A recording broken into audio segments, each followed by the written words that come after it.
Okay, should be good now.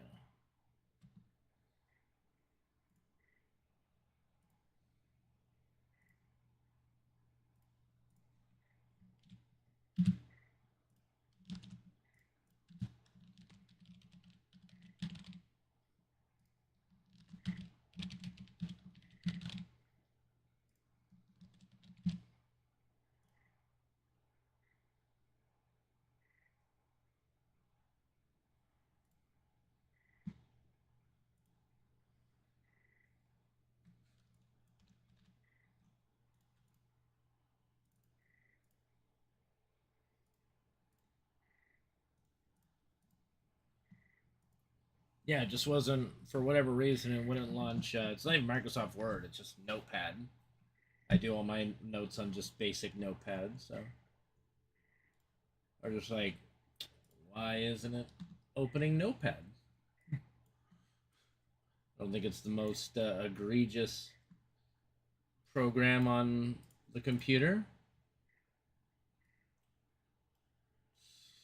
You know?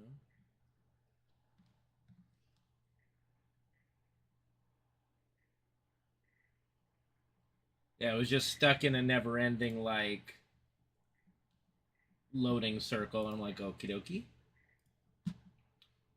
And I had just restarted the computer too, so I mean, like, even just fresh restarts doesn't fix everything, but second restart fixed it all, I guess.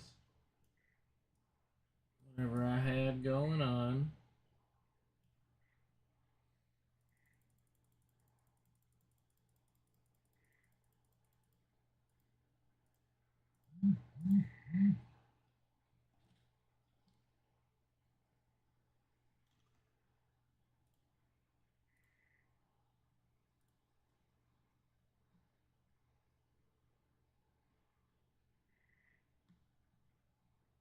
Okay, get everything loaded up again.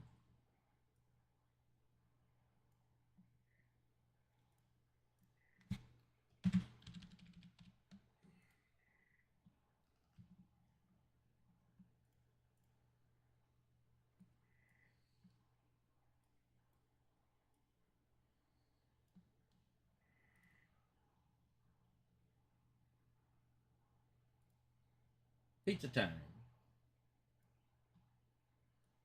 Bot fight.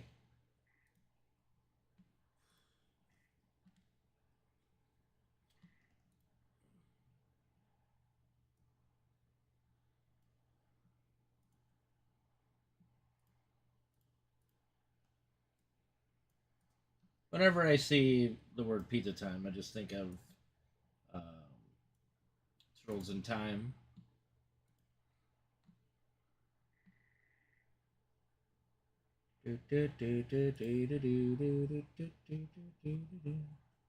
My goose, bro. My goose, my lovely lady goose.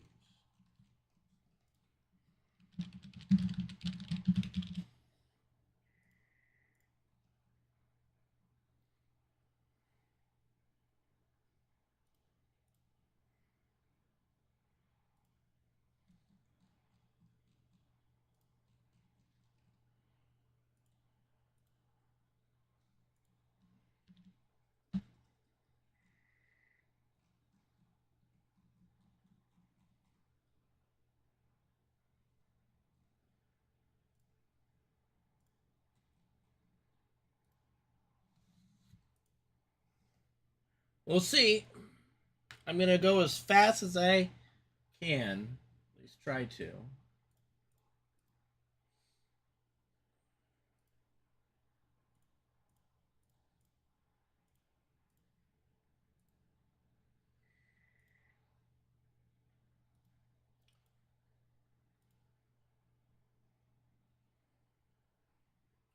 Sounds good.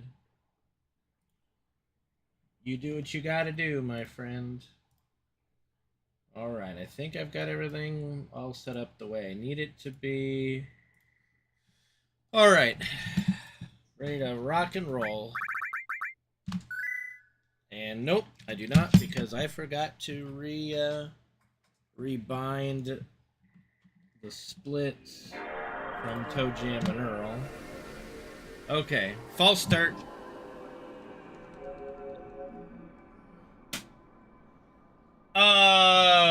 Well, we died on like floor 10. It didn't get very far. I think I'm ready to roll more today.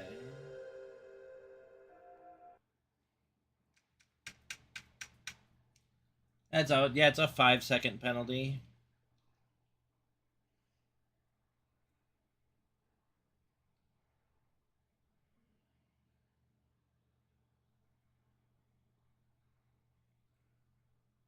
That's a paddling.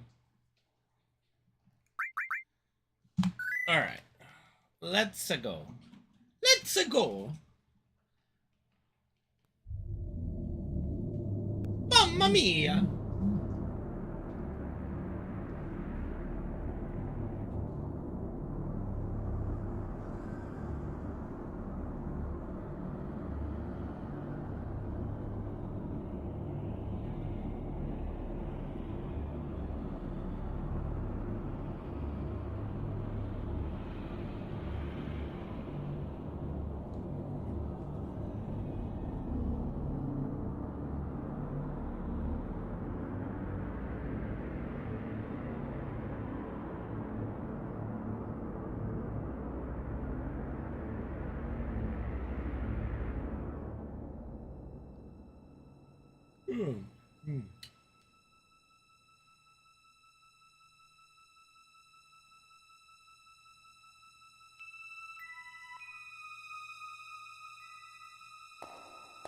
I think that's pretty synced.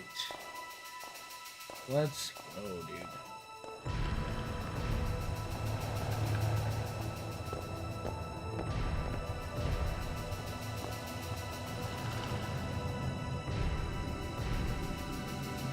All right.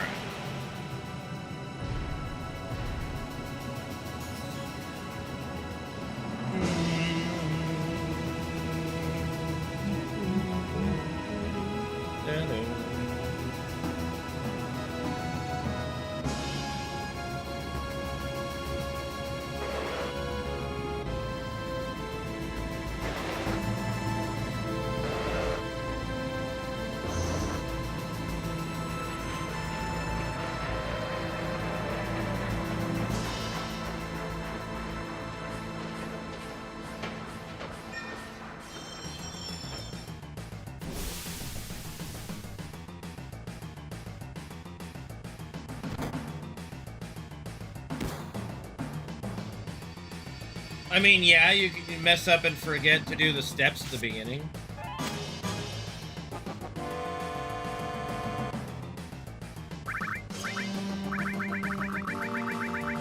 Or just whatever your step counter is, you can mess it up right away. Not unheard of.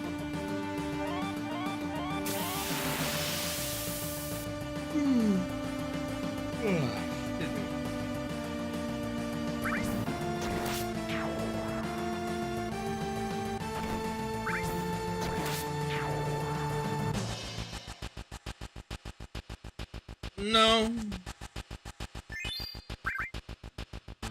Usually notice it right away when you're syncing the run up. Like, oh, timer didn't start. Well.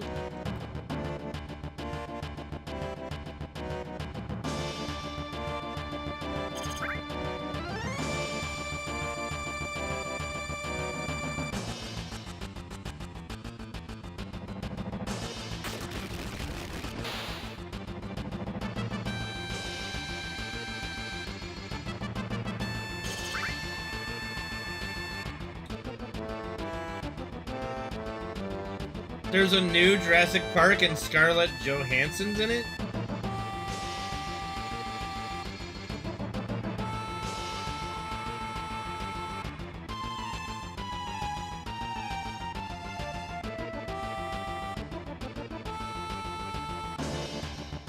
Okay. I'll be honest, I haven't even watched Jurassic World.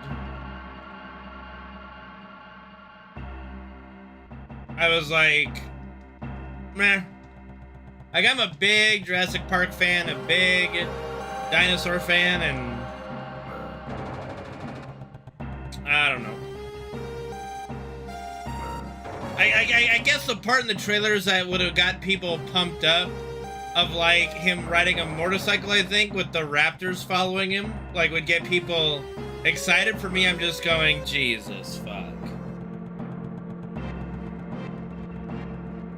I don't know if everyone loves her, like, because of the Ghost in the Shell live-action movie. I don't know. I've never seen Avengers, but, like, as far as I know, like, ScarJo in particular, I don't think has been, like, what's the right word? Like, her sex appeal hasn't been, like, the biggest draw, I guess. Like, I guess the word for it in anime circles would be fan service. I don't, like, as far as I know, she's not very fan servicey, you know? 1, 2, 3, 4, 5, 6, 7, 8, 10, 11, 12, 13, 14, 15, 16, 17, 18, 19, 20, 2, 3, and 4.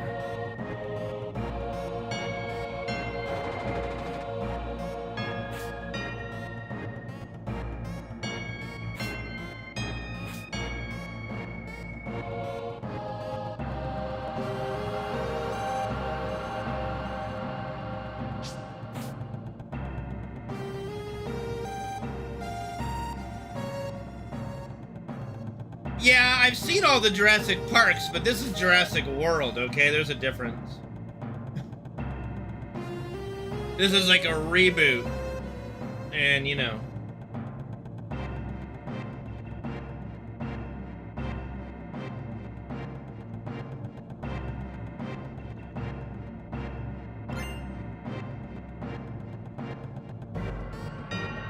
I was not impressed with the... I'm sorry, I'm gonna, like... The Mario Brothers movie would have been a million times better if they just got the actual voice actor for Mario to do it.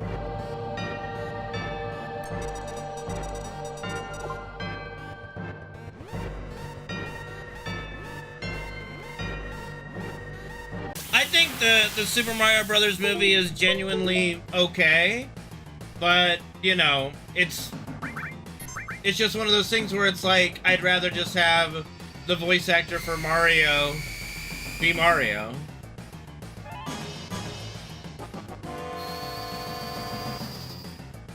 I'd get the one for Luigi, you know, like, I don't know. You could have done the Super Mario Brothers movie and made even more money if you just had the regular voice actors. I don't know.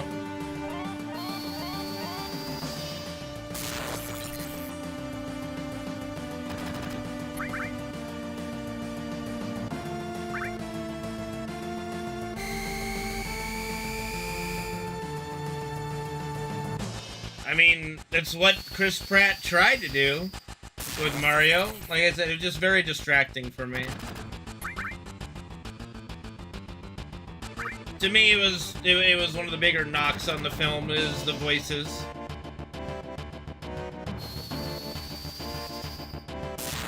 I mean, Sonic is kind of in a special situation because he's been voiced by many people over the years, so...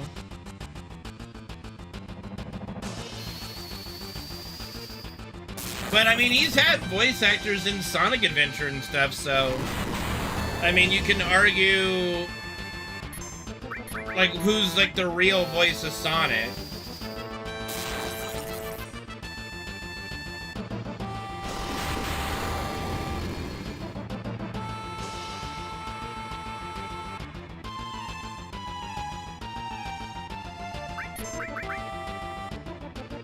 Well, I never actually played Sonic Adventure 2, so I don't know. But, you know, Keanu Reeves did a good enough job. It just kind of... It didn't sound like Shadow to me, it just sounded like Keanu Reeves as a hedgehog, you know? I mean, Knuckles isn't as iconic as Mario, though. Like, we're splitting hairs here. We're comparing apples to oranges.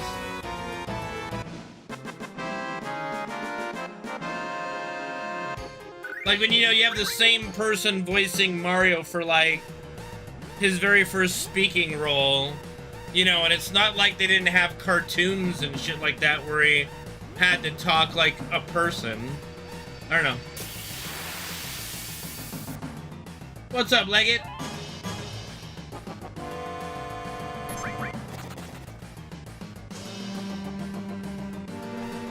2, 3. So, I mean, I think, like, I enjoyed the Super Mario Brothers movie a bit, but the thing that I disliked the most was the voice acting. Because I just sitting there going like, man, if only they got the person who does Luigi, the person who does Mario, the person who does Peach, if they just got the actual voice actors, I think it would have been a better movie. Like, I mean, DK I don't think ever talks, so I guess you can have that with, like, Seth Rogen. I mean, Seth Rogen was fine, but I don't think there's, like, I don't know if Donkey Kong ever talks anywhere.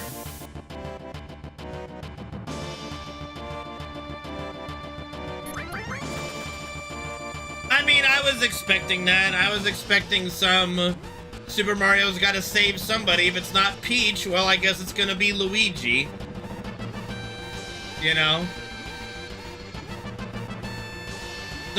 There was a Donkey Kong cartoon? I don't remember that, no.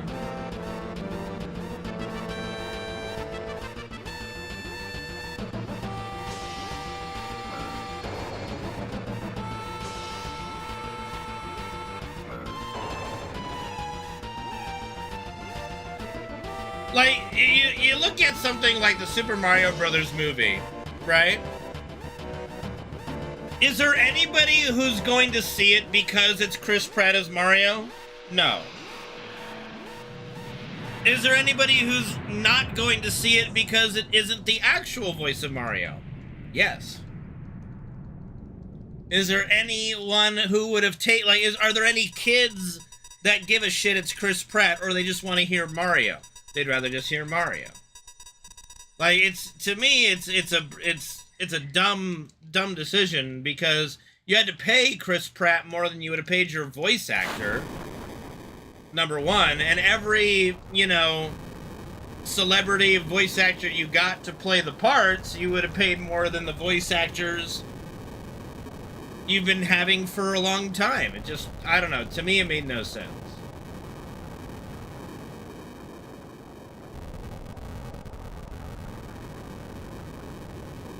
Instead, I think what they did is they relegated the Mario voice actor. I think he did, like, the commercial for the Mario Brothers like, he read Mario's lines in the commercial in the movie or something. No, it doesn't. Not in something like that. You think you think anybody, like I said, nobody gave a shit that it's like, oh, Chris Pratt is Mario. Oh, now I'm gonna go I'm gonna go see Super Mario Brothers because Chris Pratt's in it. No. Everybody who's gonna see Super Mario Brothers is gonna see it because it's Mario. It's a Super Mario Brothers movie. In fact, more people probably boycotted the movie because it wasn't the voice actor for Mario. I don't need to know the guy's name. I don't give a shit.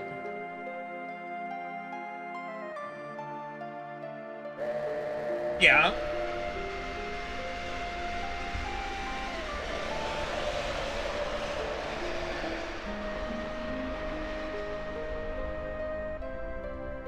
Yeah, but again, those people are not, like, gonna all of a sudden go, oh, I wouldn't have watched Super Mario Brothers if Chris Pratt wasn't in it, but now I'm gonna go watch it. That's just not really how it works.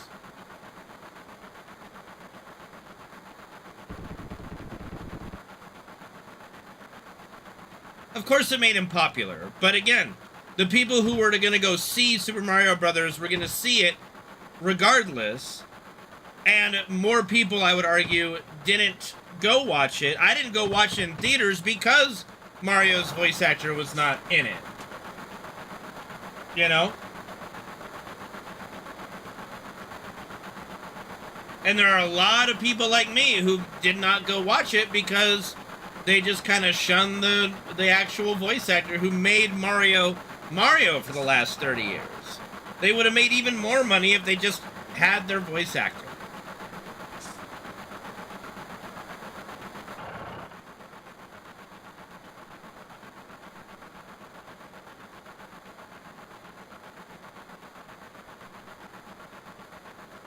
It's like, you know, the Mario Brothers brand sells itself. Now you're just trying, now you have to, hopefully you don't ruin it for folks, and by not having the voice actors in it, you did ruin it for some folks and you lost money. It's the same thing with, like, Lord of the Rings. Like, Lord of the Rings had a lot cast fairly unknown actors at the time. The biggest actor was Ian McKellen, and obviously, oh god, Christopher, my goodness. Oh no. Saruman, I'm blanking on his name right now.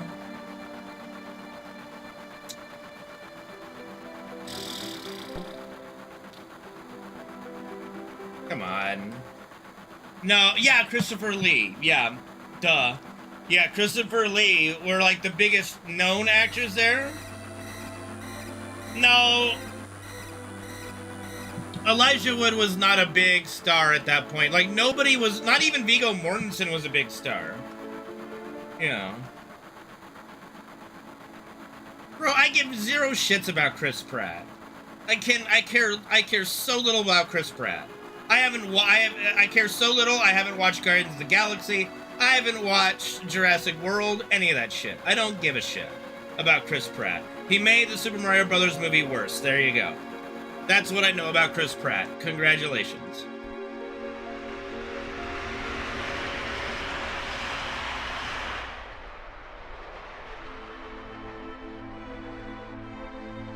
But, like, the success of Lord of the Rings was the name brand, you know?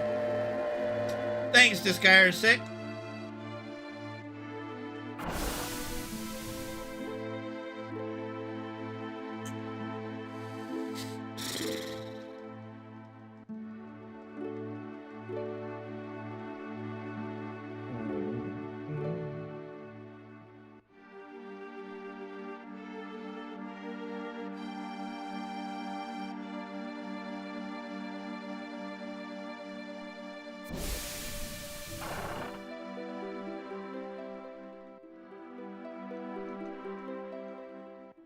Bro, I will boycott if he's in a new Lord of the Rings. I'm not kidding.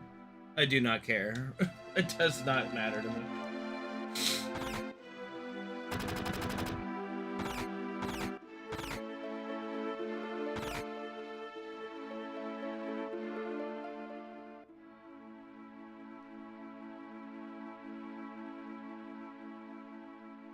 Oh, yeah, fat chance.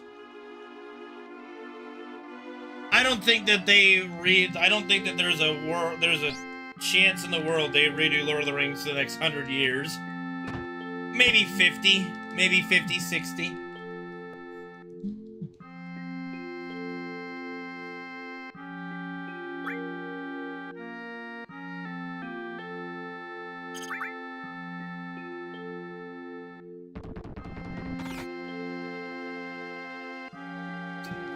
Well, most would say Return of the King, even with its million endings. Me, nothing will, like whether it's, like, I don't think it's a better movie, but it's just a more memorable experience for me. The Fellowship of the Ring will always be my favorite of the three Lord of the Ring movies. I'll never forget just the feeling of being in the theater watching Fellowship. It was something I'd never experienced before. I mean, you joke, but I guarantee you there's somebody pitching a Lawrence of Arabia reboot. Like, if you Google Lawrence of Arabia remake or something, you're gonna see a result.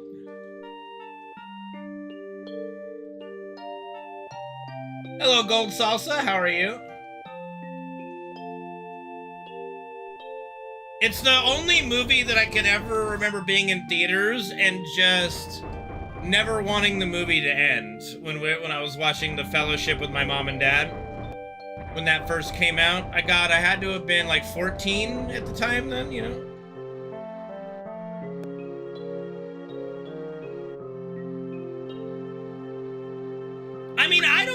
much against the Hobbit movies. The only issue I have with the Hobbit movies is the stuff that wasn't in the book.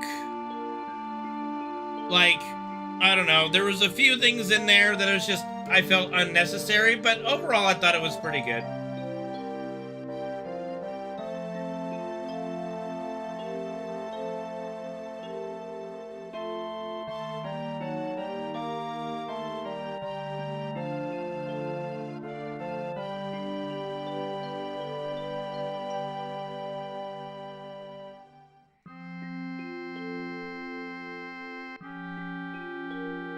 And it's like,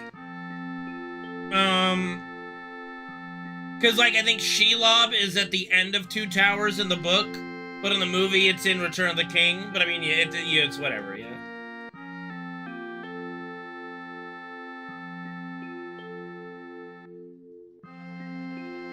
Well, I don't know about that. Like later works, like maybe I don't remember the hot elf chick being smitten with the weird dwarf, you know? I don't recall that from any material, but I could be wrong. Or the white was it the white orc guy? I don't remember that. I could be wrong.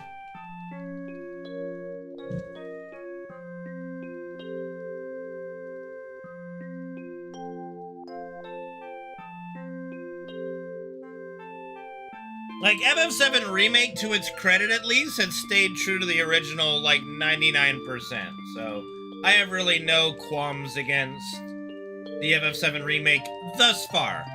They could blow it all at the end, because literally, Part 3 is nothing but payoffs. That's what I thought. Like, I'm pretty sure they were just made up.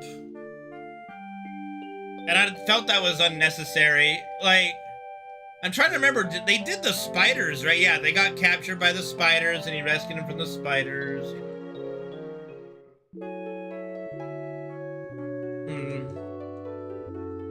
I think the biggest issue is being forced to spread The Hobbit into 3 movies.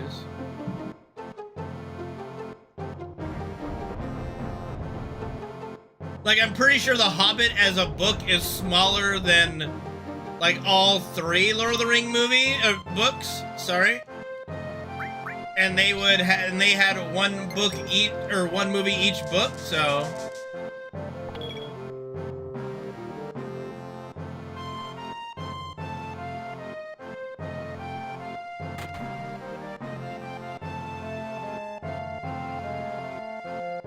Oh yeah, shocker.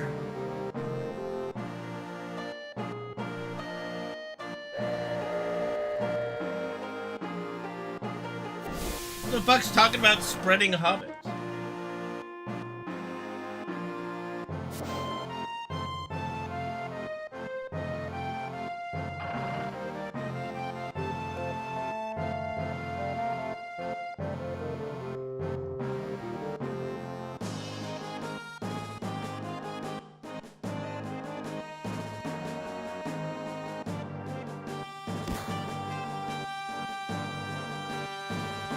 Well, Qui-Gon's got a lightsaber in the Force, and Angeal is just, you know, he's a super soldier, so I'd say Qui-Gon wins.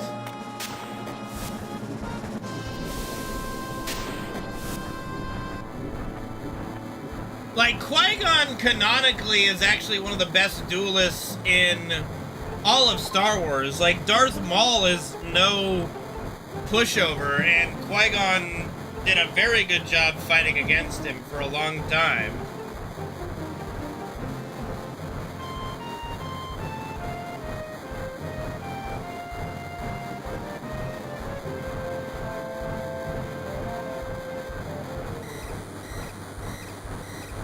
Like, Darth Maul even laments that he had to resort to cheap tactics to beat Qui-Gon.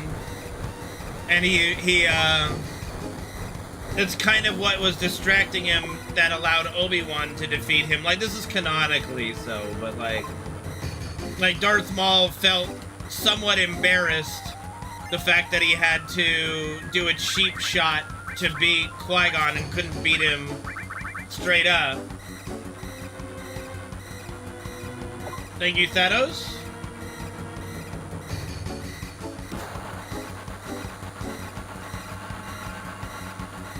No, Disguyer Sick. Darth Maul actually, like I said, he couldn't beat Qui-Gon, or he couldn't, like, deliver a finishing blow to Qui-Gon, so he had to do a cheap tactic. Maul versus Dooku, I think Dooku, I mean, if you go by, like, the idea of, like, apprentice succession, you would argue that Dooku is, like, Darth Tyrannus or Count Dooku would have been stronger than Darth Maul. And Dooku is considered one of the strongest, if not the best duelist of all the Jedi, so... 1, 2, 3, 4, 5, 6... 10, 11, 12, 13, 14. So, I think Darth Tyrannus would have beaten Maul. I think they even... I never really watched the Clone War cartoon. But I know Maul's in it with, like, a spider leg body. Or, like, I know Maul survives at the end of the day. And I'm pretty sure Dooku, like, beats him, but I don't remember. I've never, like I said, I've never actually watched it, so. Well, Dooku, also, you have to understand, Dooku was not trying to beat Anakin. They were trying to turn Anakin. Oh, he became a Sith. No, he became Darth Tyrannus. He was a Sith. Like, he became a Sith. There is no... He's not a Sith, but not really a Jedi. No, he was a Sith.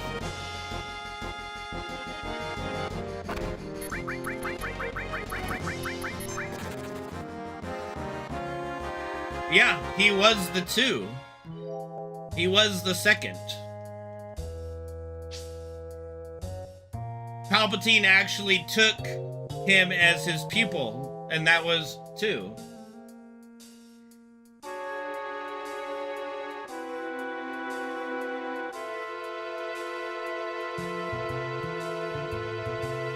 The novelization of all the Star Wars is amazing. I just don't have the time to go through it. But I've watched a lot of Star Wars, like, YouTube content that goes over shit like that. And, I mean, Darth Plagueis is dead by the end of The Phantom Menace. So, you know. Maul was thought to be dead. It didn't matter. And Palpatine chose Dooku as his new apprentice, so that's it. Maul's out even if he is alive.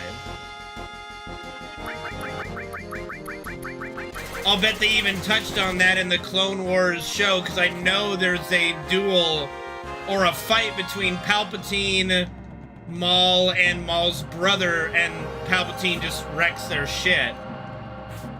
No, there's no backups. What do you mean? It's not a backup thing. He's no longer his apprentice. 2, 3, 4, 5, 6, 7, 8. Like, it's not a backup thing. He's just no longer his apprentice. He took Dooku as his new apprentice. That's it. Maul is no longer a Sith Lord. And here's the thing. Technically speaking, I think the timeline is, by the time Maul is defeated by Obi-Wan, Plagueis has not yet been killed. But by the end of the movie of Phantom Menace, he is killed.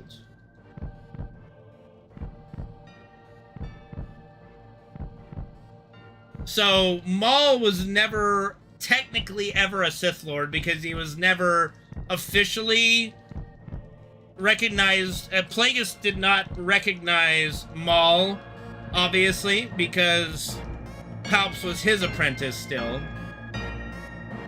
Yeah, they made a very purposeful choice of not having Palpatine killing Plagueis in his sleep in the movies, but it was definitely on purpose.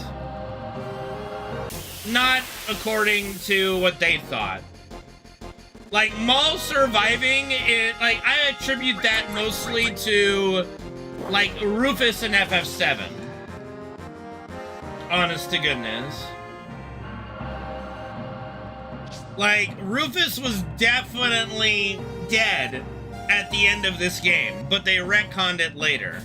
Maul was definitely dead at the end of the movie Phantom Menace, but then when they made subsequent things, they brought him back and retconned it.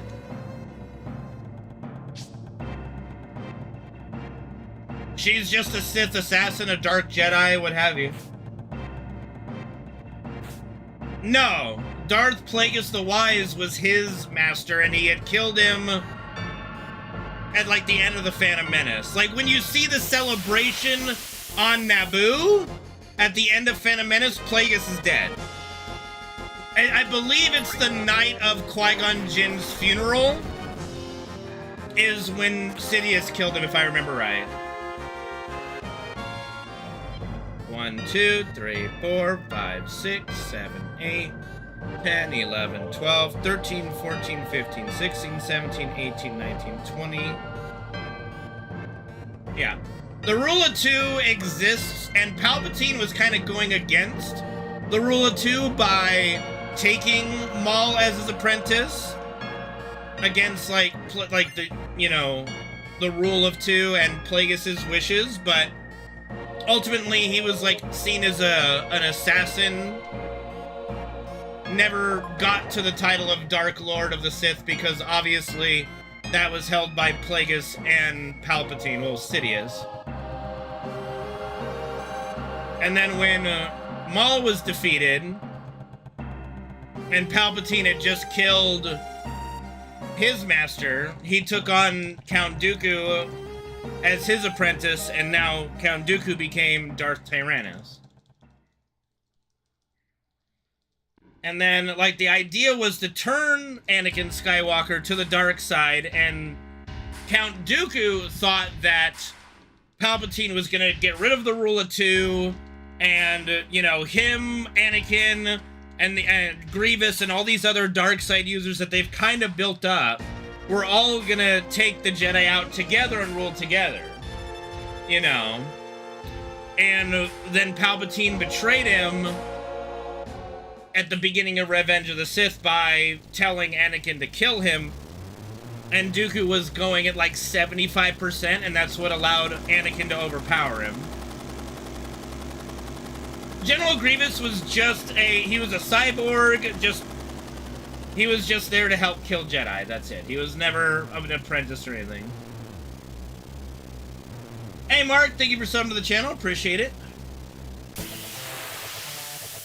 Like, Dooku trained him, but, you know, but again, you have to remember, Dooku was under the belief that they were gonna get rid of the Rule of Two and rule, like, the new Empire or the new Republic. Like, we don't really know everything about what Sidious told Dooku to get him to turn and also work with him, etc. But what we do know is that Count Dooku believed that the Rule of Two was going out the window, and so he thought he was safe to help try to turn Anakin right there, and did not expect his master to tell Anakin to kill him. And at that point, Dooku was kind of unable to fight back, so he was kind of at their mercy at that point. And when Anakin killed him, that was basically the beginning of him becoming Sidious's new apprentice.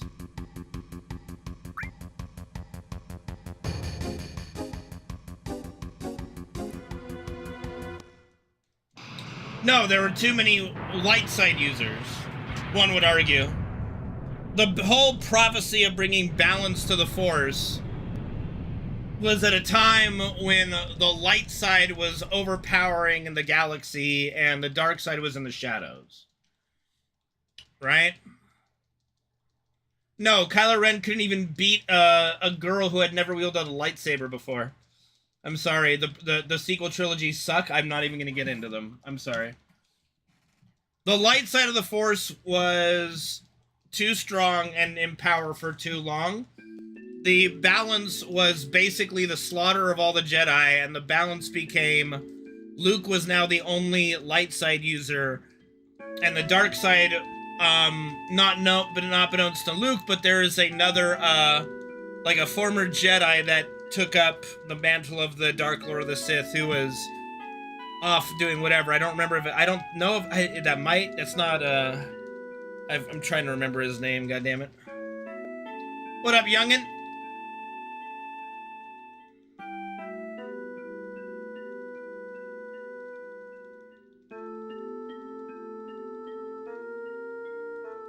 Well, if you look at it that way, it's because there was two Sith and one Jedi left, with Luke being the Jedi. When Vader killed Sidious, it became one dark side, one light side. But you could argue at that point, Vader was no longer dark, so it was 2-0.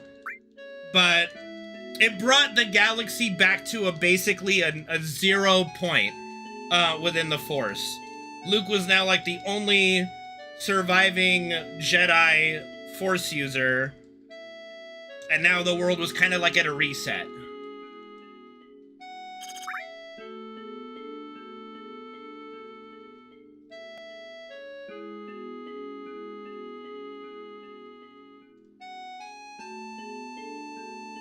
Of course the animated Star Wars count, it's all canon, yeah.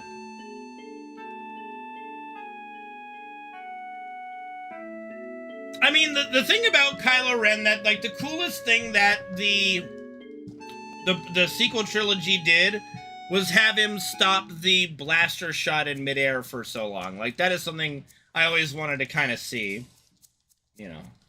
But other than that, you know, the whole Mary Sue problem with the sequel trilogy is why people dislike it.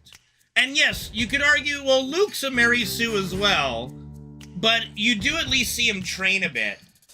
And he is being trained by Obi-Wan, but he's also the offspring of the Chosen One. So, you know, they tried to, because of all the backlash over Daisy Ridley's character, they tried to rewrite it like, oh, well, she's the daughter of Palpatine. And it's like, by this point, it's too little too late, you know?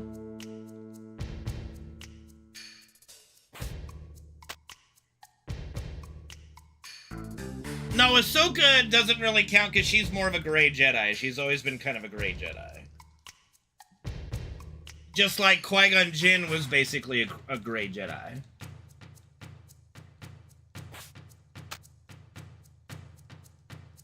Knights of the Old Republic is one of my favorite games, and I would love to see that get a series or a movie trilogy or something.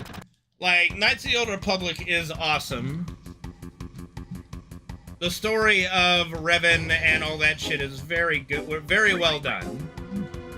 I don't know if there's really a Star Wars fan that dislikes Knights of the Old Republic that played it, to be honest. At least from a lore perspective. You could not like the way the combat was or what have you, but the lore aspect of Knights of the Old Republic is really well done.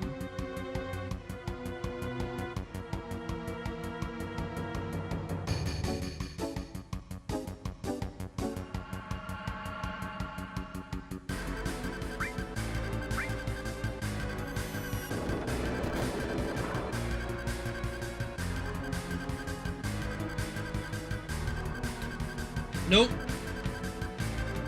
But yeah, the sequel trilogy just kind of shat on all things good in Star Wars. And it's a shame because I think The Force Awakens was, for the most part, a pretty good movie. And a pretty good starting point. Of course, I wasn't too happy about Kylo Ren losing, or at least stalemating with, I don't even remember her fucking character, Rey. I was like, what the fuck's her name in the fucking movie? Rey. I don't know. But by the third movie, the whole thing was fucking garbage. Like, I'm sorry. The second movie was awful. The third movie was just complete trash. It's unfortunate.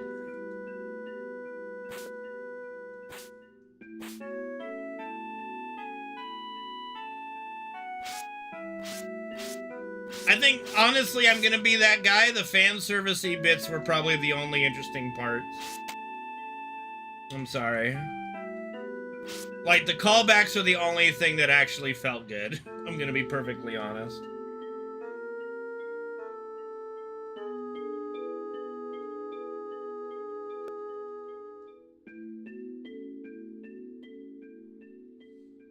Like, Rey didn't start off bad. Like, I think for the first, like, 80% of...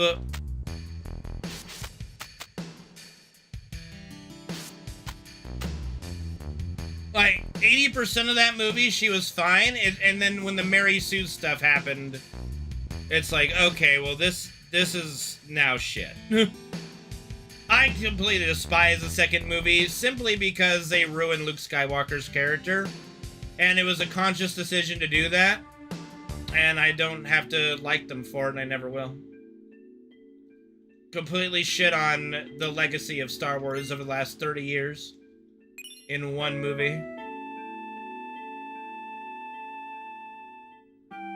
I could go on a 3-hour-long diatribe as to why, but I don't have the strength.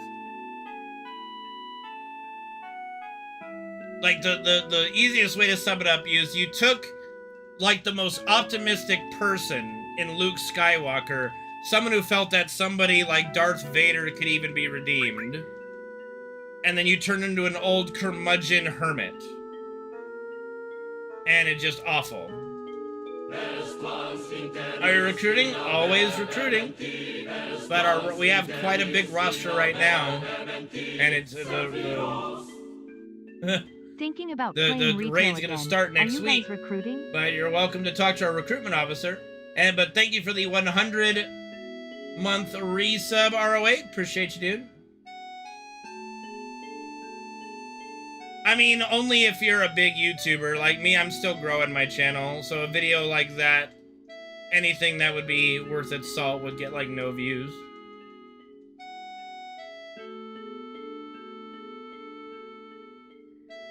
Plus, there isn't anything I can say that Star Wars Theory or Stupendous Wave or any other big YouTube channel hasn't already said for the upteenth time.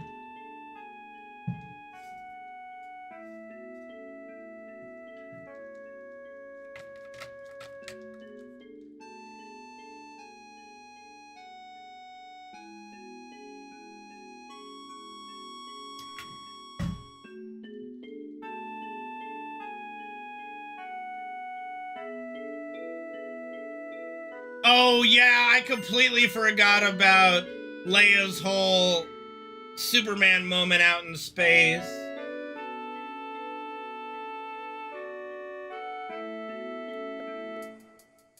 Yeah, and I mean, in a way, it's like...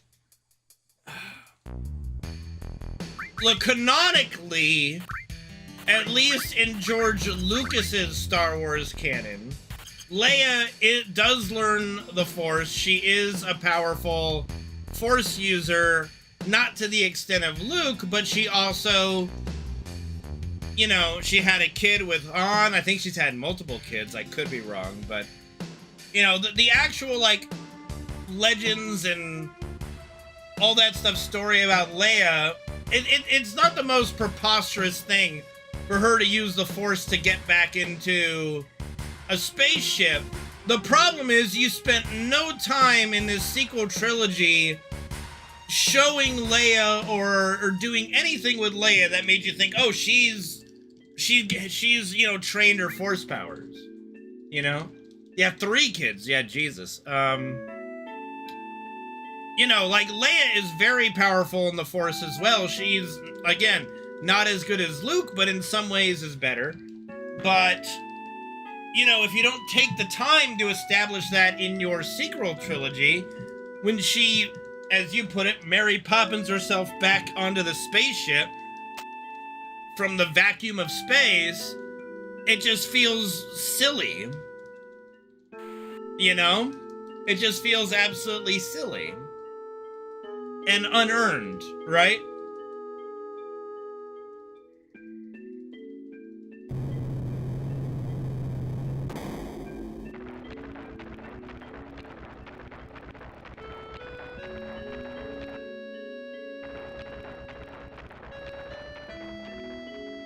And I'm pretty sure if the human body gets sent out into the emptiness of space, you're either frozen or your body explodes. I don't fucking know what happens to the human body, but it certainly wouldn't just float there waiting for you to wake up. You know? So, the only way Leia would have survived getting sucked out into space anyway would be to use a force shell to protect herself to begin with. The whole thing's far-fetched. The whole thing's badly executed. But, like, each movie does have kind of a cool moment, like having Laura Dern just hyper speed the ship into the opposing fleet. I'm like, well, that's something I never thought I would have wanted to see, but I definitely liked it.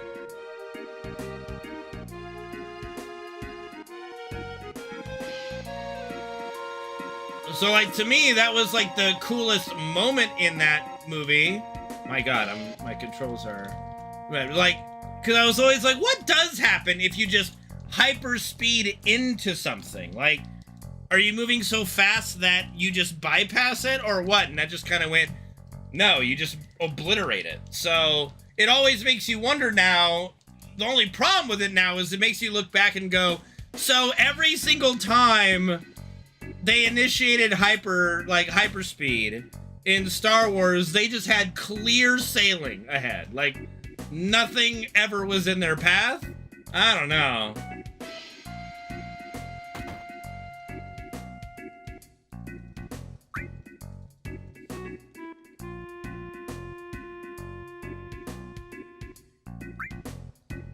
But I digress.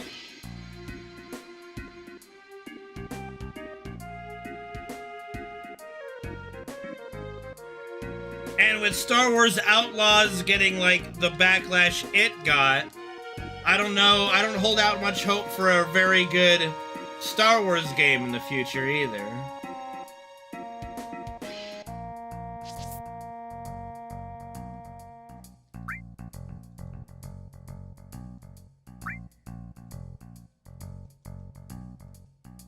At the end of Return of the Jedi... No, I'm pretty sure they just blew it up again, right?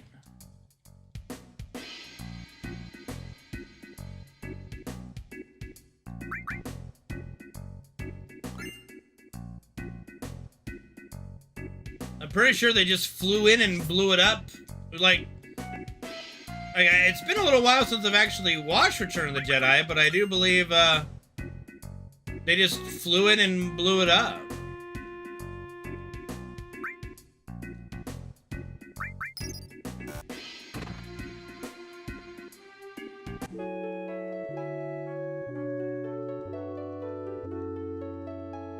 It'll be, I mean, big gaming companies right now are struggling, you know. The Rise of Skywalker has, in my opinion, no redeeming value whatsoever.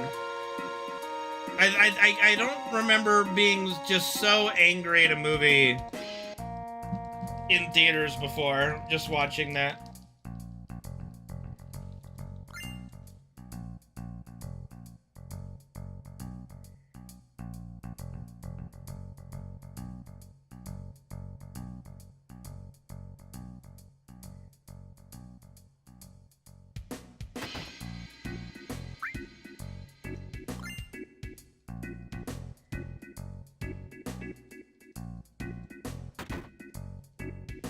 I mean, 8 broke the fan base in general because it destroyed arguably the most beloved character in all of Star Wars, which is Luke Skywalker. Like, it just... The Last Jedi just completely destroyed Luke Skywalker. And we could only sit back and watch it happen, knowing that Mark Hamill tried to prevent it from happening to no avail, you know? What horses?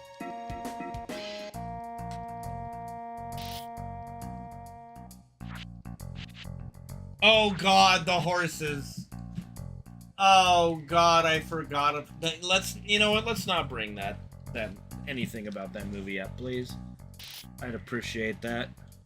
Making me remember shit like, literally, I think the sequel trilogy is, like, the one thing I'm trying my best to just throw out from my brain.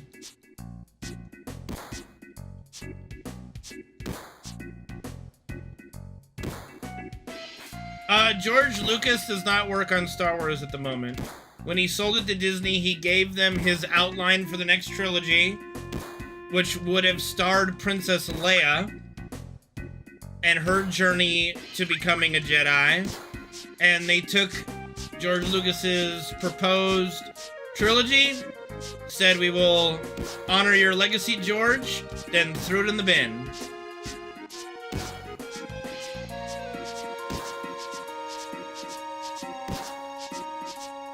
That's what has people...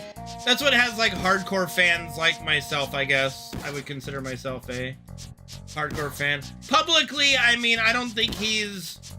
You know, he probably, in part of the agreement, you know,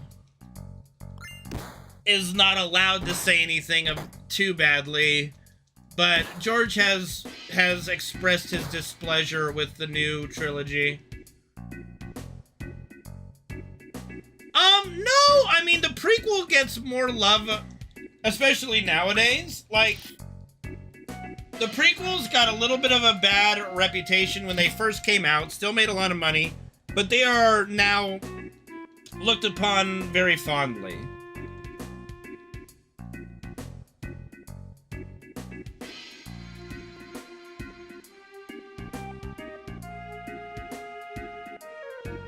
The downfall of Disney isn't even a woke thing.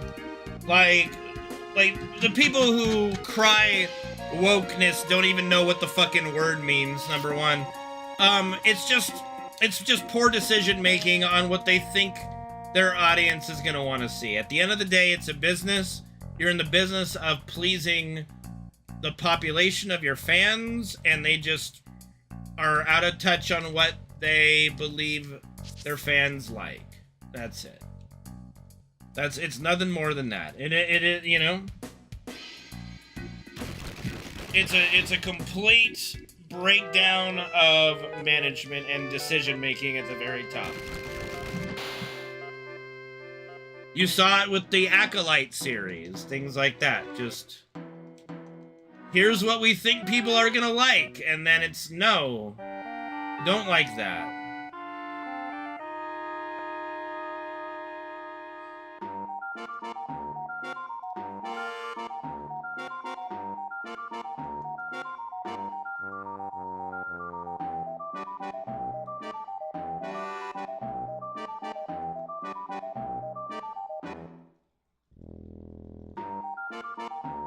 Like, Disney has so many franchises that just print money, but at what cost? Because you can only squeeze juice out of a turnip so much, right? If you keep, without watering it, right? Like, if we're gonna go like a planting analogy, the Star Wars fandom has been squeezed and squeezed ever since Disney took over. It looked promising with The Mandalorian. Like, oh, is this what Disney Star Wars is gonna be? The Mandalorian? Okay, this could work. And then, you know, you had a Rogue One in there, which was pretty good. But then for every, like, Mandalorian and Rogue One, you had Revenge of the, or not Revenge of the, Last Jedi and Rise of Skywalker, whatever the fuck, you know?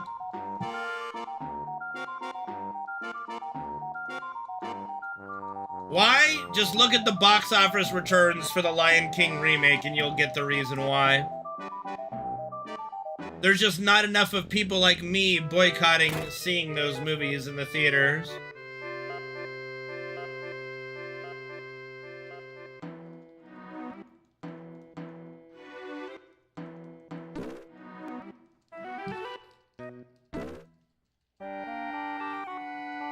But they're starting to finally feel that the pain now with Snow White.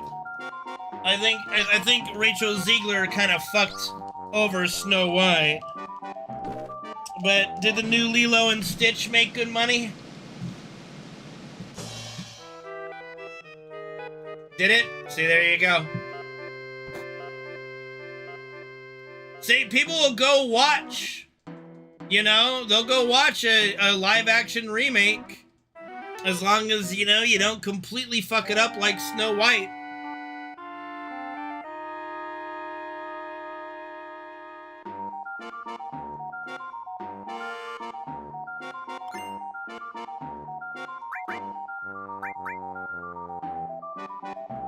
Honestly, all, like, the Lion King success, Beauty and the Beast, Aladdin, even with the Snow White failing and Little Mermaid not doing as well as they would have hoped, they see the formula. Like, why did the Little Mermaid not do as well? I don't know. I'm not going to speculate. I've boycotted every Disney live-action remake, okay?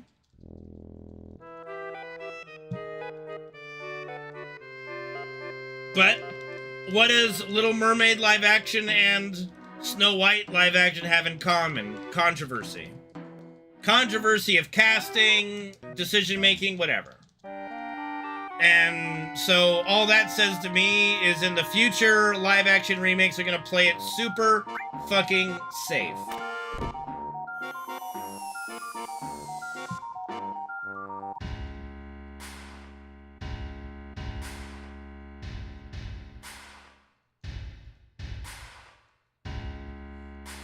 I don't know. I don't know how that works.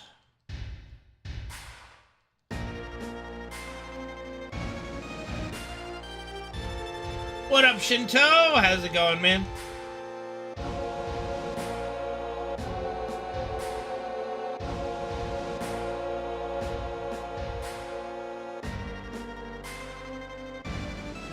Doing all right. Doing all right. All right, all right, all right.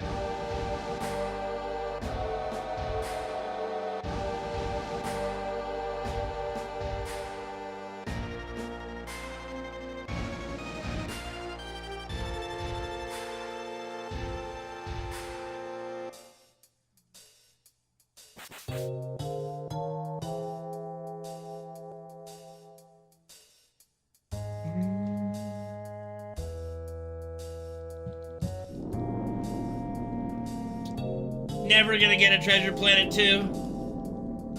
Treasure Planet's not a good enough market.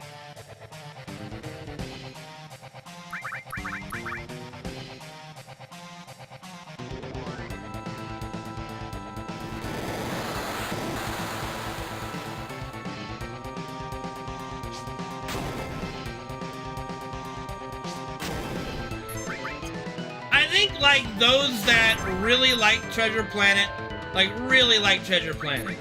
and those that don't give a shit or don't like it, really don't like it. It's a very divisive movie. I've never watched it, but I know of it.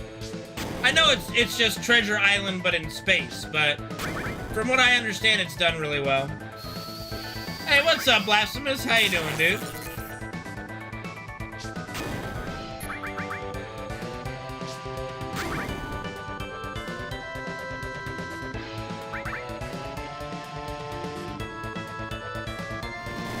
Muppet Treasure Island is my favorite version of Treasure Island, so I can agree with you on that one, Chobin.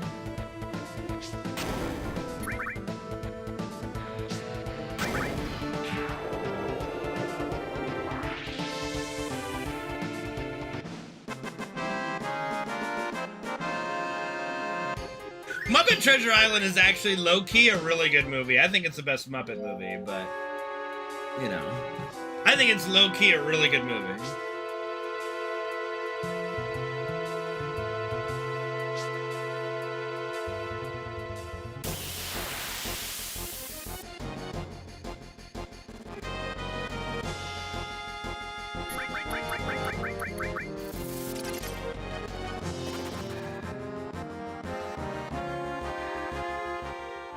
One, two, three, four.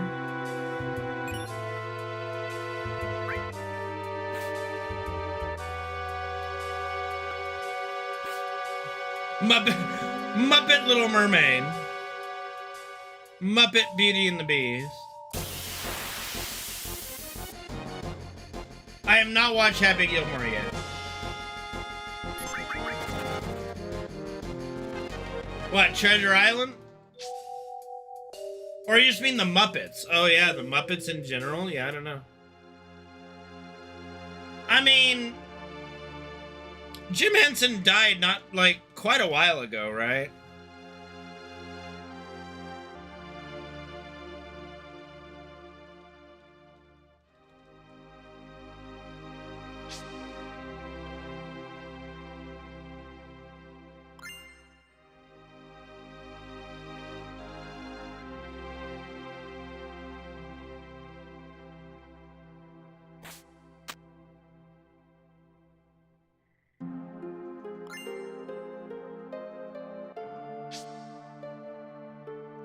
I want to say we got all those Muppet movies, like, one after the other. Like, there was Muppet Christmas Carol, Muppet Treasure Island. There was, of course, just the Muppet movie. A lot of that stuff. And then, like, either it was, like, right before he died or just after he died.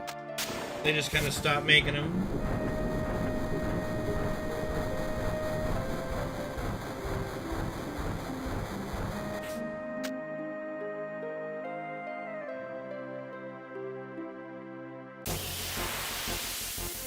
Muppet Evan Children, oh god. Muppet Lord of the Rings, Muppet Star Wars. Isn't there a meme picture with Kermit, like, with like a black cloak or something? I don't even know what that's from. But it does feel very Star Wars-y. Whatever it is.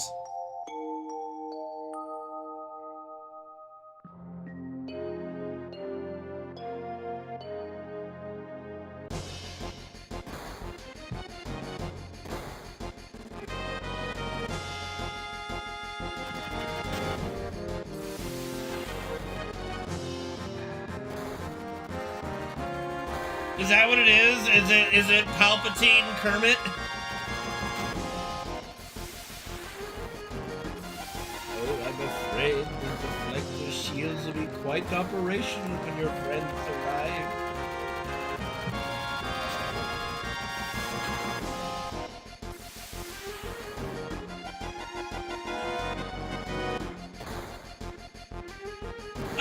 Hardest parts still Demon's Gate. He is the hardest boss.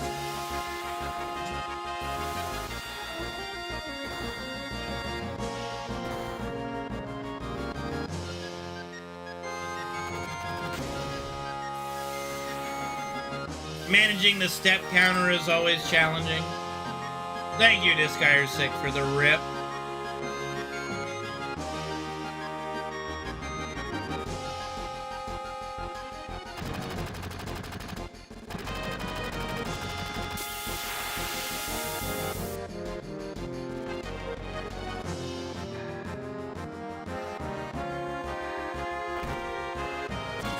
Dropping loads.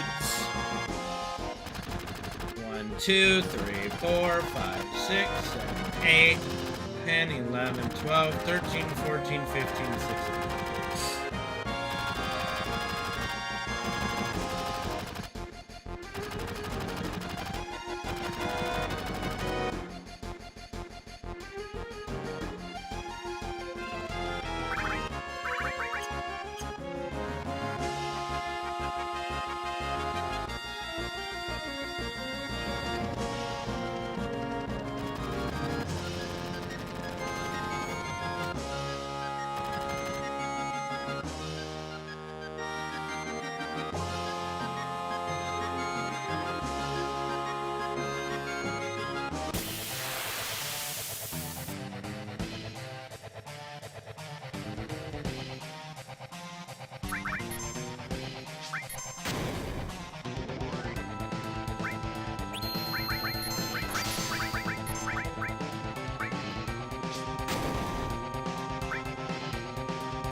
I can try.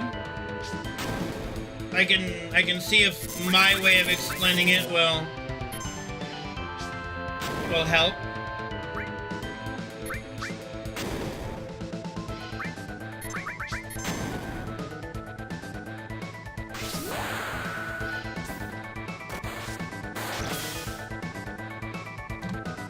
Alright, so the way the step counter works is the game itself, all encounters are predetermined from the moment you load up, right? So if you ran the entire time, but you ran consistently the same exact way, which we, you know, when I started speedrunning like 12 some odd years ago, you know, I found I was getting the same exact encounters in roughly the same exact location. Well, I would say the founder of the step counter would have been Brutal AI, because he's the one who discovered it. Or at least in any kind of tangible form, and he helped Cart 7 create the very first step counter that we used way back when. But, okay, to explain it again, like, fundamentally, so, like, the game has a predetermined calculation of when encounters are going to occur, right? So if you load up the game and just walk the whole time, and cut corners at the exact spot, and take the exact right pathing, in any area that has encounters in it, because not every screen has encounters active, right? You will get the same encounters in the exact same spots every single time. Same thing with running. Right, so that's what I'm going to explain to you now. So we discovered that the game calculates steps or movement in two different ways, running and walking. Walking is less like, to put it in a non-technical terms, it's like you're stealthing. Alright, so if you were to run, like, if you were to get an encounter and then run immediately after that encounter, you get another one right away. But if you were to walk 5 steps, you slip past the game's internal encounter calculator, and then you can run again after that. So you use walking as a way to kind of sneak by encounters. Like, here's an encounter, like, there it is. You can't actually see it on the map, but you know that you're gonna get it if you were to just run, but you walk by it, you walk a certain number of steps, you know? I'm sure somebody has. World map encounters are dictated purely by in-game timer in which you enter the world map. And there's like spreadsheets of that, like leaving calm and shit. I don't know where, I don't have access to those. I don't use any world map manipulation. What up, Copter? So that's the easiest way to explain it, is we walk a certain number of steps in certain places after certain encounters to slip by another encounter. Because otherwise, if we were to just keep running, we would get another encounter almost immediately and lose time. So you take a few steps. Sometimes it's as little as 3. Sometimes as much as 24. I think if I look at my notes, I think 24 is the most steps I ever do in a single, like, spot. And that saves time ultimately because each encounter is roughly 15 seconds minimum to 30 seconds to, or longer, depending on how long it takes to run away.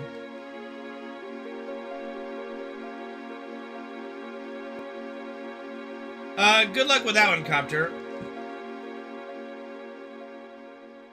I mean, this game is my favorite game of all time, and the only reason I am running glitch, well, not the only reason, but the main reason I'm running glitchless is because it is my favorite video game of all time, and I want us to see the whole story.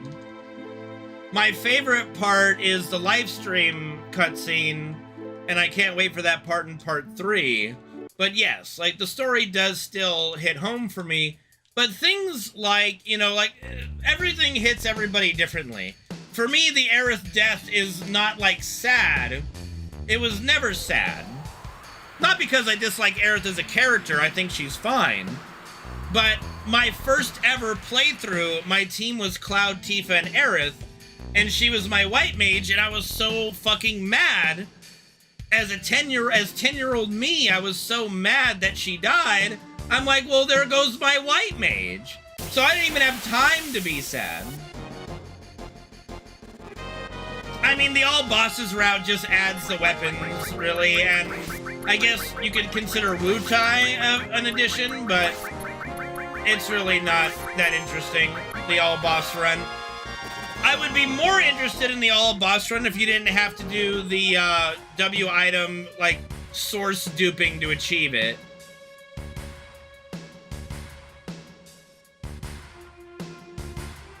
Not anyone can be a white mage because all these characters have stat growth, and Aerith's magic is the highest, like, along with Cloud's.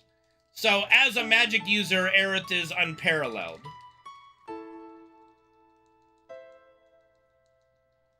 Plus, her limit breaks are defensive by nature, so she's literally the quintessential white mage character. Yeah, I use Cloud, Tifa, and Red as my party after that. Red is my go-to third party member.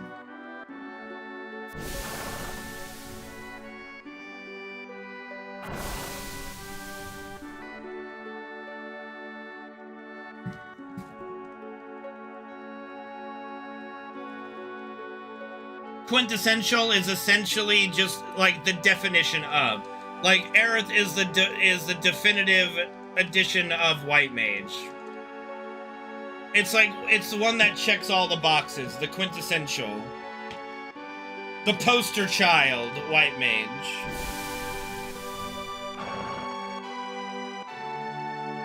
Well, Cloud's the strongest character in the game overall. Tifa's stronger physically, but Cloud makes up for that in the fact that he is very balanced physically, but also strong as fucking magic.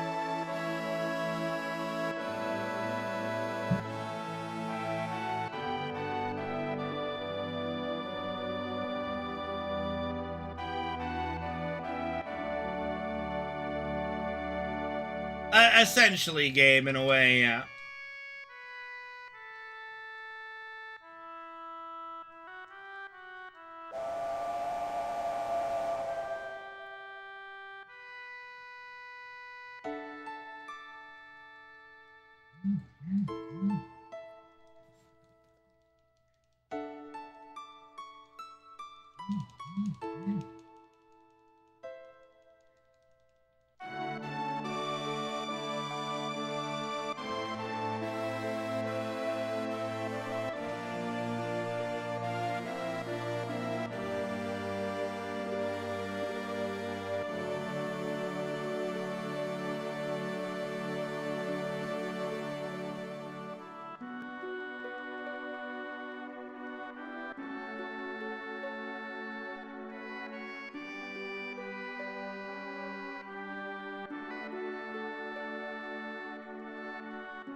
Yeah, the remake has done a good job with Jenova. I hopefully there's more of a payoff for her in Part 3. I'd love to hear her speak. Like, it would be the most disappointing thing for me of the whole trilogy if we never actually hear her speak. Not through Sephiroth, not through other clones or whatever, but actually her speak. I want to hear actual Jenova speak. Not just the puppet she's puppeteering. She can fucking speak!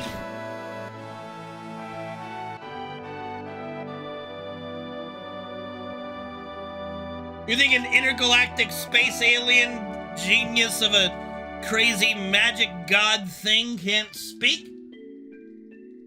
I mean, more Jenova titties wouldn't be bad either. So what if she wasn't born on Earth? That doesn't mean she can't fucking speak. What? She speaks in English through other people. What are we talking about here? The fuck are we even saying?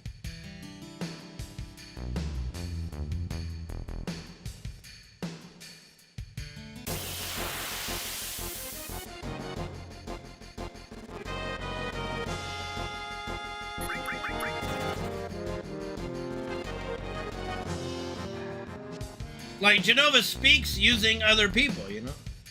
What are you talking about? She speaks through, like, she speaks as Sephiroth. She speaks as Tifa. What are you talking about? Yes, she can speak. What? She can fucking speak. She tricked the ancients through speech. Like, what are we talking about here? The fuck are you talking about?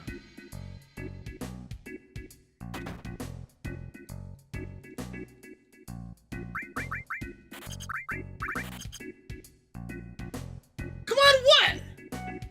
The fuck are you talking about?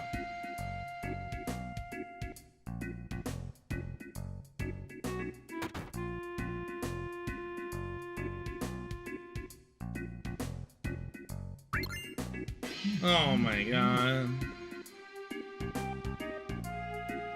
You guys are gonna give me a fucking headache already. God bless. It's already hot enough.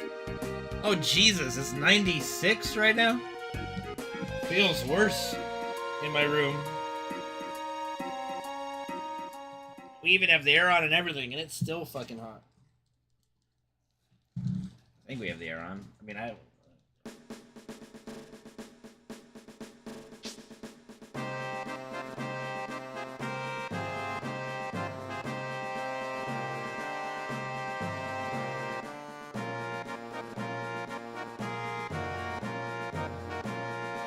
well, that's good for you, game.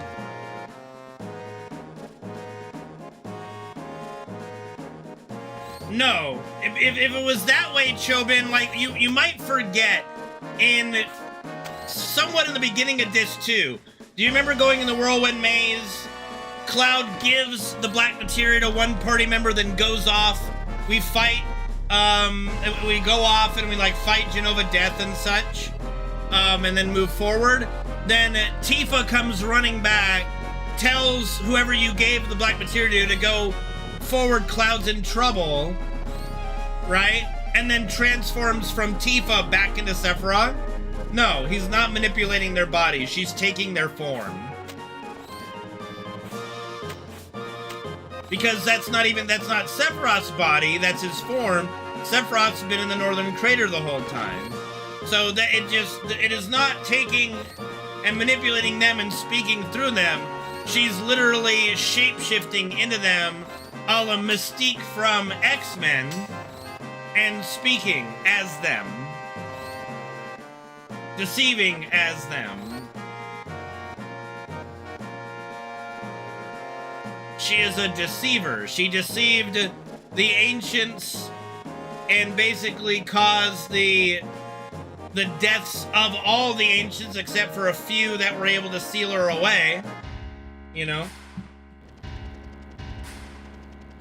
That she can. She corrupted most of the ancients, and by the time they discovered it, they basically had a civil war, and the remnants of the civil war were only able to confine Jenova and put her to sleep. They couldn't outright kill her.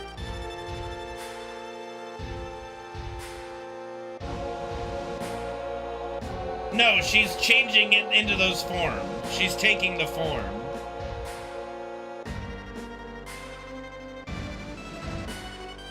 Who, Sephiroth? No, he fell into the... When Cloud yeeted him into the reactor, he died and basically his body kept floating up the live stream, but his soul, I guess we could say, traveled the live stream, and he gained a lot of knowledge. And because of Jenova, because of like Jenova cells and his ties to Jenova, he wasn't assimilated by the planet. He was able to resist and survive.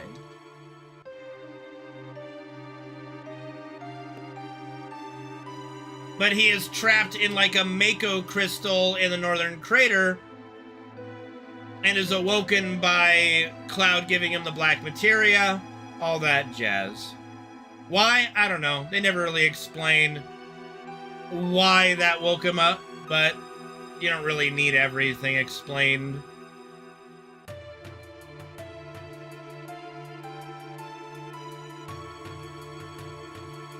Like, and Hojo's been trying to essentially resurrect Jenova for the last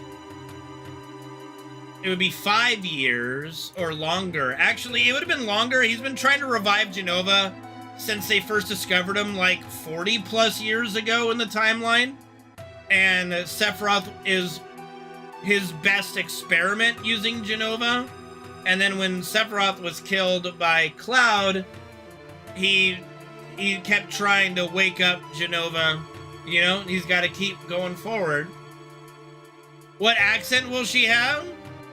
I think she would have something, like if I were to picture her voice, it's something out of, like if you like Lust from Full Metal Alchemist, something like that. A very seductive, sexy female voice.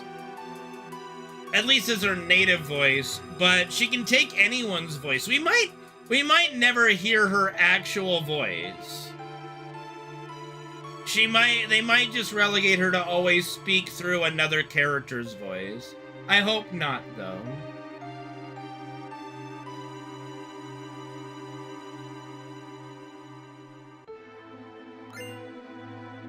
Not even a fantasy, it's just what makes the most sense. What's up, Solar? If I didn't say that already, how you doing? No one. She wouldn't do Uwu speak. That's stupid. Like, what the fuck? Why are you being stupid?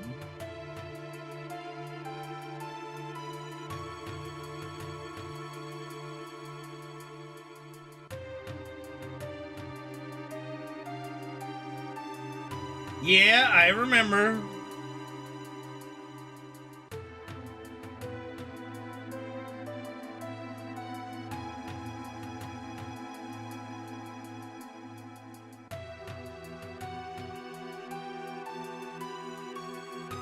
Nice.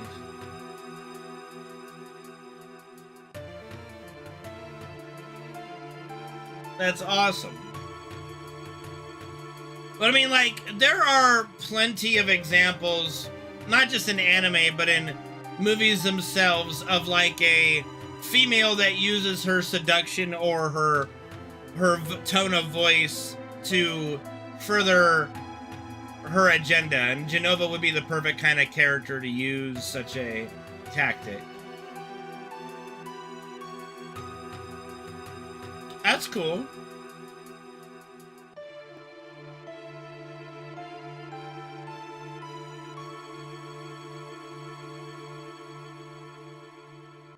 Yeah, if that were to happen, dude, I might shut off my PlayStation. I might just turn it off.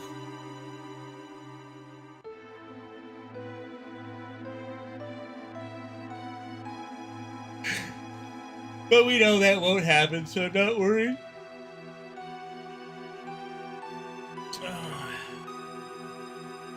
How's it going, Democracy? Thank you, thank you.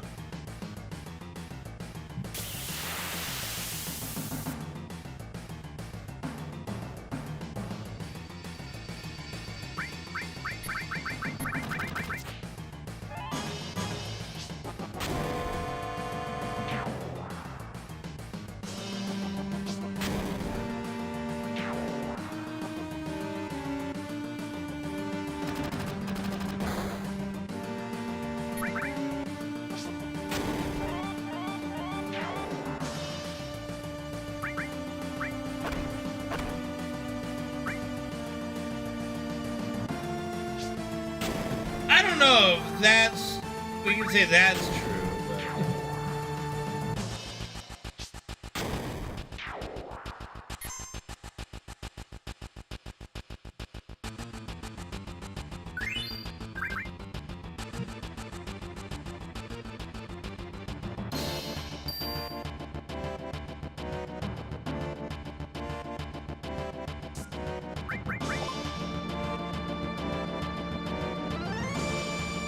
You mean ghasts?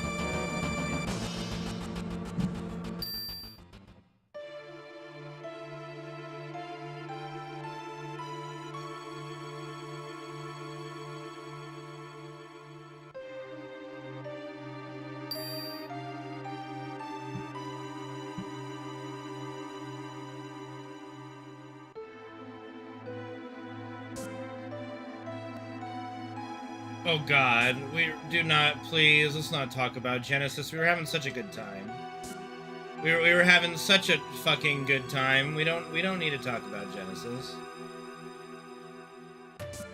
Oh, Jesus Christ.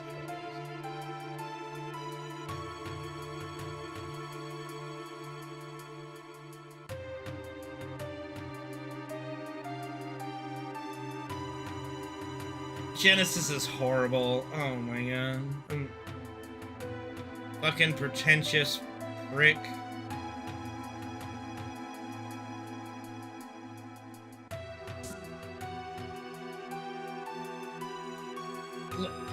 Please don't. Please, let's not. Like, we were having such a good discussion. It had been a pretty good hour and a half so far.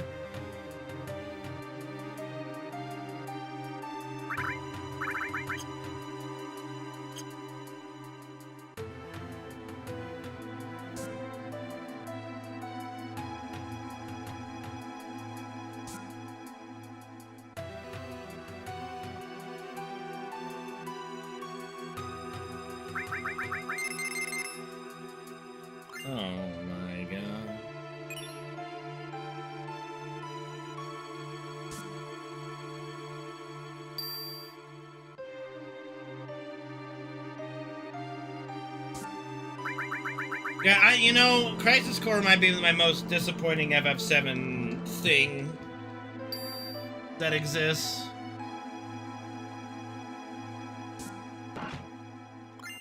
And yes, that includes Dirge of Cerberus as well.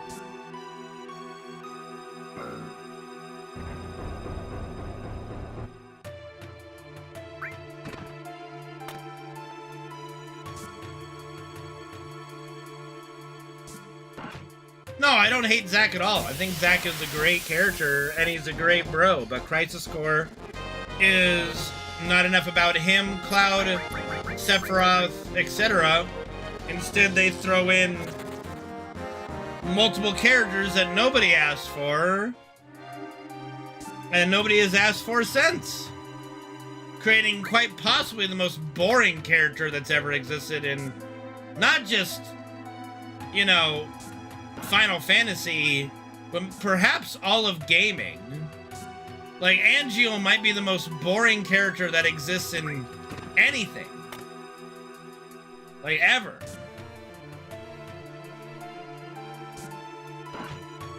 Well, Zack would be stronger than Cloud at the time, but by the end of FF7, I would say Cloud might be stronger, but Zack's been training for a lot longer than Cloud, and he was actually trained to be a soldier. So, I mean, Cloud is he's a fake.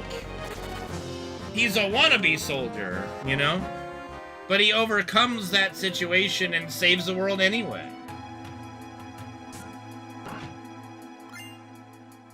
Yeah, if you compare, like, apples to apples, like, Crisis Core was very generous to Zack in his battle against Sephiroth, whereas the OG, it's like Zack goes into the room and 5 seconds later is yeeted out like a fucking ragdoll. So, like, there's no question that Cloud throughout FF7 becomes stronger. The question is when exactly. That's just the only thing we don't quite know. Is when exactly does Cloud cross that threshold to be stronger than Zack?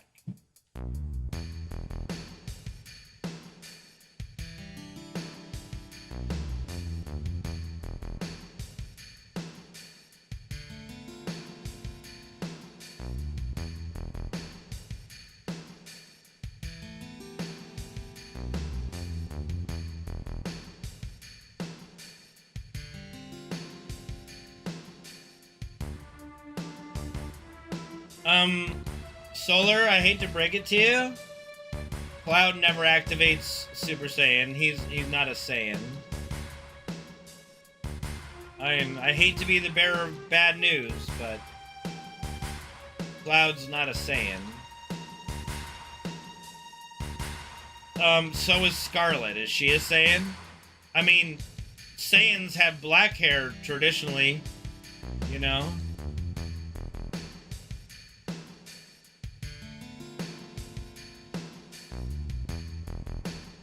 Well, I would say it's more like Bardock, but that's just splitting hairs. I cracked myself up.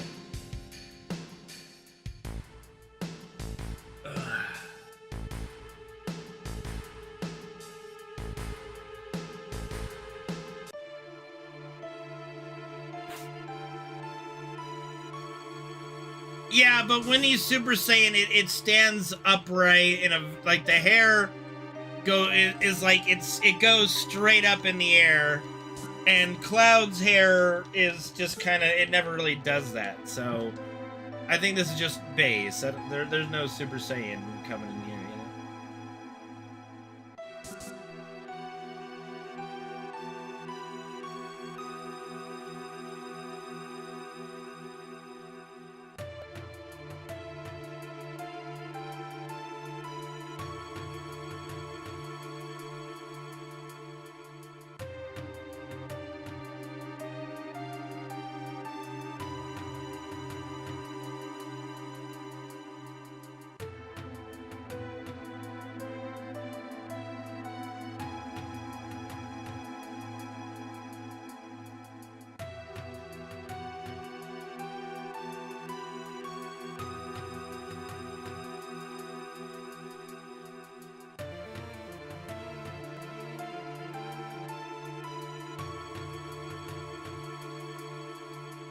My favorite part of the game, like I said, is the live stream cutscene. I'm a story and lore nerd in basically every facet of my life, so... And that is the big lore dump, and I love every moment of it.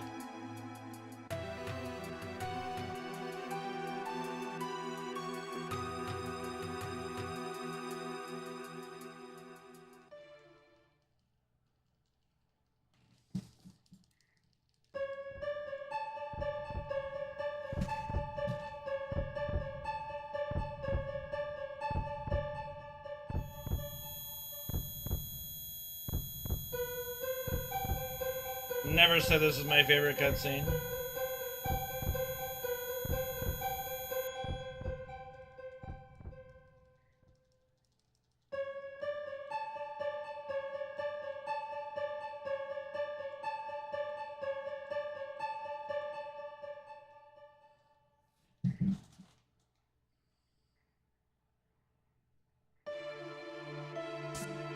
No, never said that's my favorite cutscene right here.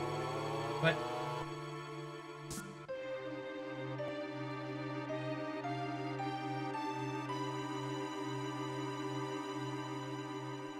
Fuck you guys talking about? Gaslighting is hard.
Ouchies.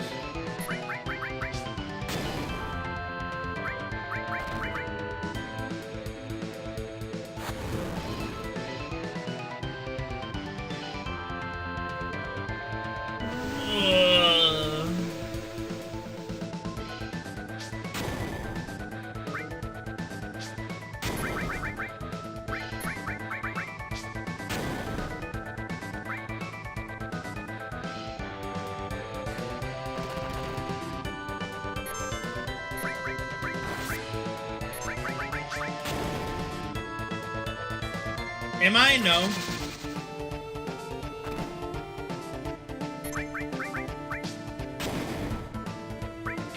What an awful fight that was. He really got boned there.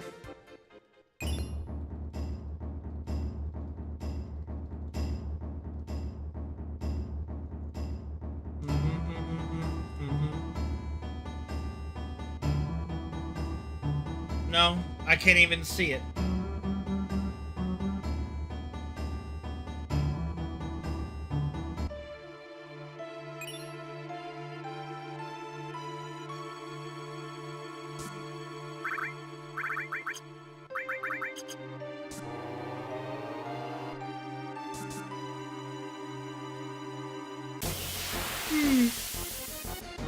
You can, but I can't. I'm not looking at that.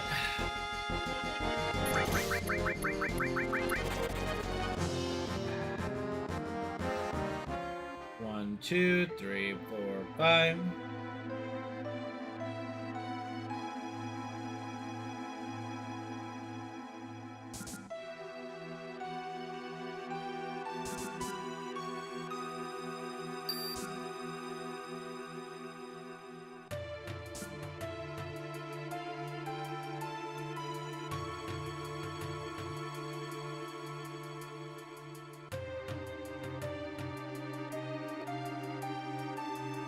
Twitch chat.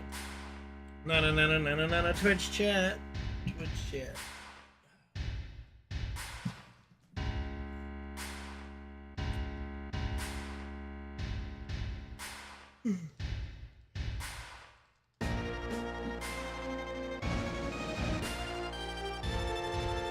Is that true? I don't even. How is my background even pervy at all? I mean, not anymore. I used to have a little bit of a pervy background, but we haven't used that one in over a decade.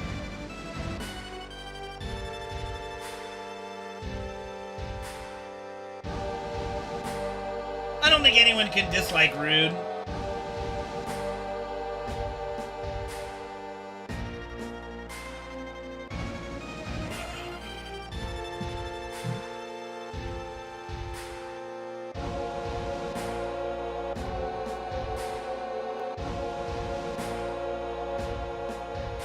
A commentary on her appearance? No.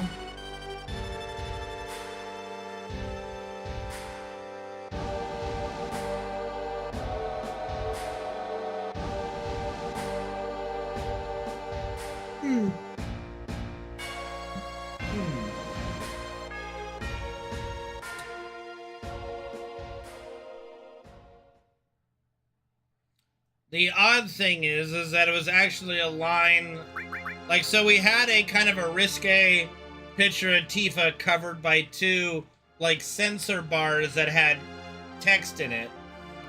And the text read, "Better do her now." And that was a line from talking about doing Aerith's menu, because she was about to die, so I said, "Oh, better do her now." So it's just a different time period. Just had nothing to do with anything sexual. Just like, oh, I gotta do her menu now. I just said, "Better do her now," and y'all just kind of ran with it.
During the motorcycle cutscene, I'm gonna have to go get a bottle of water. I'm burning up in here.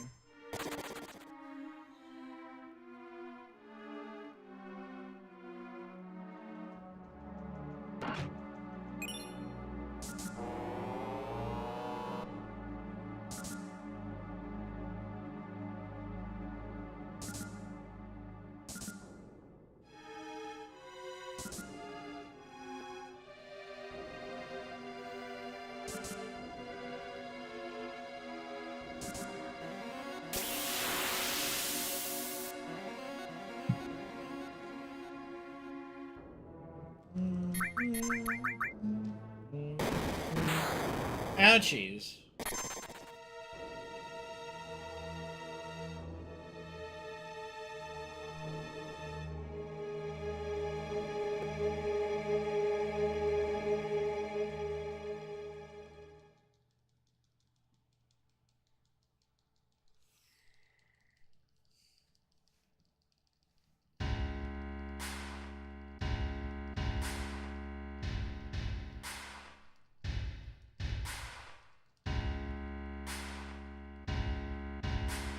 Palmer. Well, if it ain't Fat Man Palmer.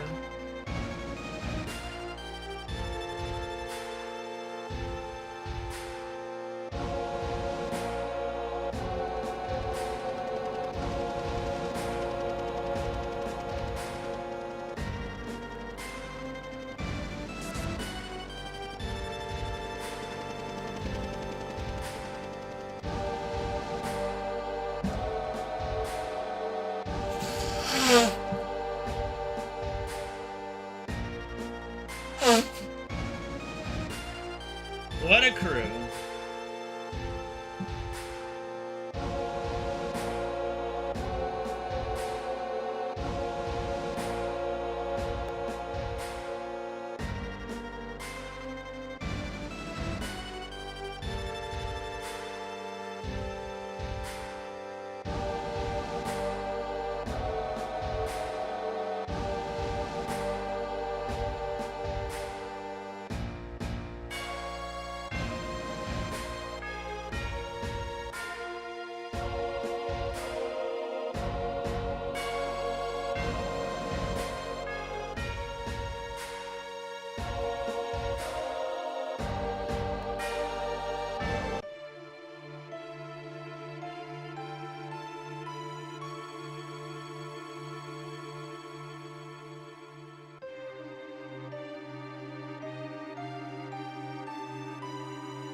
Rufus does give 0 fucks, and it's glorious.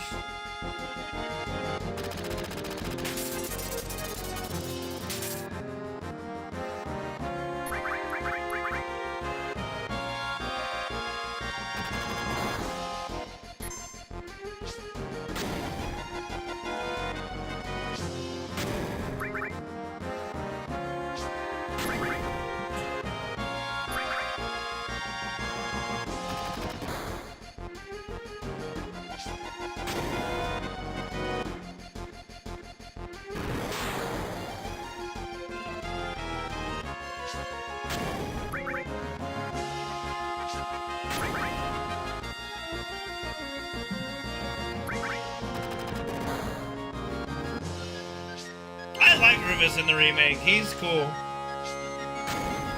And he is still a calculating president.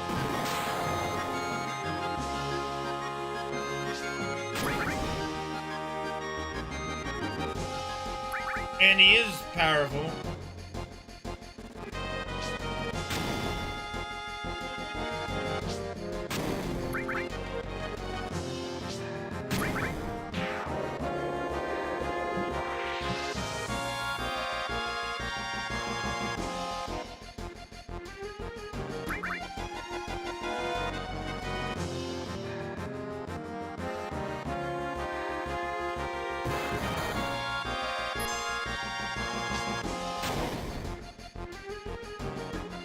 Well, even the greatest warriors in history needed an army. Wow. Wow. Double sleep, huh?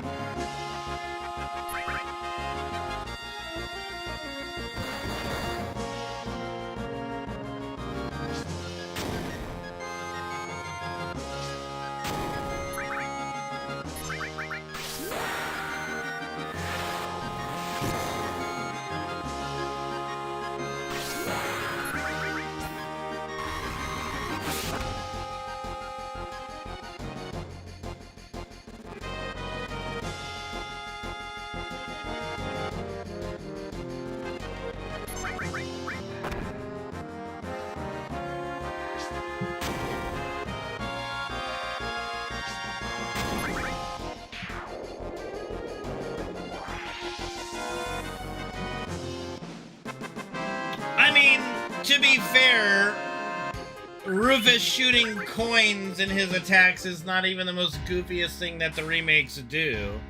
Like, half of the, like, synergy attacks, the synergy abilities and such between our main characters are goofy as hell.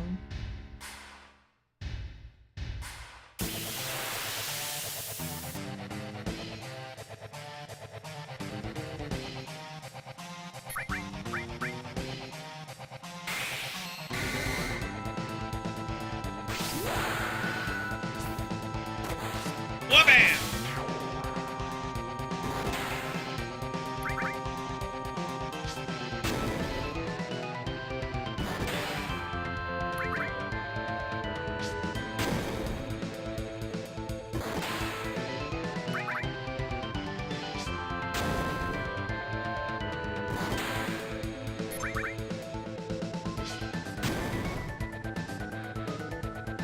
Rebirth is genuinely a great game. 10 out of 10 for sure. I enjoyed Rebirth a lot.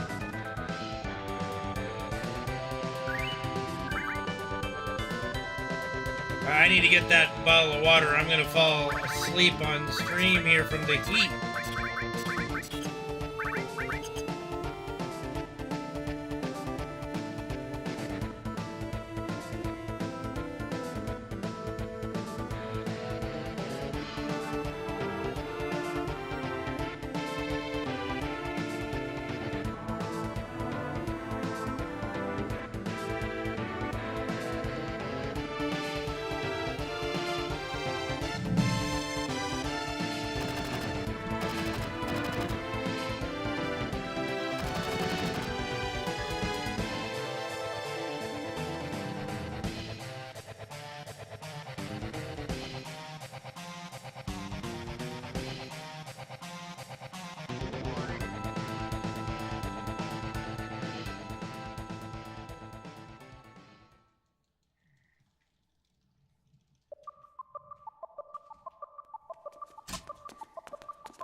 Unfortunately, I didn't have any water in the fridge, so I had to put some for later. Wait, what the hell happened to my sim?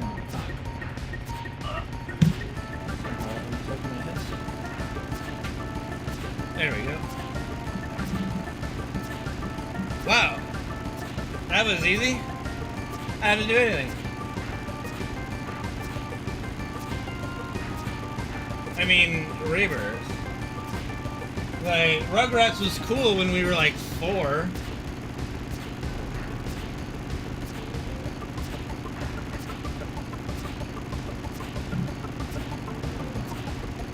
Yeah, we didn't even see, like, they didn't even appear in the screen. Like, they all, came up and just were like, alright, we're just gonna park it here. Like, I didn't even have to move.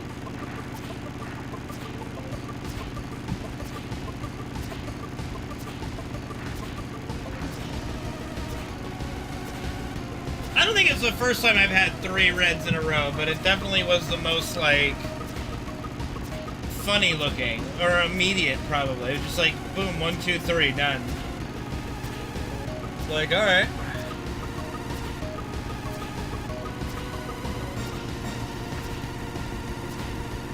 Your first time? Nice. We all remember our first, right?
I can hydrate, I'm out, but I will try to hydrate later.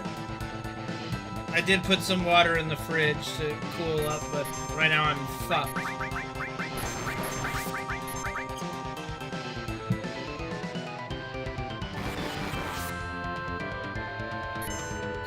There were a few drops of warmish water left in my jug.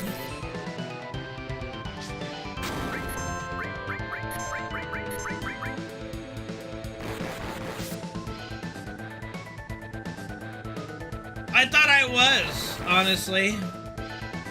I thought I was. But I thought wrong, didn't I?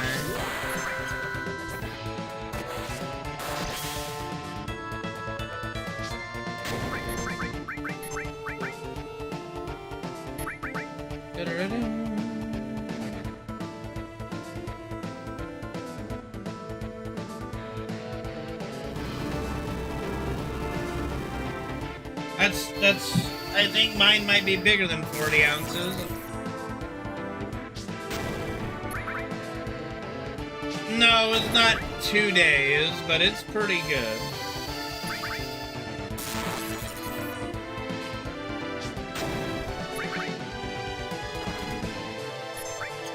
What up, Chrono? How you doing, man?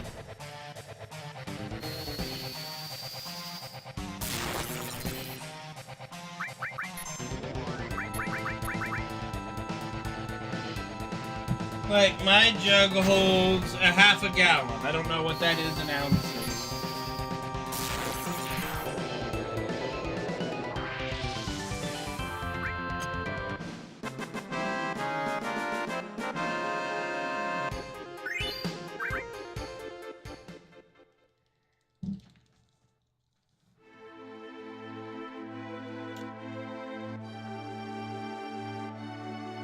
I think it's more than 40 ounces, though.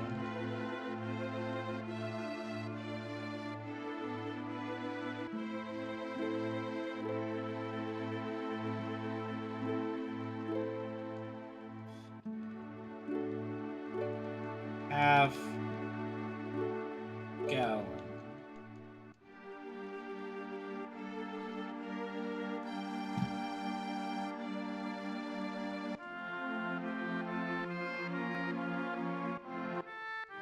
$64 ounces.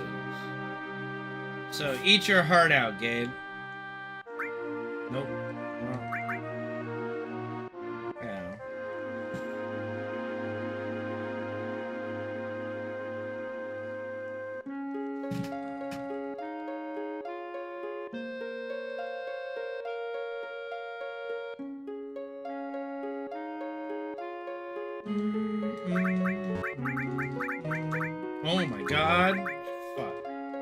Awful.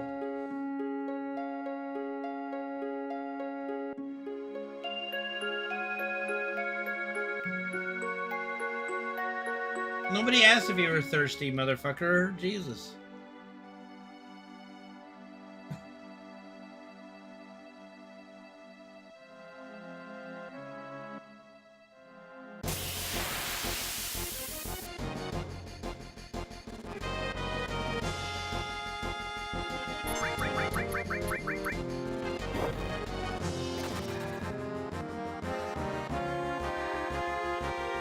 Bro, I don't blame you. I'd leave too. That was fucking trash.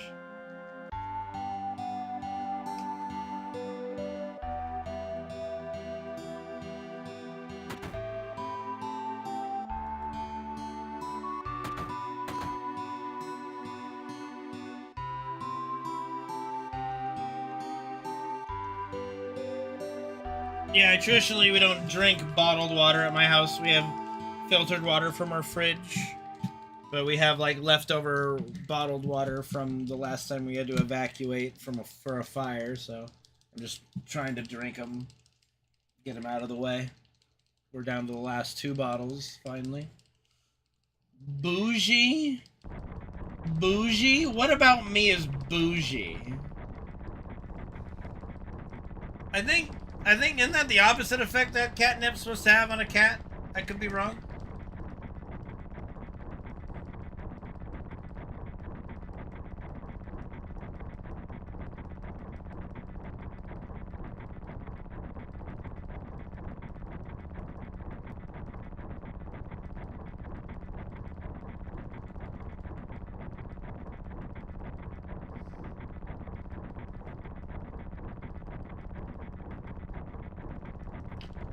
Might be the only night battle, too. I mean, technically you fight Genova live at night, but you couldn't really tell from where you were. But, like, night in the sky, at least. Actually, I think you fight Proud Claude at night. So I might be a little wrong on that. Like, I guess well, is it night or is it just the darkness around Midgar? I don't know if it's night or if Midgar just is dark. Because the city creates darkness, but you know, I don't actually think it's, you know.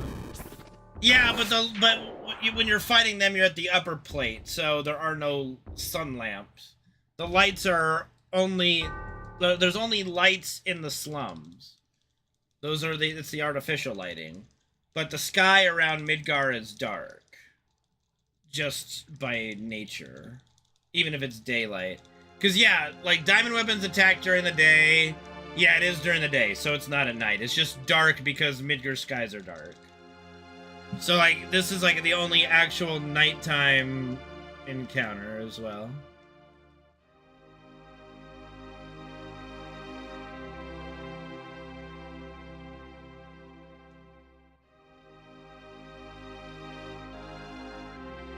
No.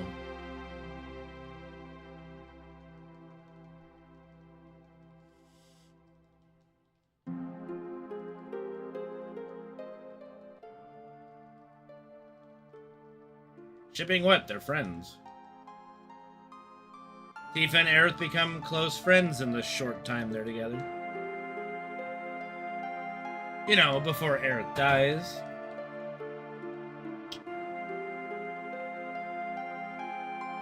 It's another thing they did a really good job in Remake and Rebirth is, you know, fostering those character connections. Like in the OG, you know, there really isn't much of that just because of time constraints, I think, and, you know. I mean, best friends, I don't know, maybe. Like, they only knew each other for a couple weeks, but they became very close friends very quickly. Text does hurt a bit, but it's more so just the time constraints that FF7 was on. You guys have to remember and take into account the game was originally being developed for the N64. Then they had to drop everything and change and develop it for PlayStation.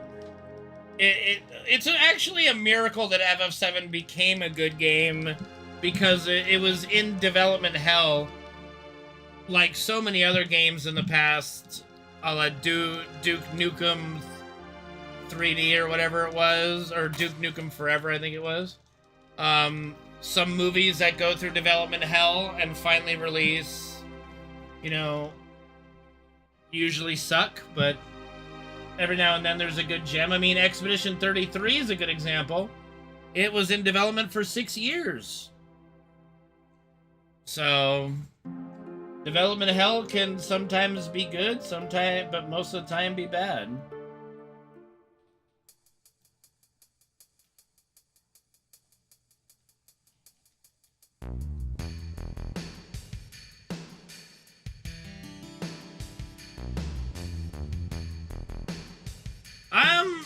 I honestly don't know the financial situation of Square and Final Fantasy games, between all the games 1 through 6.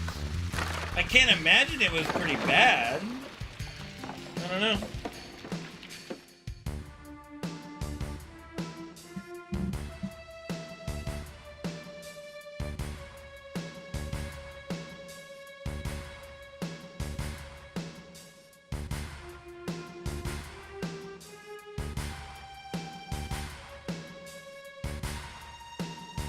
Suede, what's up, dude? Thank you for the 1, 2, 3, 4, 5. Almost didn't clock and would have had to end my run. Thank you, Suede, for the 85-month resub with Prime Gaming. Appreciate it, dude.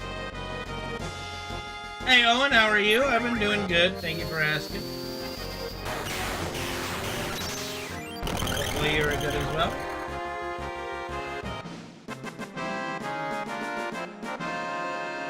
It's really funny that they had Sephiroth as a righty in the original, but they turned him into a lefty. I wonder what made them make that change.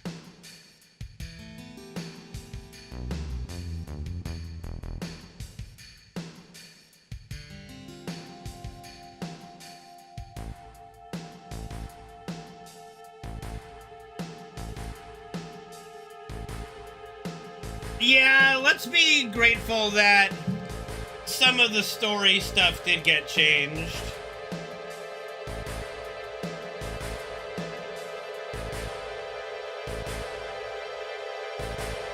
The original character, like, flowchart would have been really weird. I don't know how I would have enjoyed, if I would have enjoyed the game as much. They ultimately settled, I think, on a really good story. Obviously. It's my favorite game of all time. I would like to think it did pretty good in the area that matters most to me in a game. Yeah, I don't think you need, like, party members dying left and right. That's what I disliked about... What was it, 3? Or was it 2? Like 5? I don't know, just like characters dying constantly, and you're like, well, look, here's the character. Oh, he's dead. It's like, okay, well, you know? I don't know if I would find that interesting. I'll be honest. Like, just killing characters off. I don't know.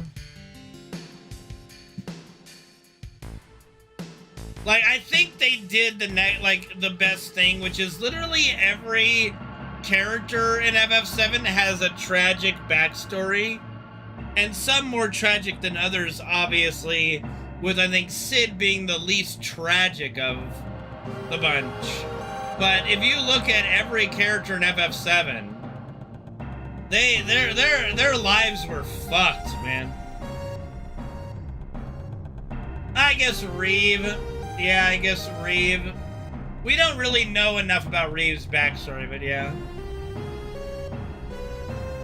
It is dark, yes. And I think it's mature.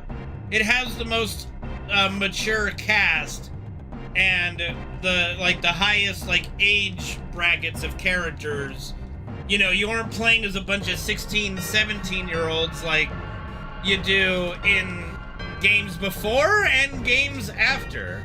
It's like everyone's basically an adult except for Yuffie.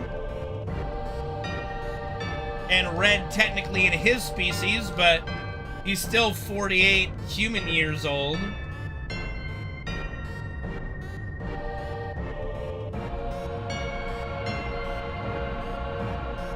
Bad guys is left-handed is a common trope. That makes sense, Adam. That they changed him to being left-handed after the OG.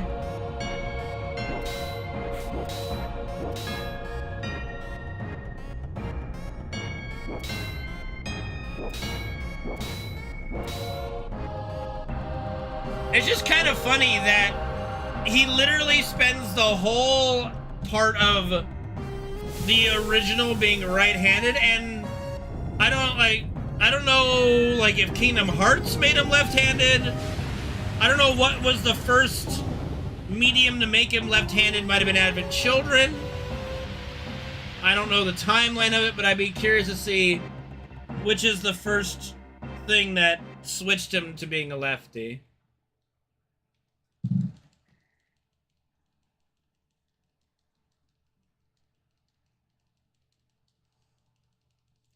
Which is kind of funny, because, Link is left-handed, but, you know, he's not a bad guy. He's the hero. So, they just kind of threw that trope in the bin when it came to Legend of Zelda.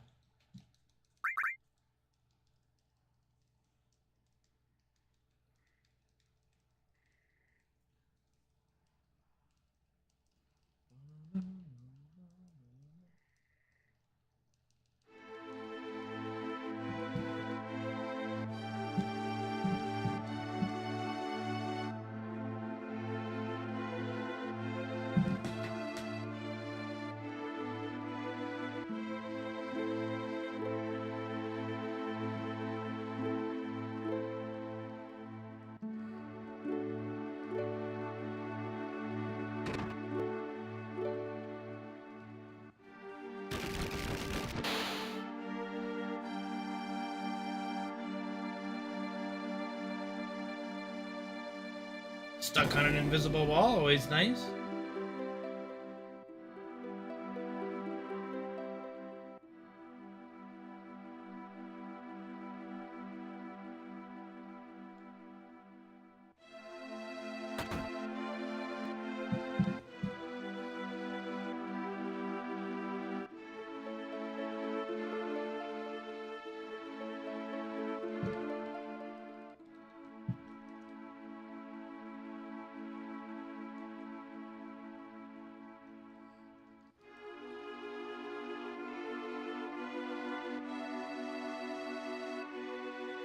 I love how Sephiroth laments Professor Gast's death, and he goes, "Why did you have to die?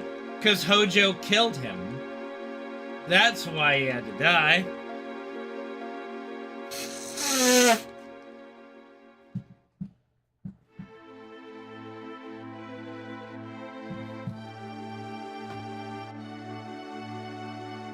Yep. Hojo kills Professor Gast in Icicle Inn while kidnapping Afalna and Aerith. Because, you know, Hojo's the true villain of this tale. Like, you have a human being who throws his lot in with the aliens. Like, you know, Hojo's as evil as they come, you know? And that's what I love about him. He is the true mastermind behind the whole shebang. All with the hopes of basically bringing Jenova back to life and sending her on her harbinger ways and accompanying her. Yeah, Professor Gas is Aerith's dad, yeah. Dude, there's so many cutscenes from that need to be shown in Part 3. Like I said, Part 3 is going to be the payoff part. There's going to be so many payoffs. The question is, are they going to land? I think if Rebirth is... if Remake Part 1 and Rebirth is anything to be viewed through a microscope, I'm very optimistic of how it's all gonna play out.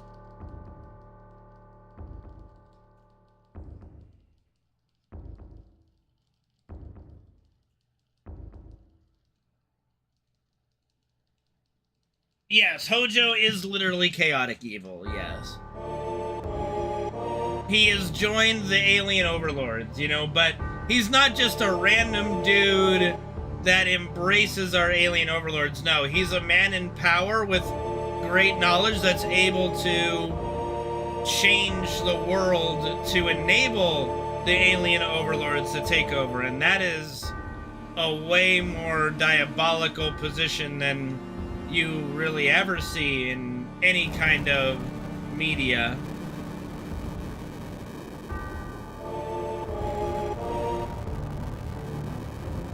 Yeah, no, like, part 3 is gonna be nuts.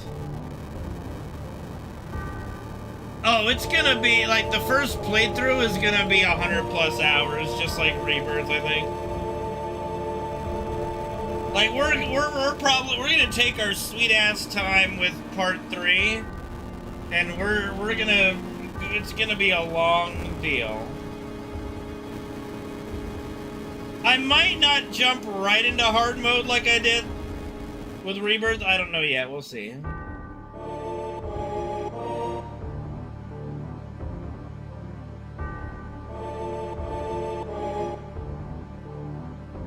There's a lot of story, Solar, if you include all side quests and stuff. I'd have to check my YouTube, but my first playthrough might have been over 100 hours, just on normal difficulty.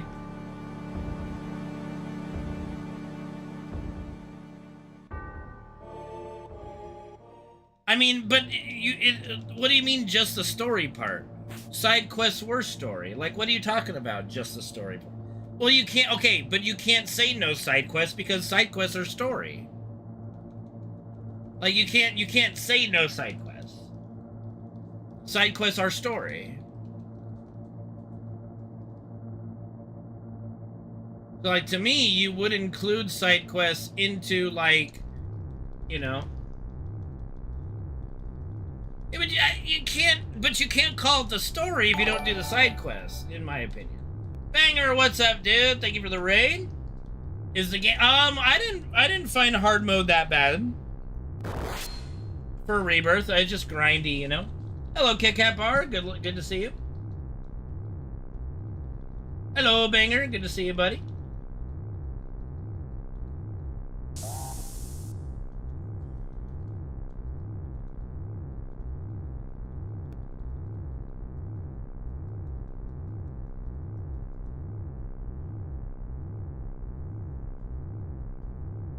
I hope you had a good stream, man. Thank you for the raid. Really appreciate it.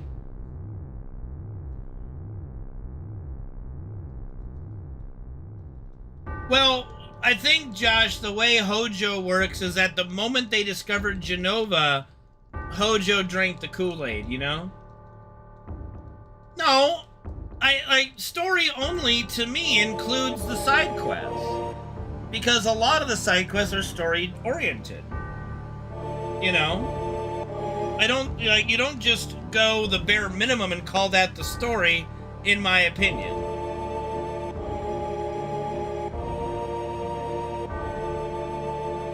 That's like saying that the speed run, when you don't get Vincent, you don't get Yuffie, is the story of FF7. No.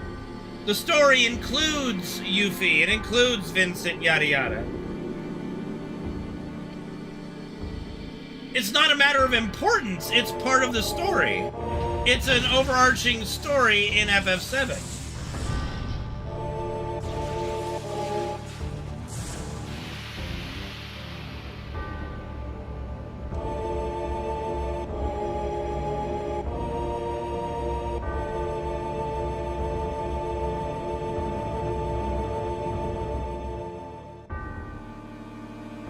Like, aside from a couple of side quests that could just be, hey, please kill X number of these enemies out in the wild, which I don't think Rebirth had many of those, if any, really.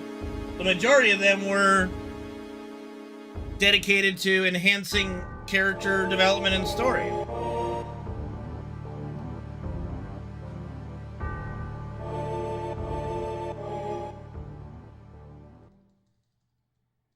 Yeah, the grass monsters. That's the one I was thinking of.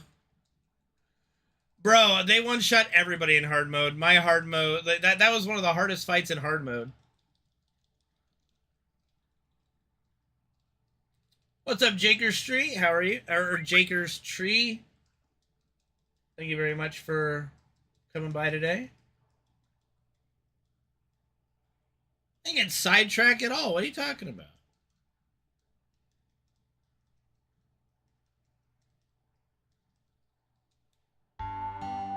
Bro, they just all obliterated me like instantly. I'm like, okay, all right. Took a few tries. That was definitely a funny little gag fight, you know.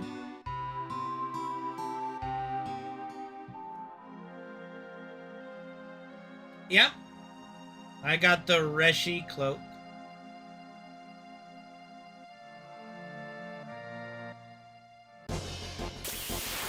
I think Chocobo breeding will come in the third game. You gotta save something for the third game. I think they're saving breeding for the third game.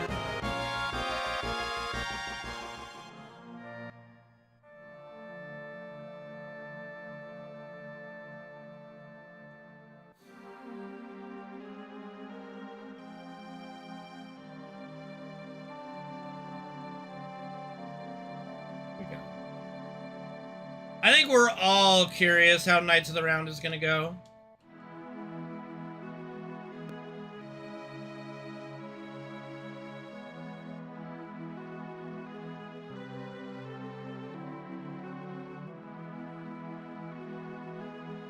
Definitely got to do a dungeon. I think that the thing that makes the most sense to me is like 4 3v1 battles, because it's like there's 13 Knights of the Round, including Arthur, right? So you do like 4 3v3 battles with his knights, and then a 1v3 against Arthur. That would make the most sense to me.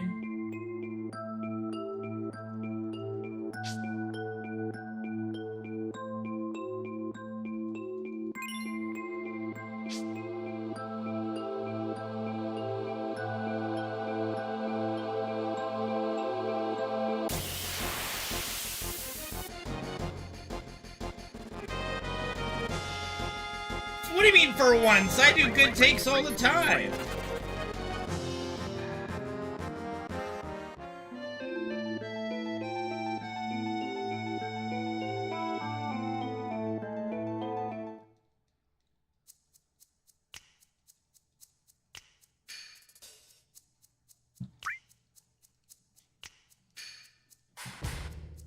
I am not. I don't argue for the sake of arguing. I argue my points that I believe. I have lots of good takes. Ugh.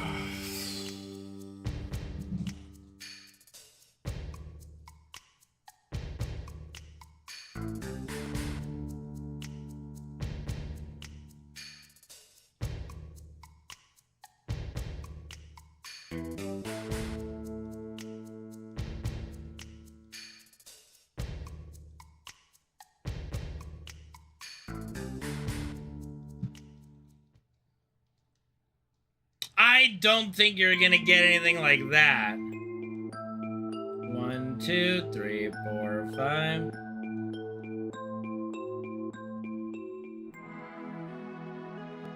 Like using Knights of the Round on Genova and all that stuff, giving safer Sephiroth more HP and stuff. I don't think you're gonna get any kind of lore thing for that.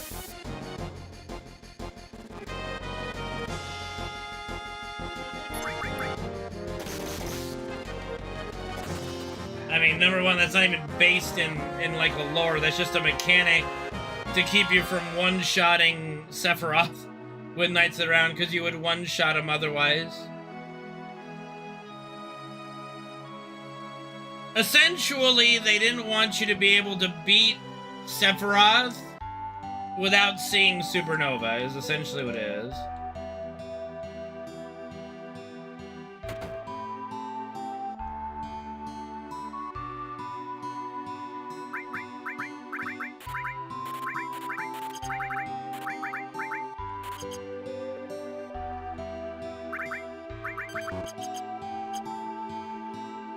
What are you talking about?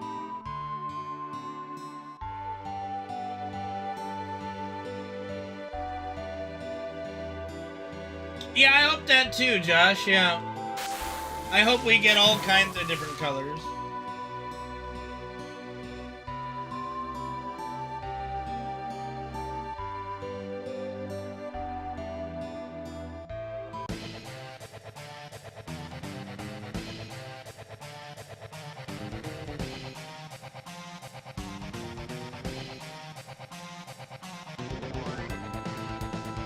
I don't think so. I'd have to look at the Saber Sephiroth like HP pool and chart again and how much he gains, but I'm pretty sure you can't one-shot with Knights of the Round if you use it on Genova.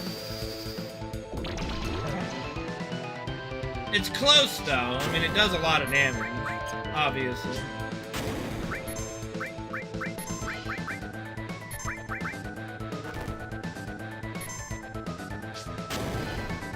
Yeah, Solar. I'm talking with YouTube people that chat in the YouTube.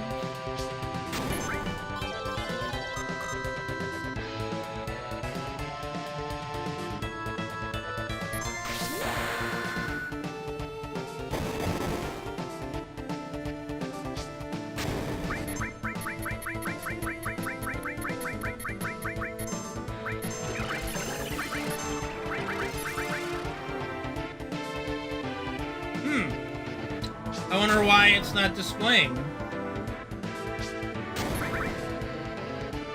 It usually does display. I think it might be like a little delayed. I don't know. The YouTube chat is a little weird, unfortunately.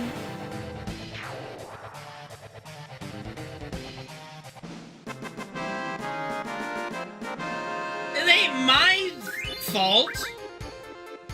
I'm just utilizing the tools at my disposal. If they don't fucking work, it ain't on me.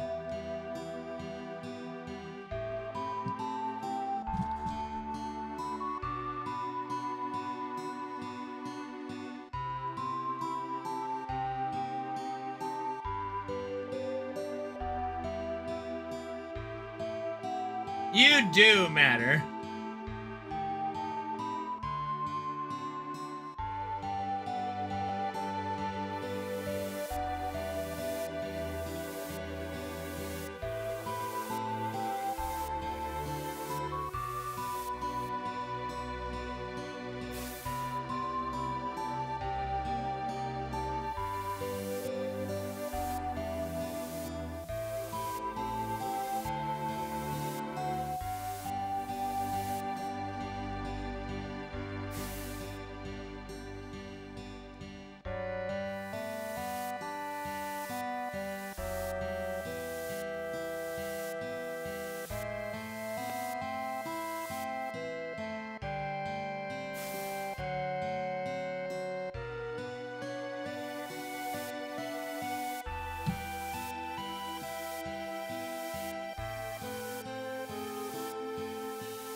Good luck.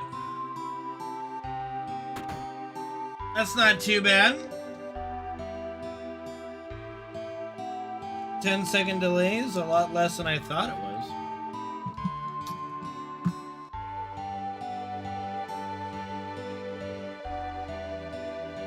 was very fortunate to get my invincible mount so many years ago on like my second try.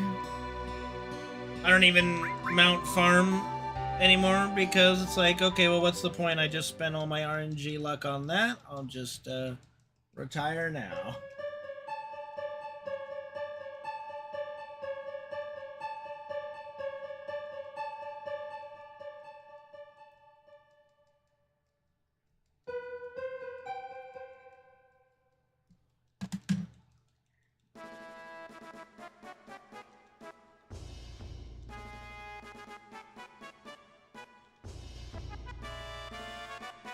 I mean, same, Invincible was the only mount I ever really wanted, so when I got him, like, okay, I'm good.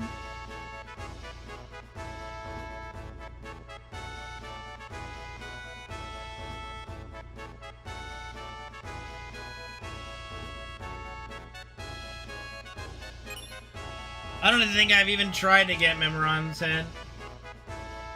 Would I retire streaming? No. I would probably... You know, I'd be streaming just as much, if not more. Maybe. I definitely wouldn't retire, and I would do a lot of giveaways and stuff. I would love to be able to give back to you guys.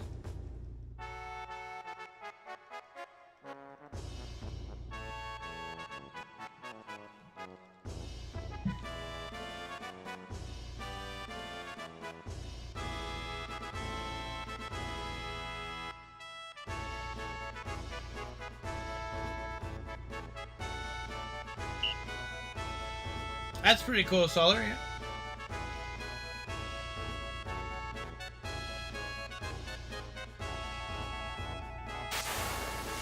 I don't think I've ever done it at the time walking raids. I just don't care.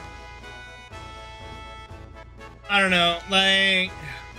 I commend Blizzard for trying to do things, but...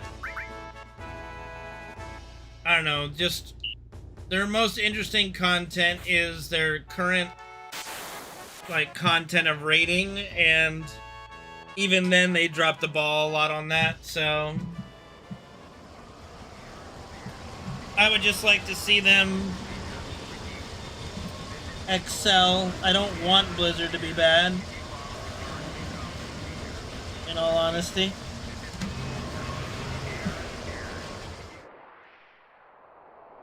I do like the Time Lost Proto Drake. I would like to get that sometime, but I'm not grinding for it. I don't care enough. Well, I haven't noticed it being shit, so I would say it's at least stabilized to a point of being better, yes.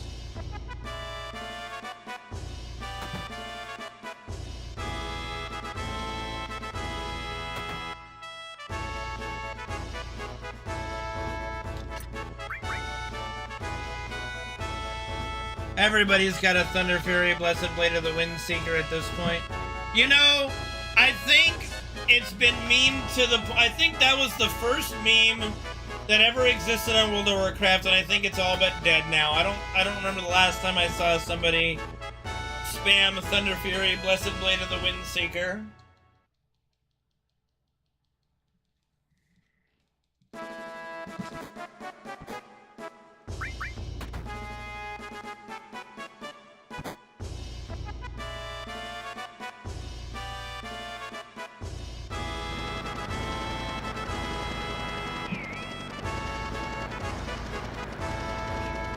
Congrats, you send congrats.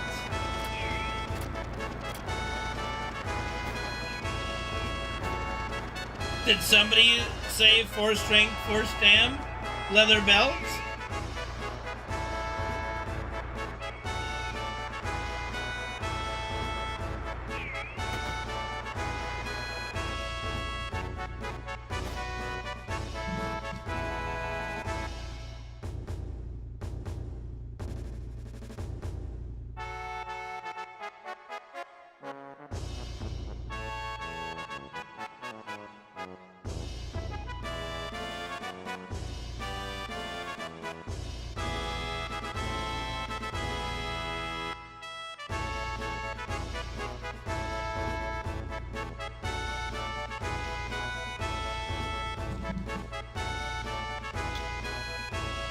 Yeah, I got a Illidan Warglaive fairly early on.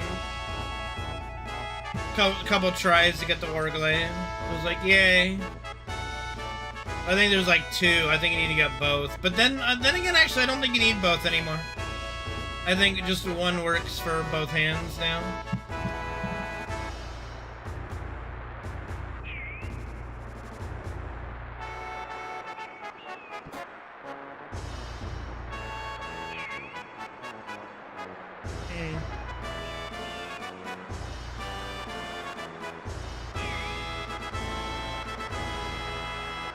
I don't know, because when I've transmogged the glaive onto both, but maybe I have both and I don't know.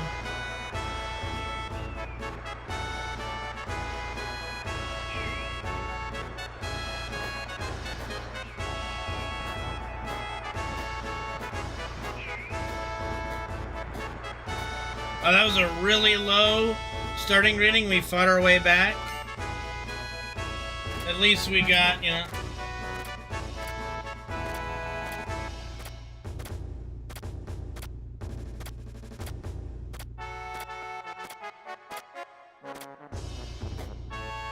At least we got the ethers.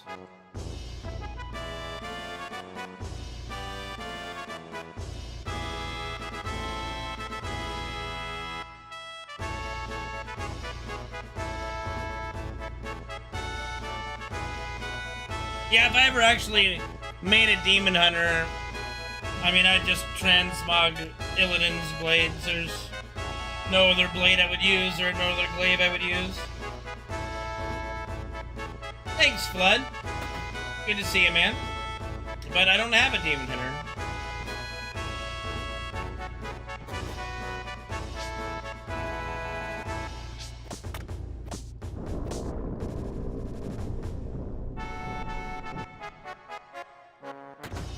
Nope.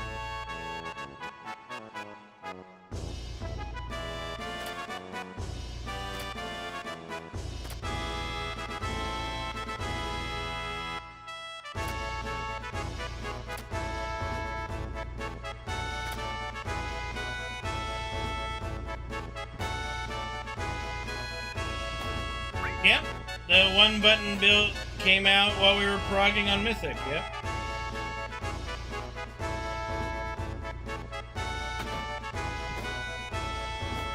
There's quite a few, like, you know, there's some people I would recommend just, hey, use the 1-button build, you'll probably get a DPS up.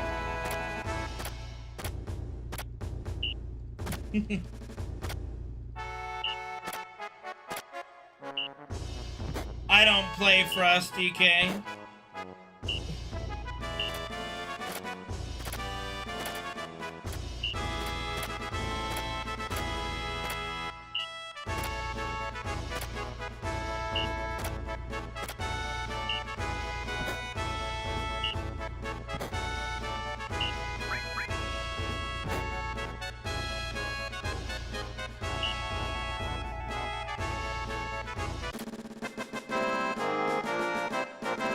Doubtful. Blood DK is going to be pretty strong, I think, in this tier.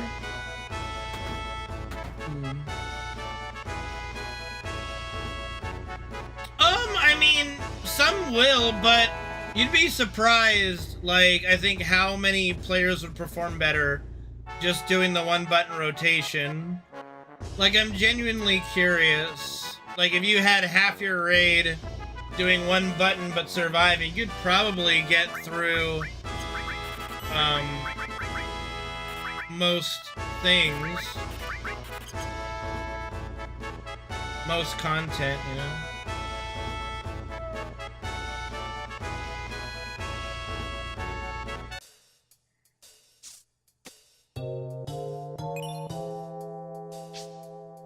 Yeah, but there really hasn't been... I don't even think there was a tight DPS check in the last raid.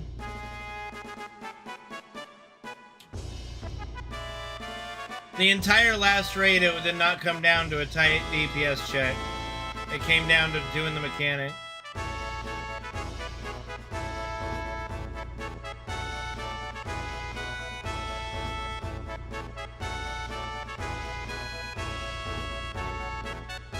You know, there's probably a week or a add-on you can get that just, it displays for you, like in the middle of your screen or like wherever you want it to be, what the one button rotation would tell you to do.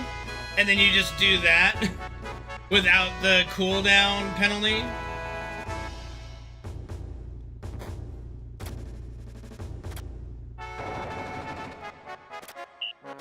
What are we talking about? We're talking about World of Warcraft?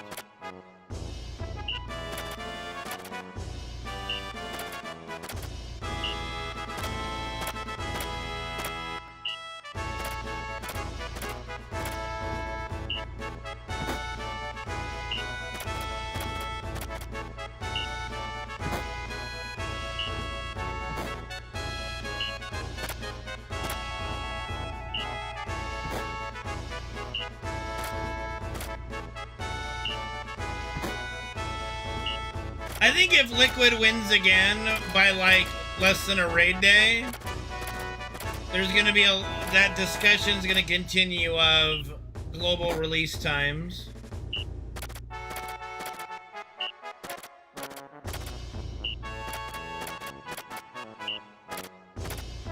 I couldn't really get into WoW Classic.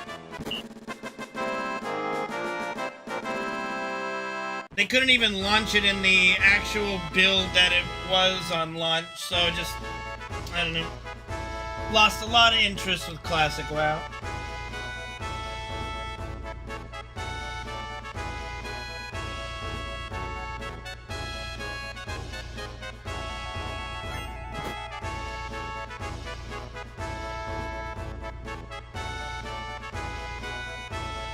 Maintenance days aren't a big deal. The fact of the matter is Team Liquid gets to look at the boss a whole day longer. And typically the raid, like if you look at the raid statistics, like time on boss and time in raid, like Echo's been quicker or just barely behind. But you can easily make an argument that having everybody access to the raid at the exact same time would give everybody as much of an equal playing field as you can get. I mean, I was playing Classic with friends, it's not interesting. And because of the gimmicks that are capable of being done, because of modern day game knowledge and the patch that it was on, by the time we got to the Scarlet dungeons, me as a warrior tank was no longer even needed. You just grabbed a warlock, 3 mages, and a priest and called it a day. So, yeah, I don't even think I leveled past 40 in Classic WoW. I'm just like, alright, well, my time has come. I'm done with this.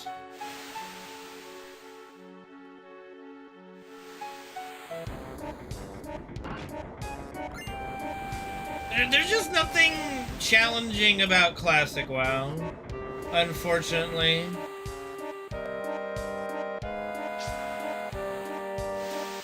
I mean, if you're going in there just for the leveling, yeah. I mean, leveling's not gonna be any of the game except for Classic WoW. Because leveling was almost the whole game in Classic WoW.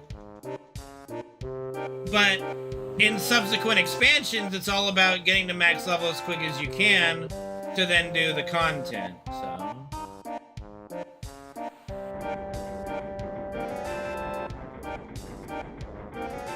There's just nothing interesting about Classic WoW. It's not challenging.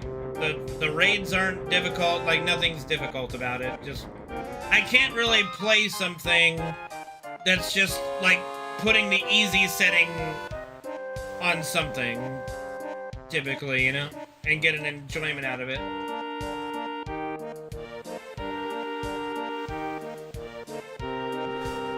I mean, but it's not even challenging to level up, it's just time consuming. It's not challenging, it just takes time. You do quests, you might die because you overpull an ad or two, but it's not challenge. Like, none of that is challenge. None of that is difficulty.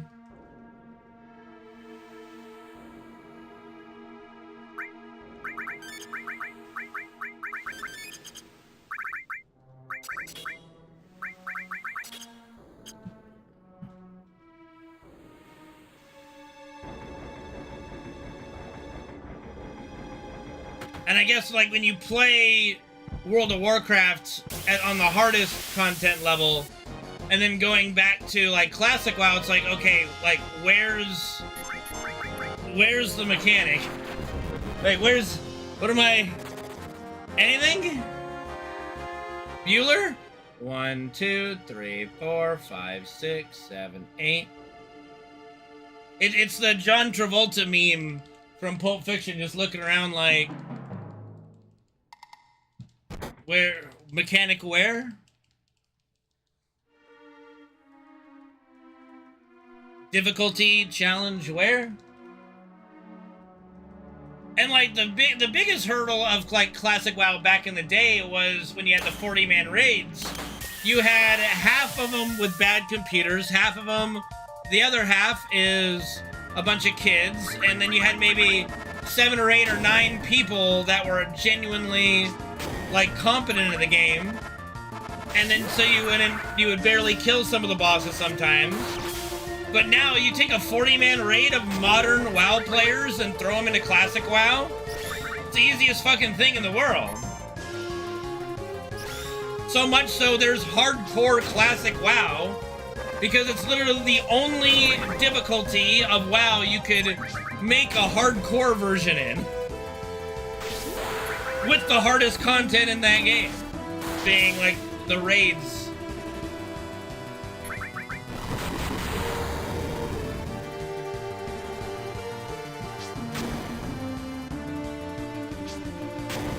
So, like, I wanted to enjoy Classic WoW. I gave it my best shot. It didn't hit the itch for me at all.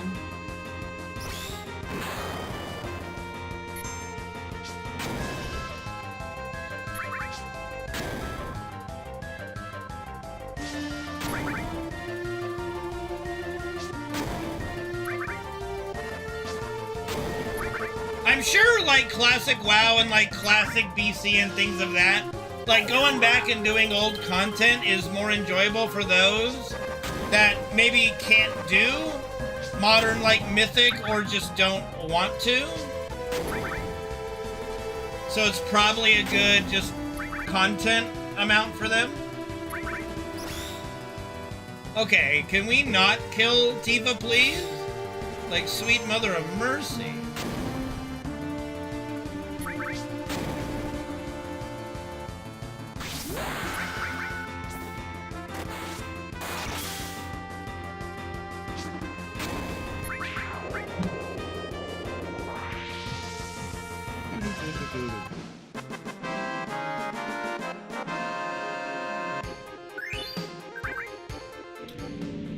Well, if you need a weak aura for Classic WoW, then, oh boy, we need to have a conversation. Yeah, but, like, World PvP hasn't mattered since, like, BC. Like, if they made World PvP matter for stuff, like, you could easily fix World PvP. You know? I know, Matchit, I know. I fucking do it, man. I know. Which is why I will be glad when Blizzard actually releases things to get rid of a lot of that stuff, because I don't like the fact that we need so many weak auras just to do the fights.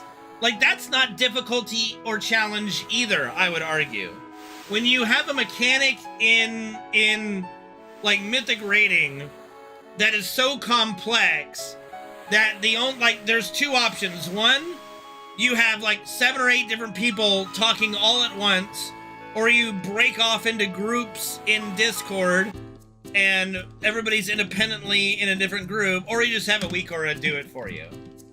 And you just gotta follow the weak aura.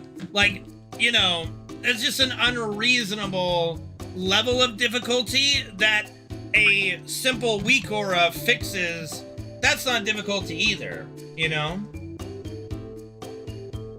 Well, WoW has never existed with no add-ons, let's be clear, but I would definitely like there to be less, them make fights that are less reliant on add-ons and disable those said add-ons so that even if they make fights that are less difficult from an add-on perspective, and then the modern, the top guilds could create a weak ore to simplify it even further. They're not able to because Blizzard got rid of that capability. I would be okay with stuff like that as well, you know?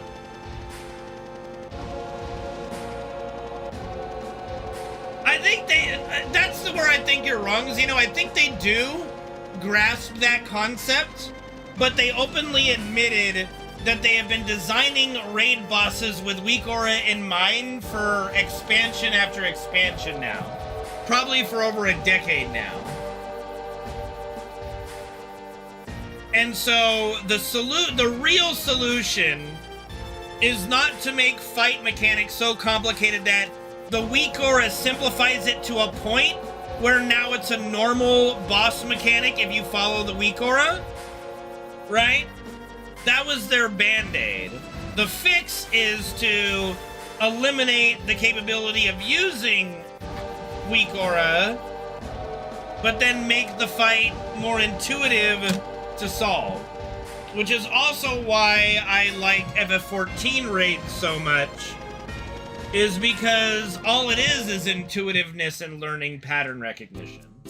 And FF14 raids are so much more interesting and fun than World of Warcraft ones are. Like, FF14, I don't even put WoW mythic, like, the top mythic fights even in the same category as the FF14 raids, as far as fun and enjoyment of execution and challenge.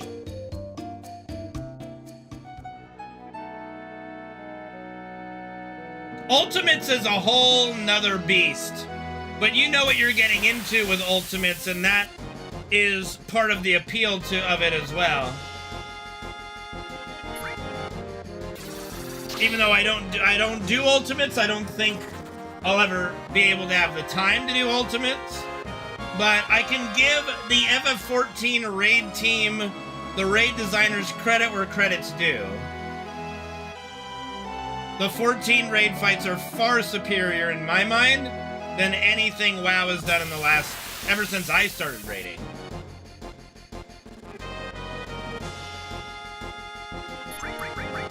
And that would have been back at the beginning of Warlords of Draenor, is when I started raiding and then subsequently raid leading.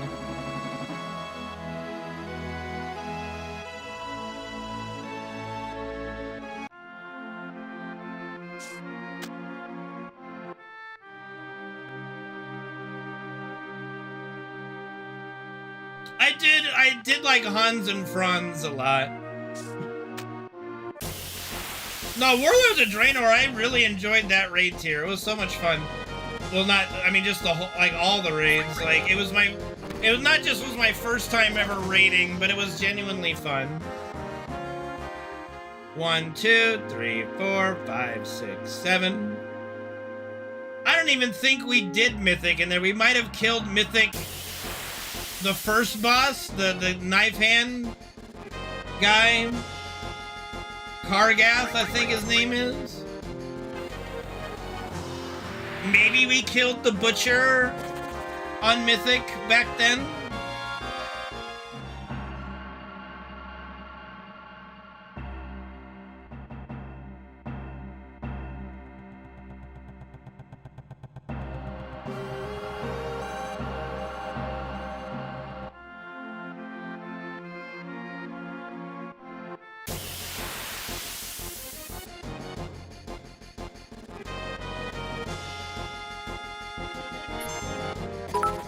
What up, Sap? Thank you for the 200-bit cheer. Appreciate it.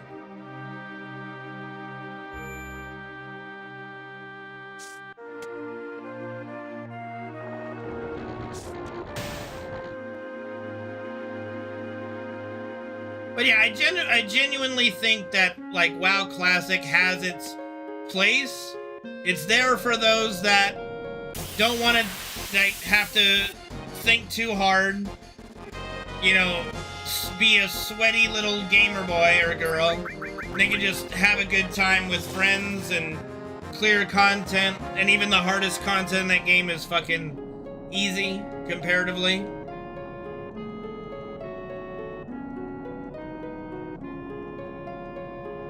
Yeah, but you still have, like, your best in slot trinkets and shit come from Mythic Plus all the time. Like, grinding Mythic Plus is just part of the game. It's really not that bad, though. It's really not hard to get the highest level, item level gear you're gonna get from Mythic Plus. Like, doing, like, 10s and shit is not hard. It's really not that hard. Oh, yeah, no, the community around it sucks. But it is what it is.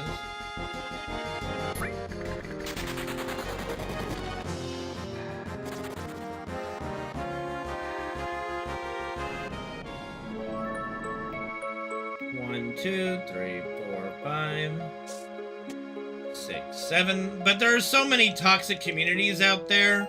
I mean, I wouldn't put, like, Mythic Plus any higher than, like, League of Legends or something, you know? Yeah, I mean, you can, like, sometimes you can get that. Like, in our guild, there are definitely groups of our guildies that don't do Mythic Plus unless they're doing it with each other. Me and Tasha just typically do Mythic Plus together and pug the other 3 or what have you, and we do just fine, so...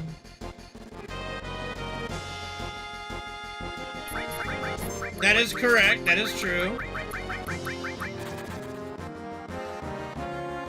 But it is understandably a requirement if you want to raid Mythic. You're not gonna raid Mythic if you don't have, you know, your stuff. You know? Like, it's fairly a reasonable thing. It's a reasonable requirement to have, I think. Like, hey, your best in slot comes from here, you need to get that, you know?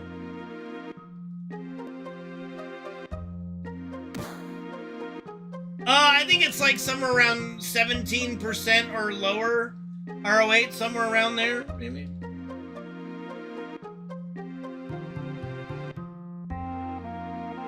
I mean, but he's talking about doing a Mythic, like, if you're talking about Mythic rating, even a group that's not planning to get cutting edge or kill all the bosses, I don't know of any Mythic, like, even really casual Mythic guilds that are not gonna say you need to get your best in slot stuff from, you know, the raid, I don't know.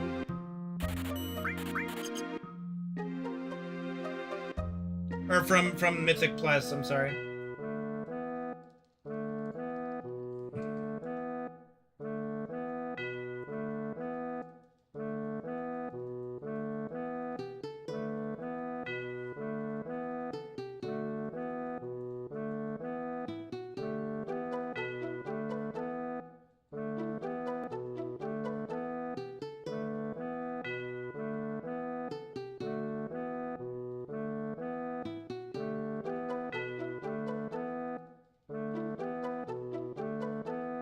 I wish I could say the same, Matchit. I wish Heroic better prepared for Mythic. Like, I wish Heroic had every Mythic mechanic, it just didn't hit as hard.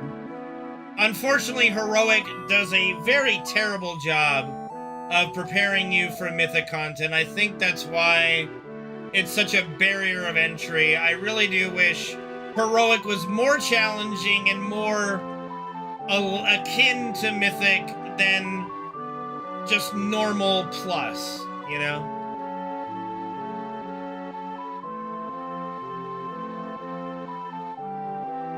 Now, Heroic is really easy to get through.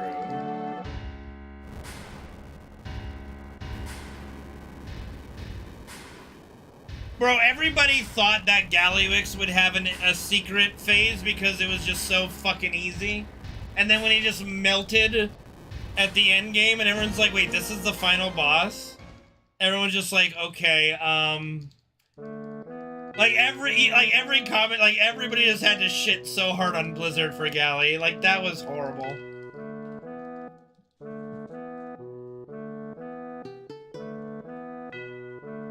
Usually the first couple Mythic bosses are easier than the final boss on Heroic. But easier doesn't necessarily mean your group's gonna be able to kill it.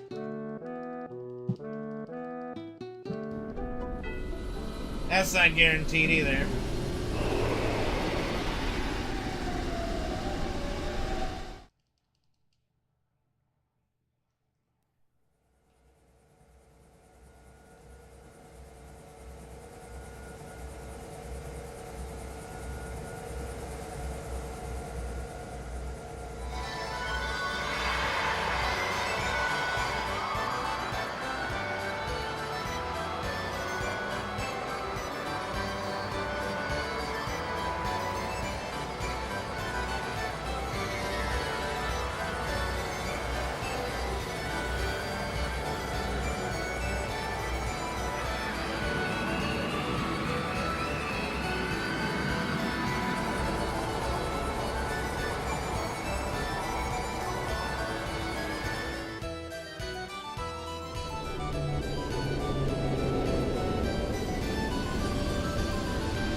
What up, Darius?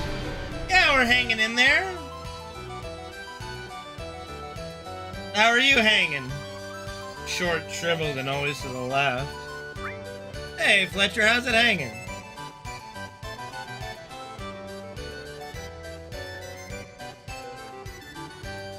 Nice, nice. Oh, game of DbD. Well, good luck with that one. All my games lately have been just horrible, and I don't know why Behavior did what they did, but map offerings are completely pointless now.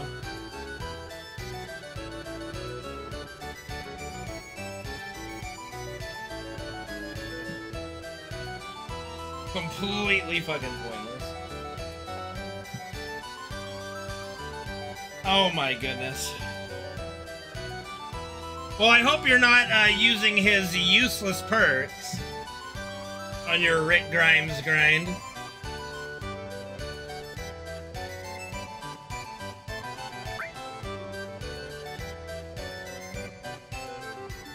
Good.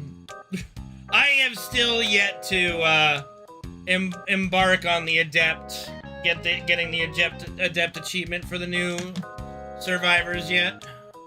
I'm like, you know, I hate myself enough. I don't need to hate myself more for right this moment.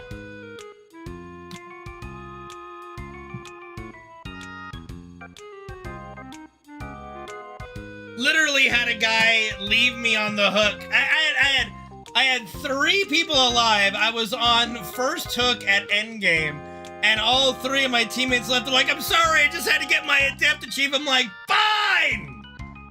Whatever! Fuck you too!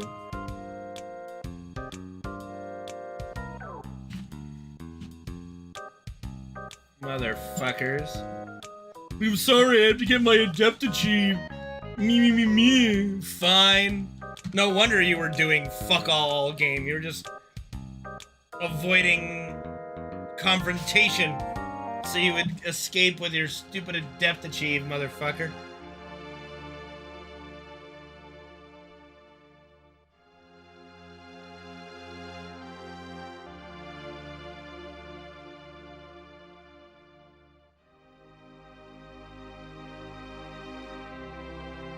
Alright, anyway.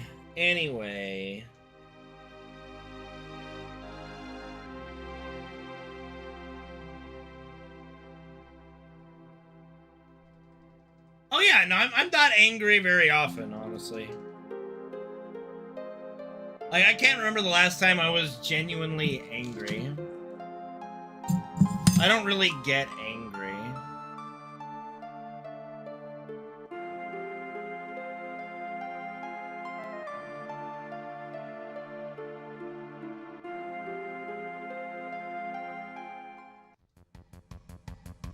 Yeah, no, I'm very rarely actually angry. Why do I yell at you all the time? Because you're an idiot. All of the time. Does that mean I'm angry? No. No, I don't have no trouble with people who want to see Cloud bang Aerith. Like, sure. Dream to your heart's content. I don't care. Doesn't bother me. Did it piss me off? I don't know if it pissed me off. I think I was just surprised. I don't think I was angry. Or pissed off. I think I was just so shocked.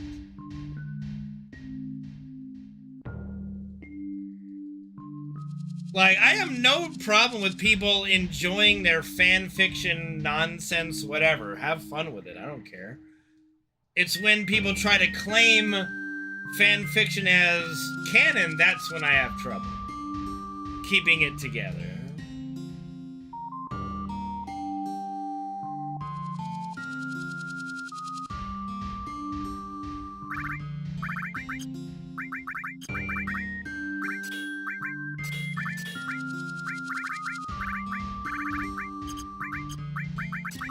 You know what it is? I'm like, if you ever watch the Pirates of the Caribbean, and you have, like, Captain Teague, you know, who's, Captain Jack Sparrow's dad, right? The keeper of the code. I feel like I'm like the keeper of the FF7 canon. And so like when I'm totally fine. You know, I'm cool, I'm chill, everything's fine. And then somebody tries to say nonsense about the canon, then it's like, huh? What? 1, 2, 3, 4, 5, 6, 7, 8, 9, 10, 11, 12, 14, 15, 16, 17, 18, 19, 20, 1, 2, 3, and 4. You know, like it's like, you know, I'll be plucking my guitar, just listening to people chat about FF7, and then when someone makes a stupid claim about the canon, it's like, bring, just break my string and go, what? About to smack a bitch.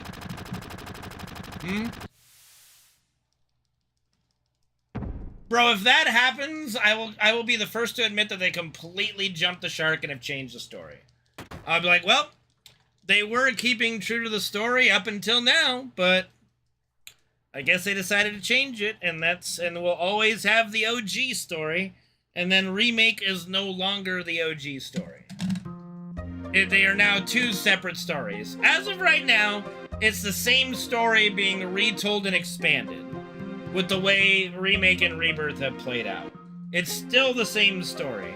If they do make some really crazy drastic changes in Part 3, it's no longer the same story, it's a different story. But for now, they haven't done enough to say it's a completely different story.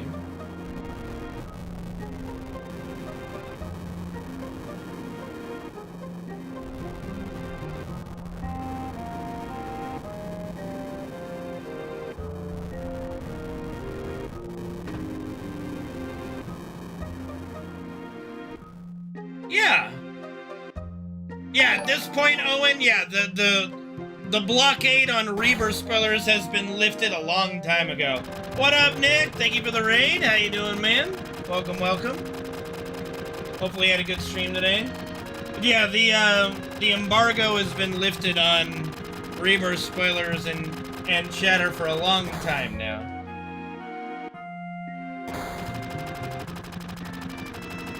Stream was the only good thing? Well, I'm happy to hear that at least, that it was good.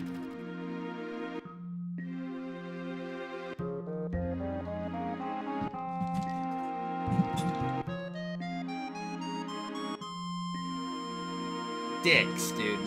Fucking dicks.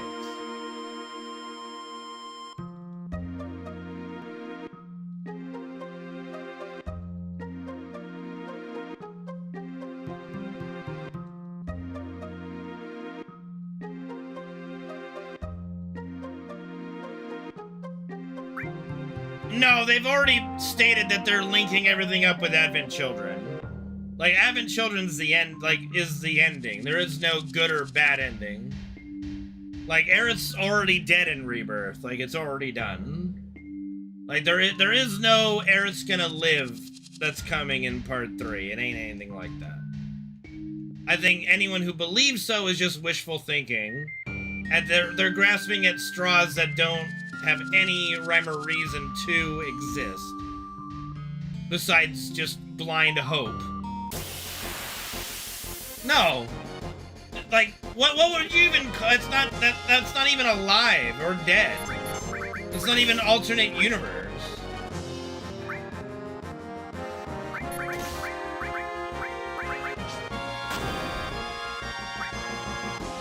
She can be your queen, but she dead. Saved her from what? Like, the way they left it with Aerith in the alternate universe is her pushing Cloud to get away from Sephiroth, with Sephiroth approaching, so she fucking dead, yo. Like, that's the only other way to really look at it, I think.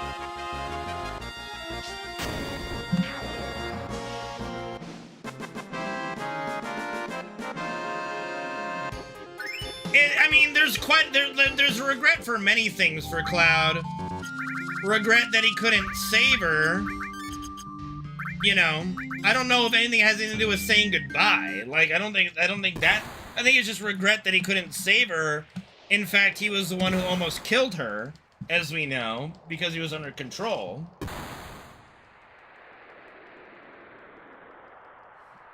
I mean, that whole nonsense with Holy, we really don't know. Like, anybody who claims to know is full of shit. What we do know is it's bypassing a key scene, or maybe it's not gonna bypass it, but we'll see. Like, at the end of, like, the temple in the OG, Genova has control of the black materia, right? And then we defeat Genova as Genova Death in the OG to get it back, to then subsequently give it right back a few moments later. But we're ending it with we have it and Cloud is under complete control of Genova. All right, Josh, lurk away, buddy. Lurk away. Appreciate you, man. Sleep well.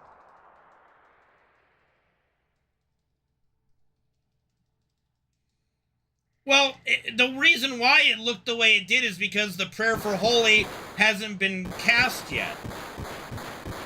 It's a materia that does nothing until the Holy is invoked, and that happens after Aerith dies, which is why it's glowing a pale green in the original.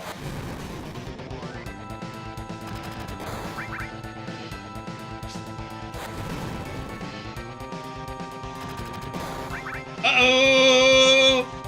Uh-oh! We got critted! Cross your fingers, guys. We might have another dying death.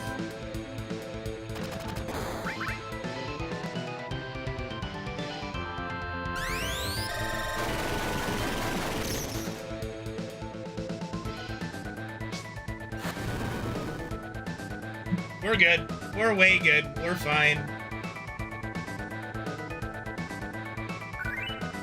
I forgot. I think Barrett got off a preemptive Molotov there, so we were good.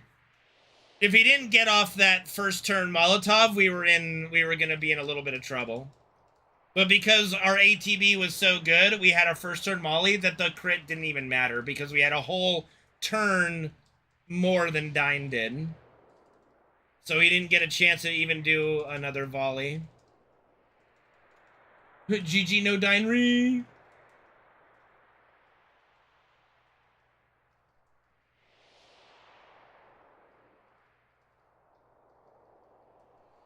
Like, I think the logical, okay, so Tifa, when she dipped into the live stream, when Cloud nearly killed her, right? She got to see, like, the planet, like, some minor weapons created by the planet, keepers of, like, huge materia. She got to see them fighting Genova's influence in the live stream. Firsthand, right? Where do you think Aerith and Zack are going to be fighting in the end of it? They're going to be fighting in the live stream. My firm belief is Aerith, while she's praying for Holy and also praying for the live stream to save the world from Meteor, Zack's going to be protecting her. While we're fighting on the upper world against Genova, Hojo, and Sephiroth. So those two battles are going to be happening simultaneously, I believe.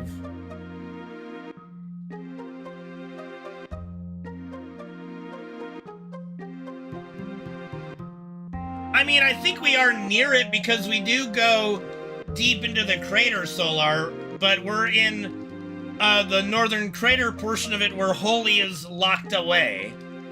I think they keep that aspect in Remake Part 3.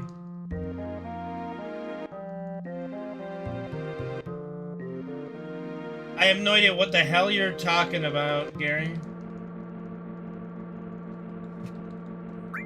Like, the plot ghosts really don't have anything to do with Rebirth, honestly. Yeah, you're probably near it. Like, what I think is you're at the location where Genova was, you know, slurping up planet energy when she first crash landed and then had to, you know, flee as the ancients were coming to investigate. And I mean, I think it's the origin point of everything. And they might make that a little bit more clear in Remake Part 3. I mean, there, like I said, there's really Rebirth doesn't end with alternate endings. Like, so thus far through Remake and Rebirth, there is no real change between the OG and the remake. I mean, just because you see them doesn't mean anything's happening with them. Like, they literally took a back seat in Rebirth. Like, the plot ghosts don't do anything really in Rebirth.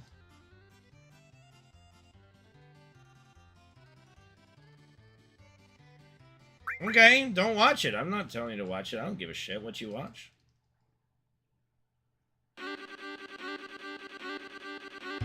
I mean, I'll shit on FF15 all day because it's a fucking horrible game. I mean, not that horrible, but yeah, I'm glad I at least beat the damn game. But it's better than my memory of it, at least. But still, not the greatest entry ever made. Probably top 5 worst for FF15, but at least it's got Aranea. And Lara Croft giving a blowjob to... Gladio. Yeah, it was Gladio.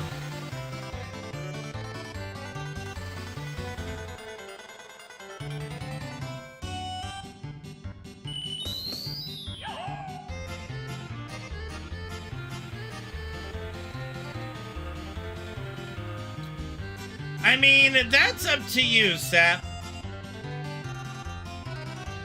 No, the plot ghosts don't really do anything, man. Like, I'm sorry. I would love to share your dislike for the plot ghosts, but they haven't really done anything, so I don't give a shit. It's like getting mad for Jar Jar Binks' existence in the prequels. Like, give it a rest already.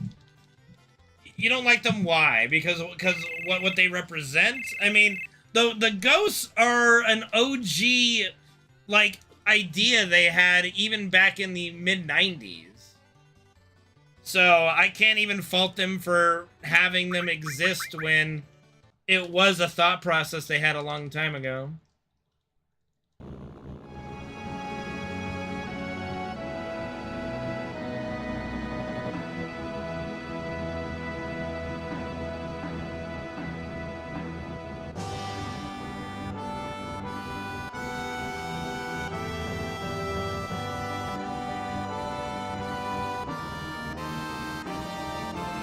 I honestly think that the changes they made to Rebirth are like, for the most part, better. Like, giving the Gi tribe an actual reason for existing. So much better than how the Gi were in the OG.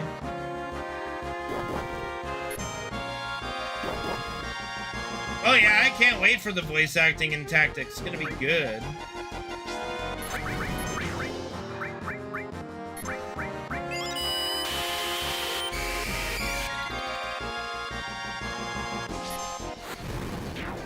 Like, the subtle changes they made, I think were, for the most part, very good. And none of it really changes the story to a great degree. Like, having the Gi be the ones who made the Black Materia and not the Ancients is a much more logical thing.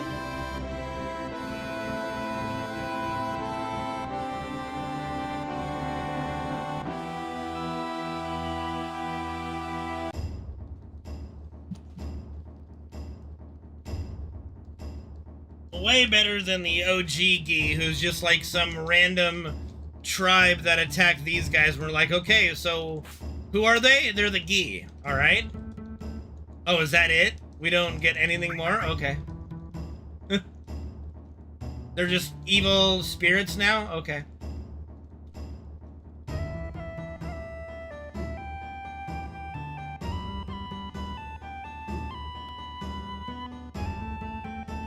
Gi in the talk.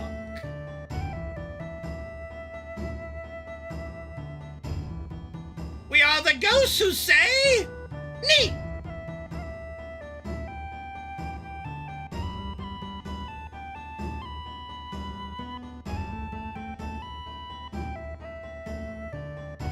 We are now no longer the knights who say neat. We are now the knights who say icky, icky, icky, tabang, boing among you.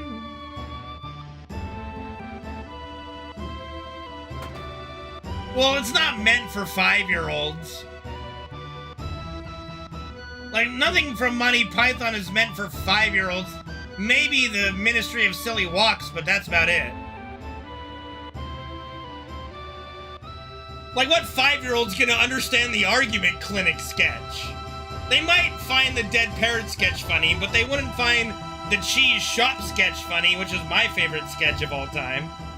Not much of a cheese shop, really, is it? Finest in the district, sir. And what would lead to that conclusion? Well, it's so clean. Well, it's simply not over-contaminated by cheese.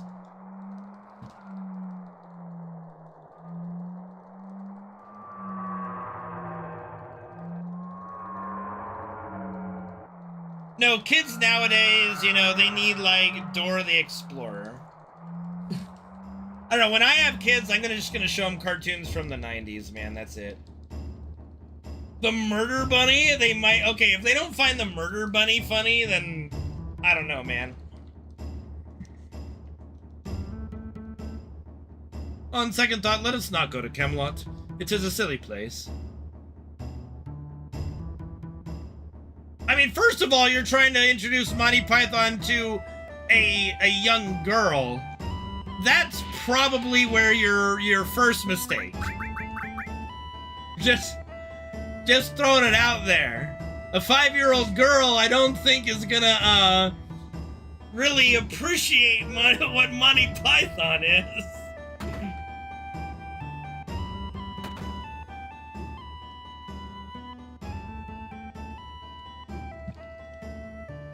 All right, during this cutscene, I'm gonna go see if the water's cold enough, you know.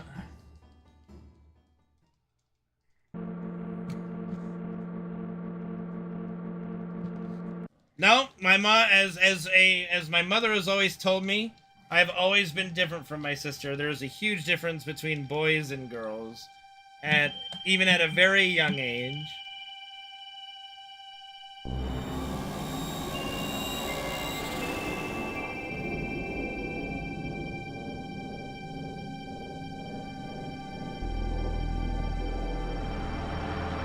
Oh yes, with silliness like that, yeah, there's a difference.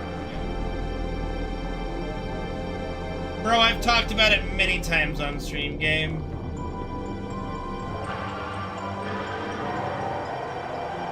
Uh-huh.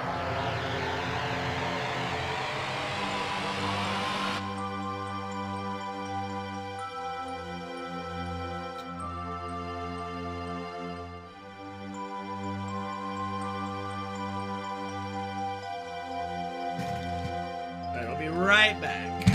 Boy, my fucking ears are sweating.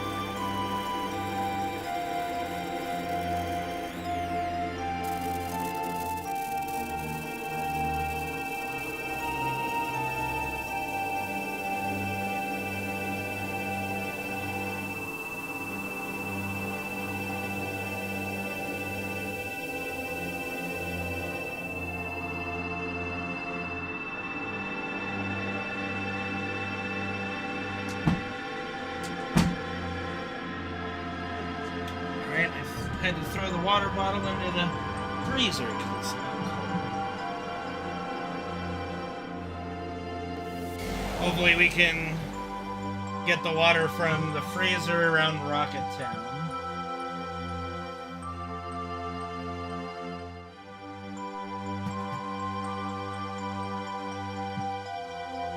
Well, I thought I had water down there in the fridge already, but it was empty, so... I dropped the ball on that, and my thermos is all empty too. I guess I drank more water than I thought today. It's been a pretty hot day, so. Record high, my computer says. That's great. No, I dropped. Oh my god. So help me God.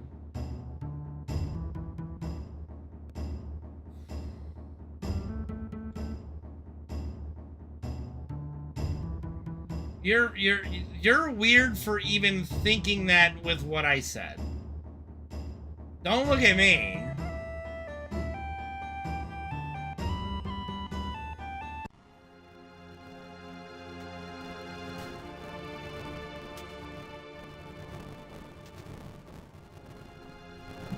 I'm not a climate denier. What the hell? I think you're mixing me up with like Asmongold or someone.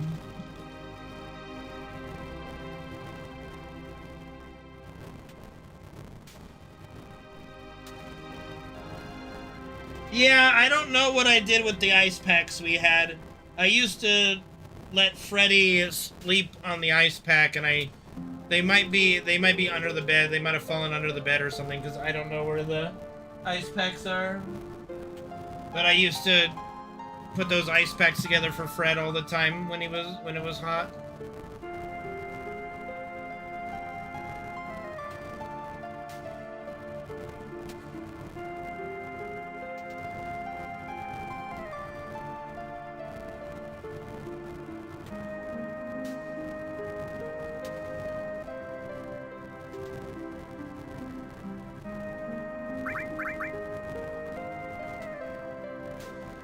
I don't think you should put an ice pack directly on your privates, Gabe. That's not a good idea.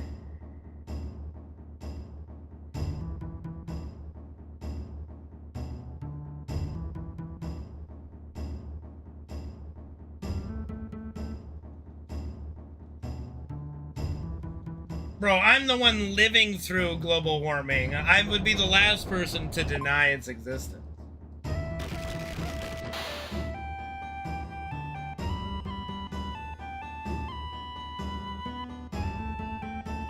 Who the fuck eats peas anymore? Jesus.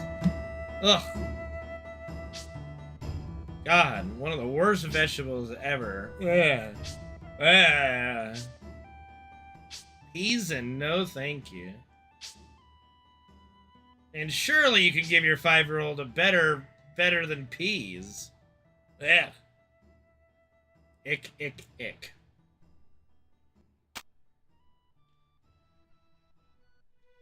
One, 2, 3, 4, 5, 6, 7, 8, 9, 10, 11, 12, 13, 14. Here we go.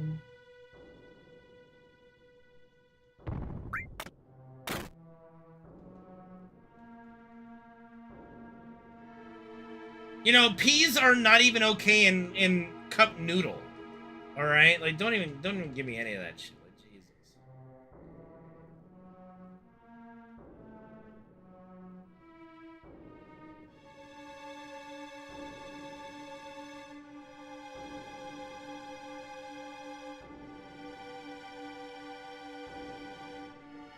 The fuck is chard?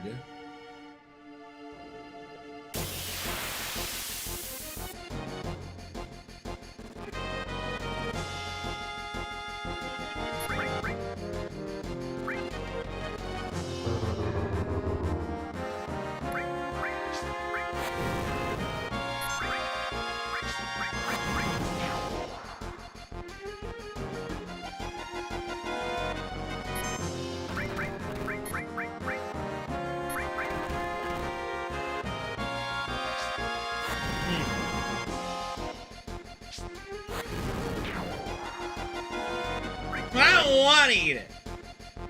Yeah.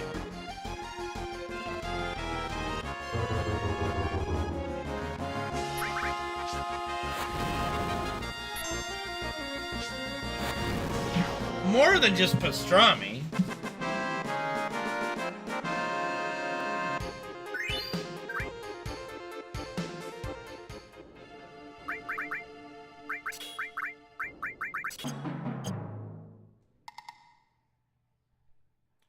2, 3, 4, 5.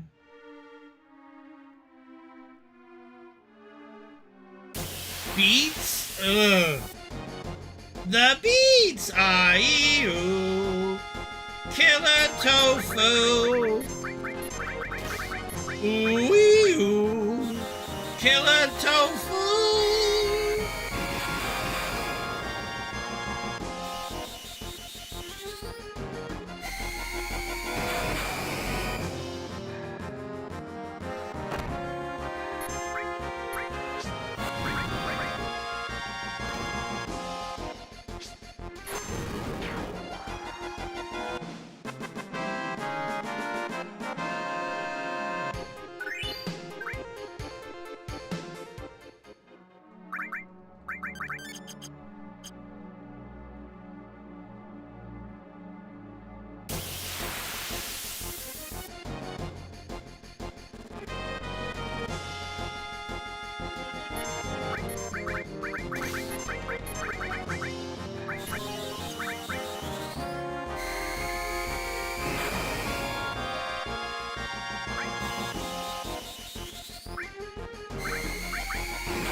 Alright, here we go. Ginatok.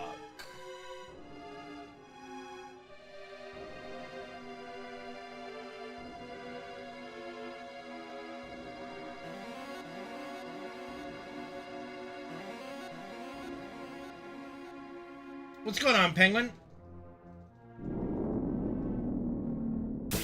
Thank you, Copter. Not the greatest starting ATB.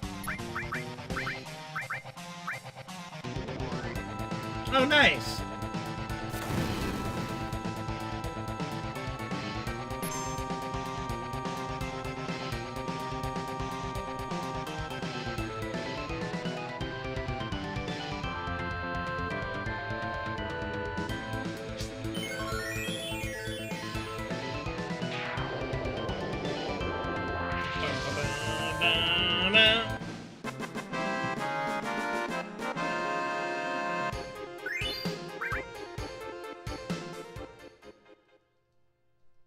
Ginatok.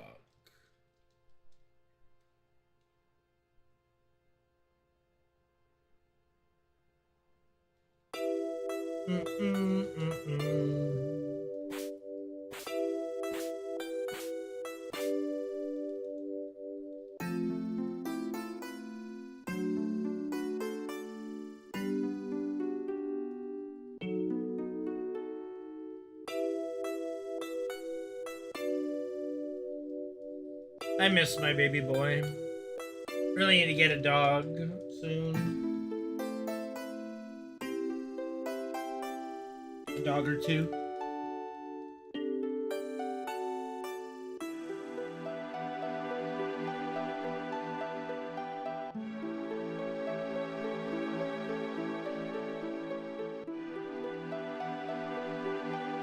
Just a mixed breed of something, you know. I'll know when I see it. Not gonna do pure breeds anymore.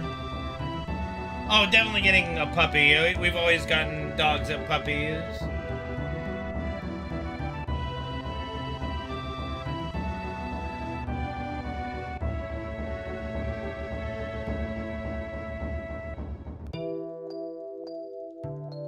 The dating game. With my credentials? Yeah. Indeed. There you go, see?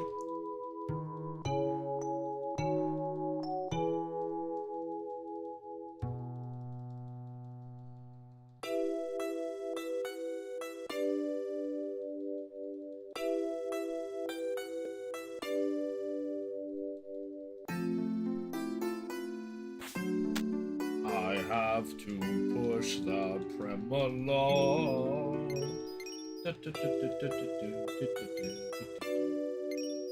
That's even worse, Suede.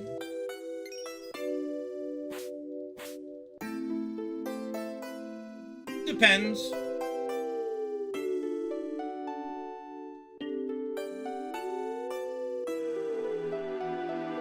I mean, no, that's not all that's left. That's fundamentally not true.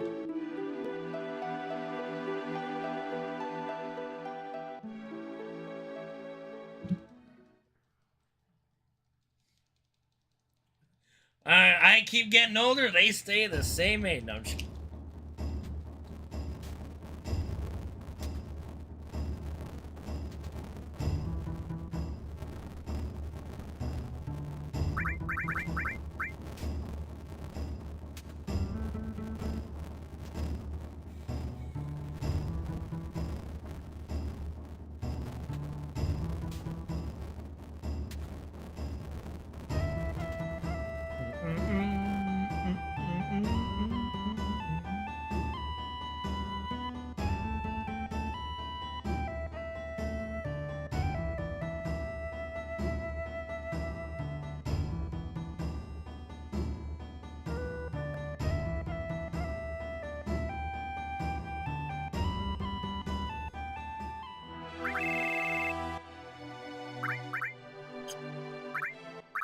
Well, I kind of need to make it as a Twitch streamer first, you know?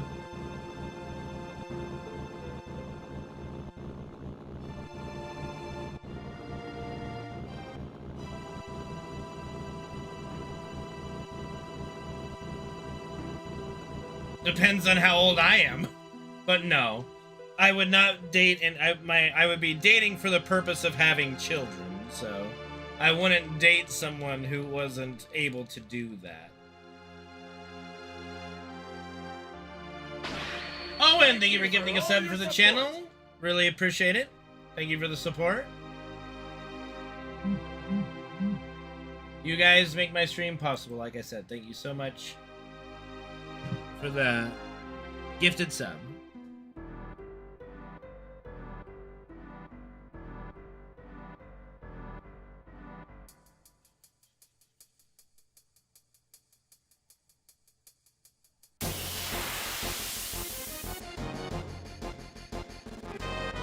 Definitely ain't adopted. I haven't had it tested, but it can't be that bad.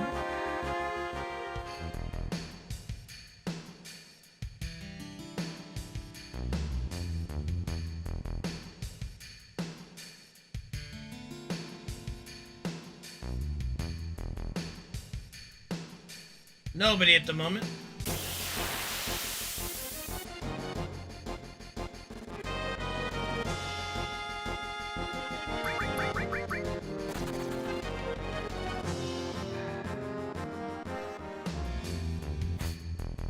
What does that even mean, Suede?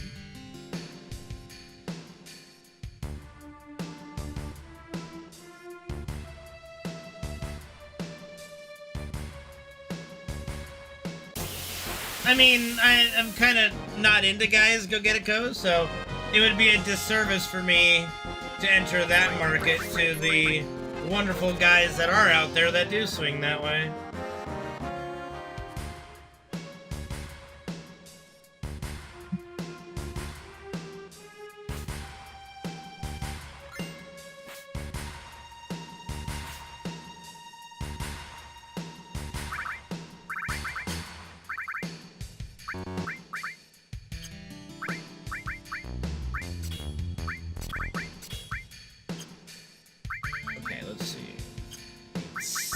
Materia. Okay.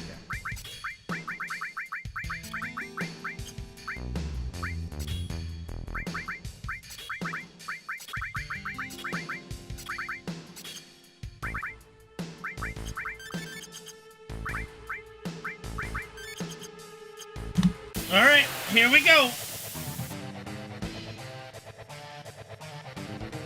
I'm kind of busy here.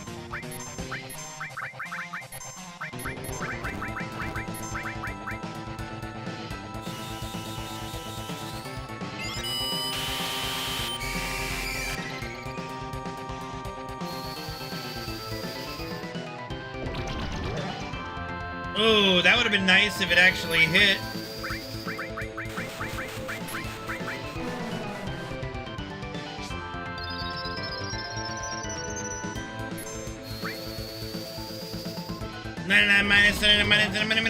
Come on!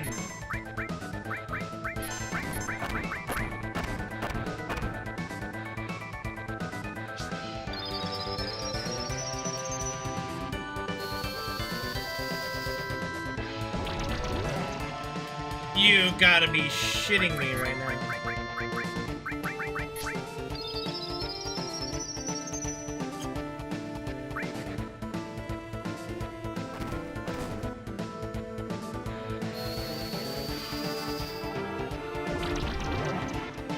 What is the matter?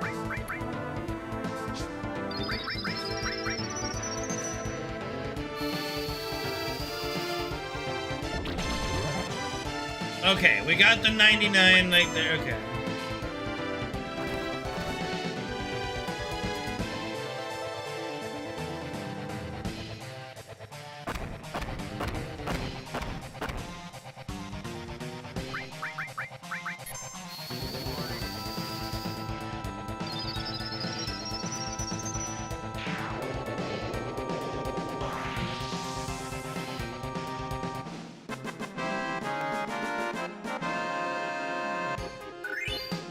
Okay. Well, we got through it.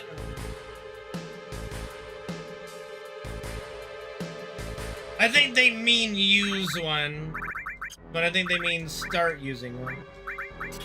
Anyone who thinks I could make an app is... no. Like, have you met me?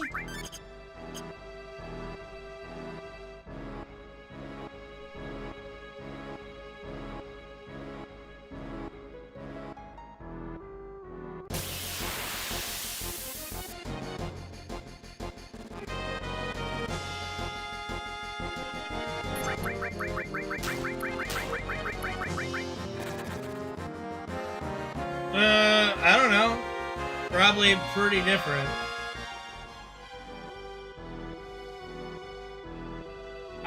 We didn't take walks. My dogs have never really needed to go for walks.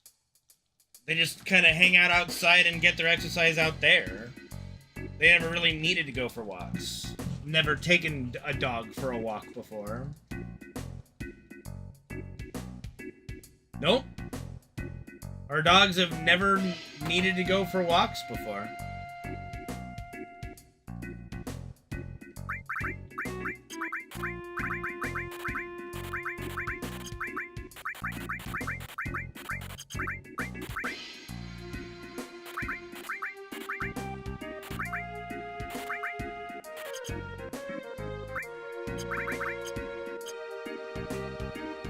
Well, it's not even like they don't go to the mountains. We just have a big enough property that they can get their exercise out in our yard, you know?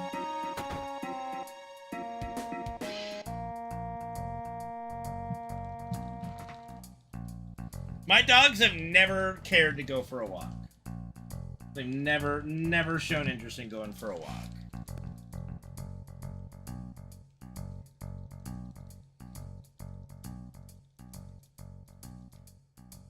Did I ask? Yeah, I pulled out my dog dictionary and asked them if they wanted to go for walkies.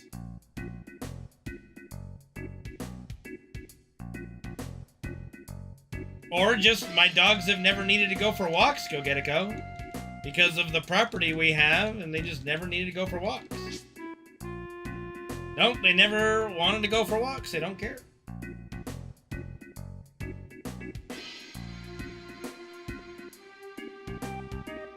No, my dogs were happy lounging about. How'd they deal with the... Dude, do you think coyotes fuck around with big dogs? No.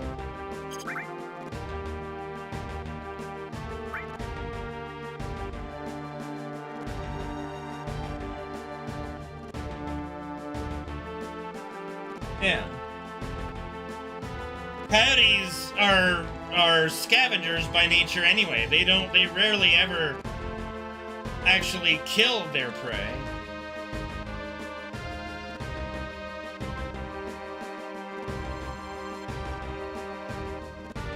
I mean, yeah, you can have service animals. And service dogs are good to have.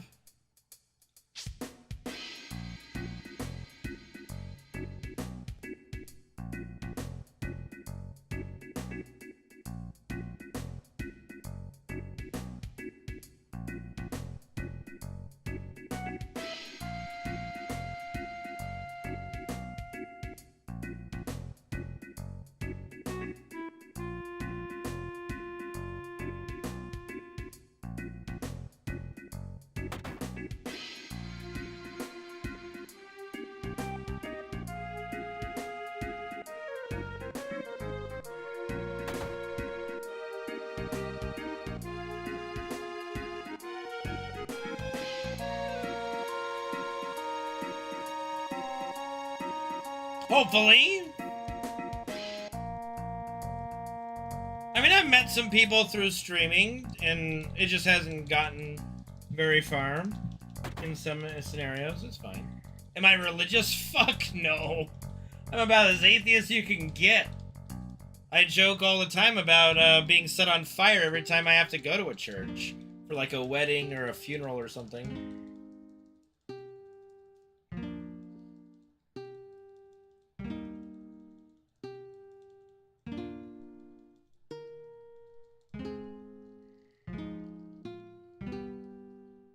I don't recall ever calling Tifa a goddess, but it's not out of the realm of possibilities of things I would say.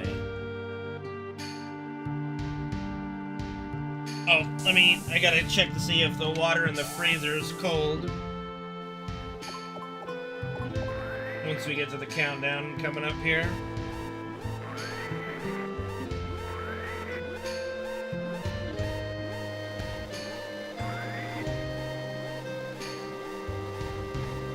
Might have to, you never know, Penguin.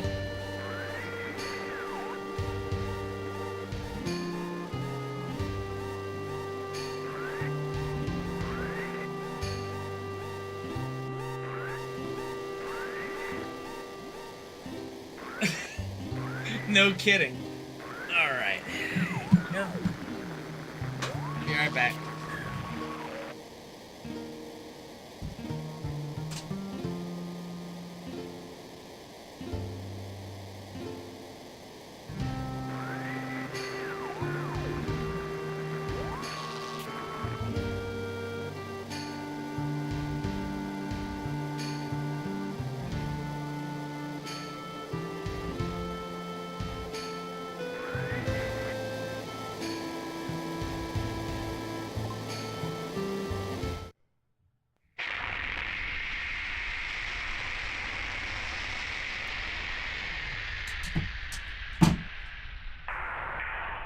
It's not ideal cold, but it'll have to do.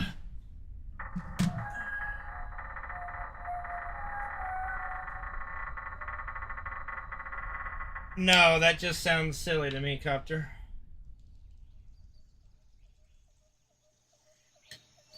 I've always been concerned about STDs.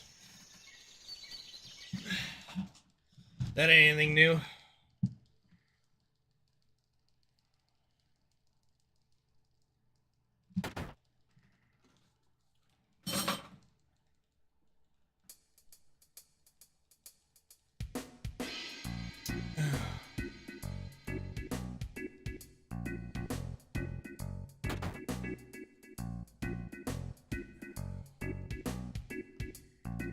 Whew.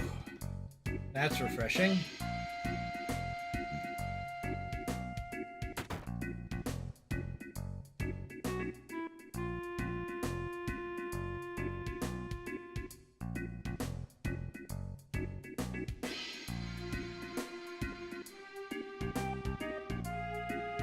Well, the date was the iPad, as far as I believe, Penguin.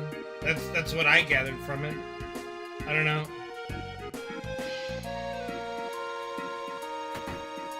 Like, the date was with her over the iPad.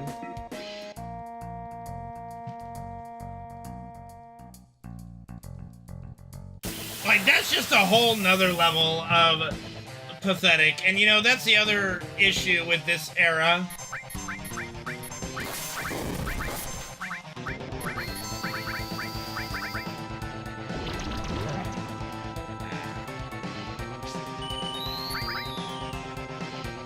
What?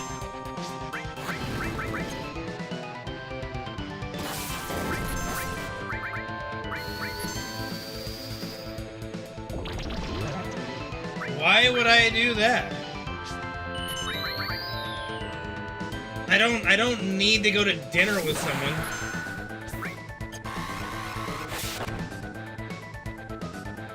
For the feels of paying for dinner?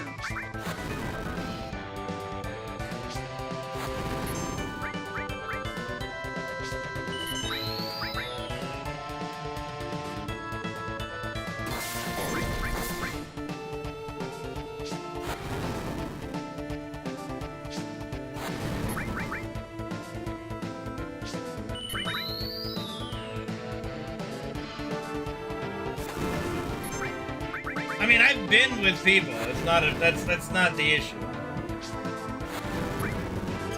I am out of Molotov.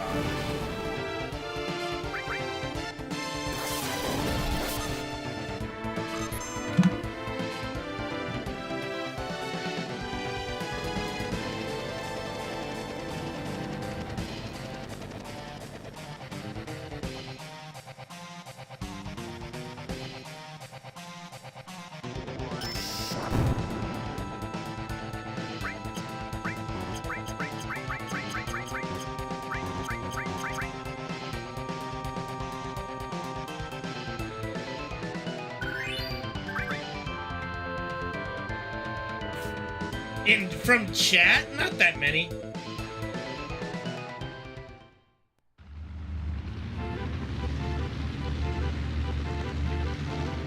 I've met maybe 4 or 5 people. Actually, when we went to an FF7 concert, I met like 5 just there, so like 7 or 8.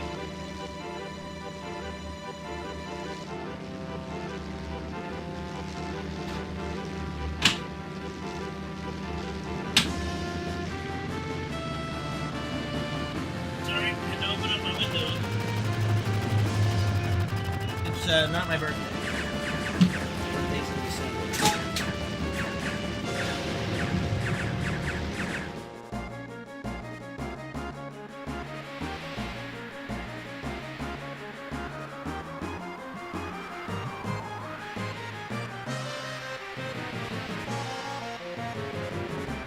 I don't know, meeting people and then like like I've gotten to know some of you guys for over a decade, and I met you IRL. I would say that's knowing someone.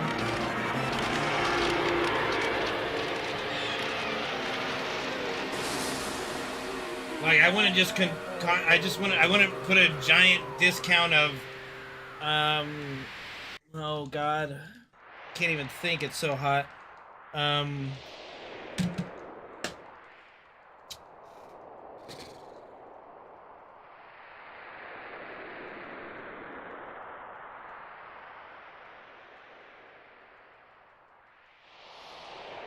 Forget it.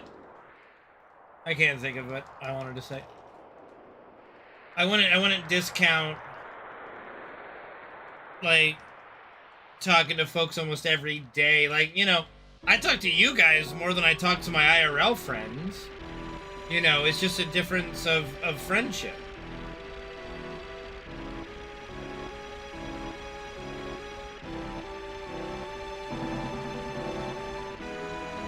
Well, I know on Steam you just go by Penguin. So, I mean, maybe it is time to just go Penguin. But I support you in whatever decision you make, Penguin. It's a different kind of friendship, Shinto. Like, I don't talk to my IRL friends every day. Like, we get together, like, once every couple months.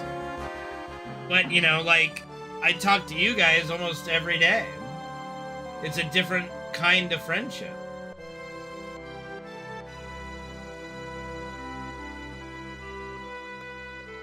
I don't, like, do I need to know your face to know you're a person? To know you're someone that exists, that has a value to give to this world, or to me as a person? No. I don't need to see your face to get value from an interaction.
I don't know if I would call it concerning. It's just an alternative for people who have either been shot down by the real-world dating scene or are just too scared to enter it. Whatever you want to call it, as long as they're not harming anybody.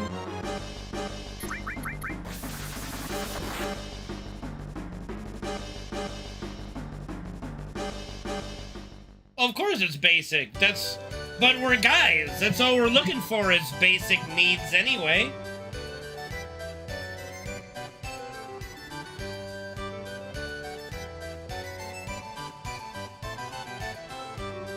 Like, literally an AI dating bot or whatever exists out there would be able to satisfy, like, almost every need to most guys except cooking food.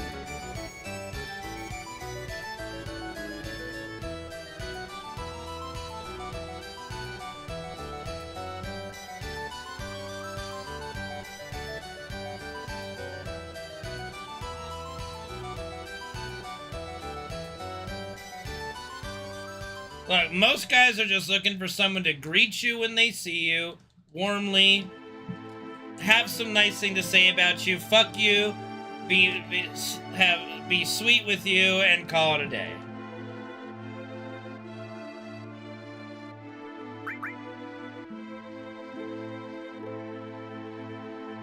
No, they're not comparable, but for folks that have either been rejected too much in the real-world dating scene, or are too scared to enter it, and sure, it fits whatever need they have. It's better than nothing.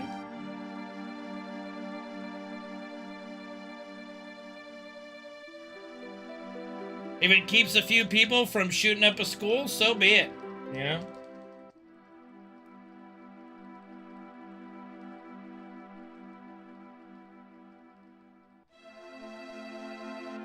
Birth rates have gone down dramatically since even before AI. It's just the modern era. Women aren't putting up with men's shit right now, and like they're not just, you know, like, women are more empowered now in the dating scene than they ever have been, even though they were always somewhat in control. But like they no longer need a man to get through life like they used to, you know. And now they get to be more picky choosy, and you see the results of it is like a lot of really good, nice guys that would probably be pretty good mates just don't get anywhere, you know? Because that's not what the modern woman is looking for sometimes, even though they bitch about it all the time on YouTube. You watch all these YouTube shorts of women bitching about, where are all the good men? Well, you killed them.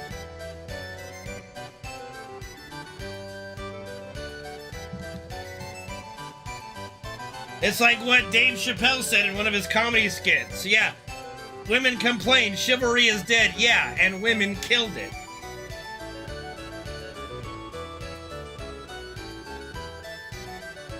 Oh yeah, no, the fact that the majority of people, like, I'm still in my parents' house. It's more of a, I didn't really have a choice than anything else, but it's still a fact. But most people in like this generation, and especially the generation after, are having to live at home, you know?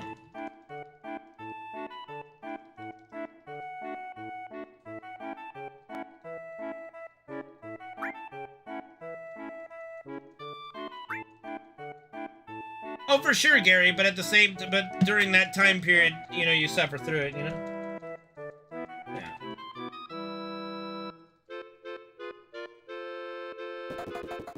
I don't think it's that, Penguin. Like, it's mostly that there is less relationships nowadays.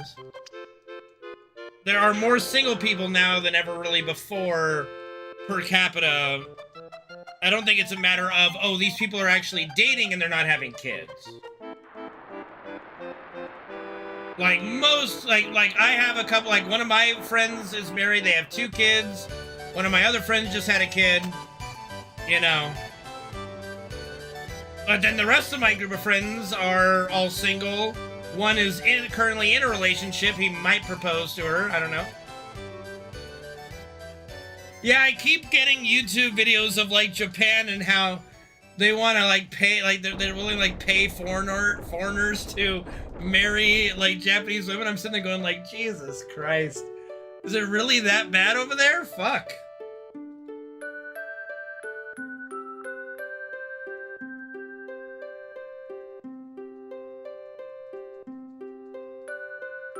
Like, Japanese men must be the dumbest motherfuckers on the planet. Like, shit, dude. Like, you have that paradise of lovely cherry blossoms to choose from and you fumble that fucking hard? Goddamn.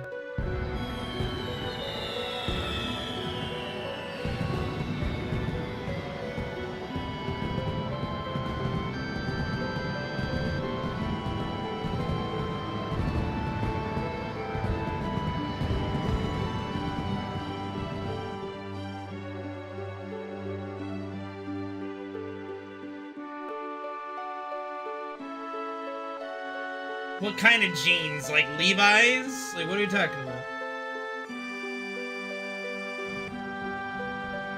Levi? Yeah, Levi blue jeans.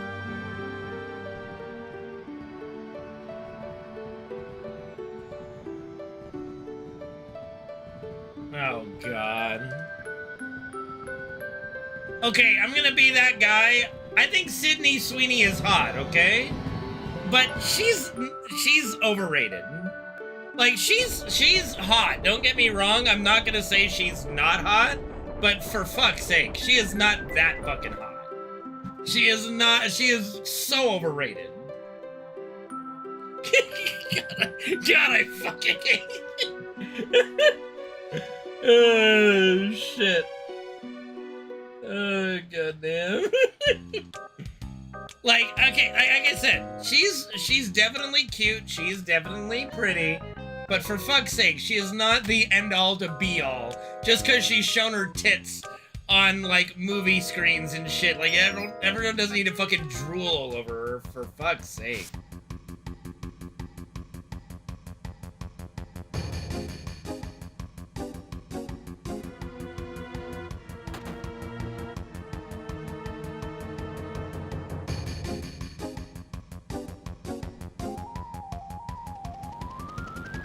Alright.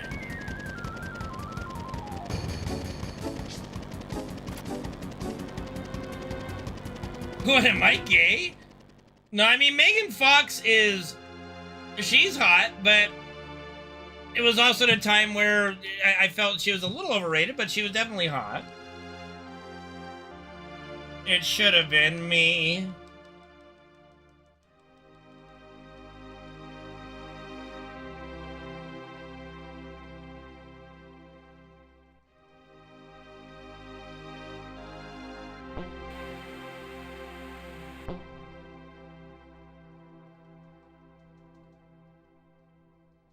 Like, as far as blondes go, like, if you're talking, like, in her prime, like, Girl Next Door movie, I think Alicia Cuthbert is way hotter than Sydney Sweeney. for just as a blonde on blonde comparison. No, I don't want to know how to get a $5 sex service. What the fuck would be the point of that?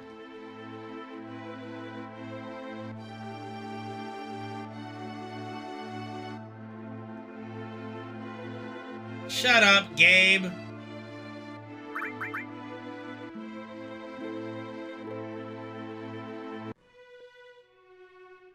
I mean, this be some pretty shitty service.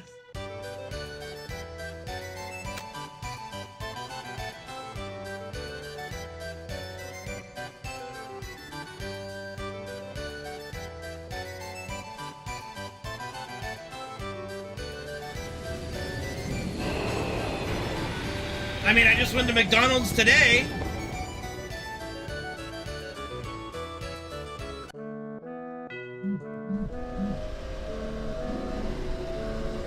I actually have yet to have McDonald's mess up my order. They have actually given me extra nuggies. They have actually messed up my order in a good way more than... I don't even think they've ever messed up my order.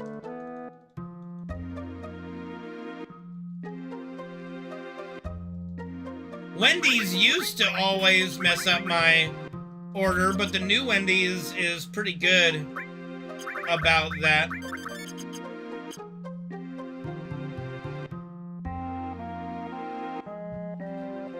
I mean, giving me one extra nugget in a 6-piece isn't really that much of a mess up. Or giving me an extra 6-piece. Actually, that was Wendy's that gave me an extra 6-piece nugget that I didn't order and didn't pay for. I mean, it does matter if they mess up your order to something you didn't want, or giving you more of what you want. It does fucking matter.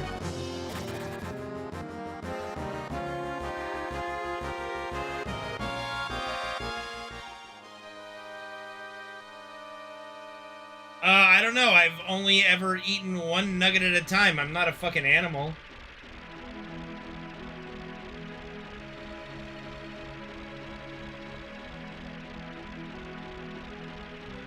See, now that's a mess up, and the Wendy's before the Wendy's that actually moved, they actually opened a Wendy's in my hometown.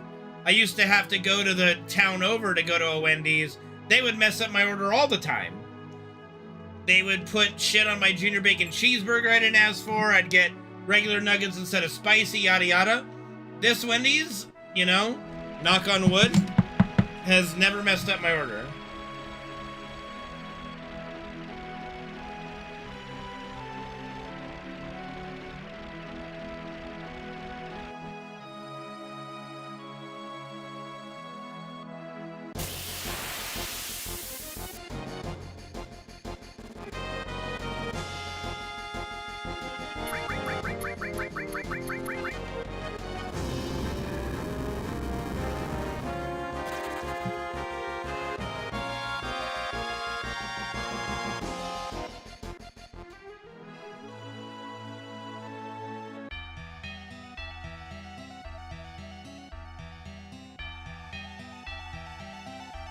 And just seeing Yuffie there just reminds me of the fucking idiot on Twitter that's like, if it's optional, it's non-canon. I swear, dude, like, I have met some really, not met, but I have seen some really stupid people in my 30+ years of existence. But the Clarith fucking shipping community has to be the dumbest fucking community I've ever seen, and that might be the dumbest fucking person I've ever interacted with.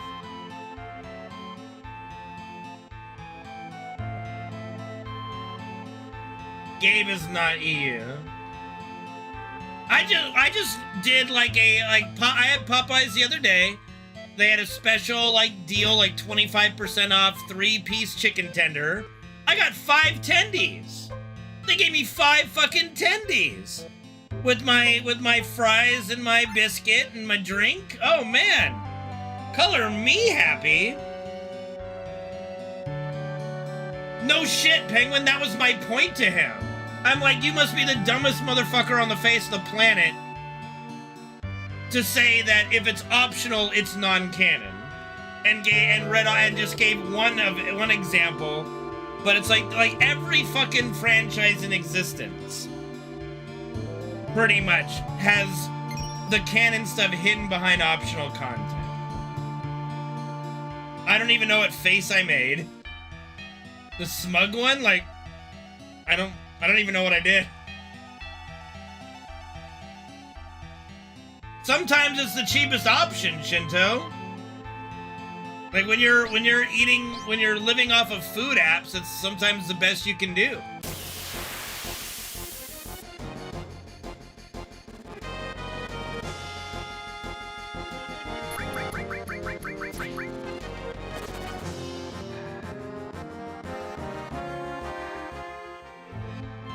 It did, but yeah. It do be that way. I do have like 25,000 or something McDonald's points stacked up or racked up. I don't know. Or is it 250,000? I think it's 250,000 actually. I'll check really quick.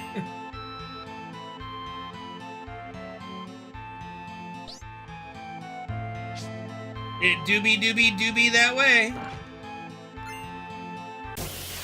Yeah, I'll check. 1 second.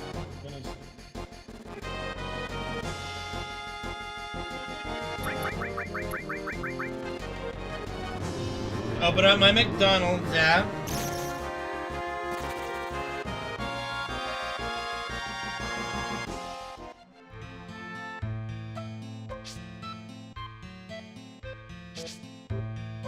No. It's like 6K just for a 6-piece nugget. Actually, it's 4,500. I think 4,500 for a 6-piece nugget.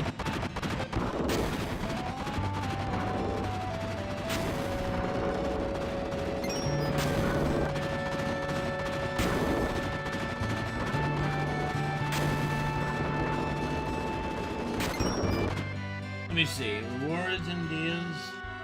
I have 25,188 points. So 25,000, not 250. 25,000.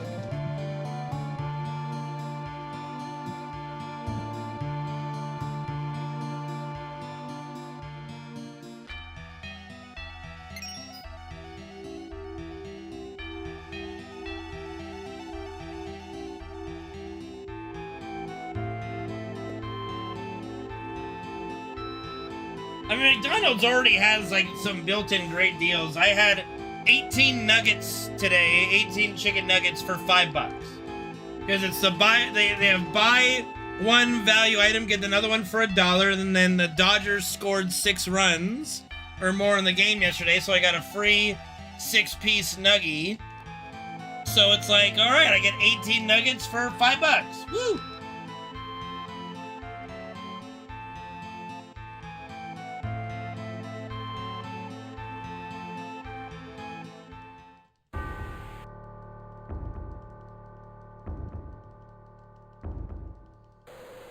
I mean, you can if you want. Sure.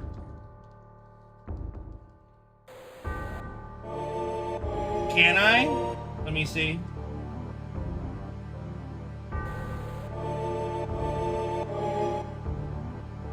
Um.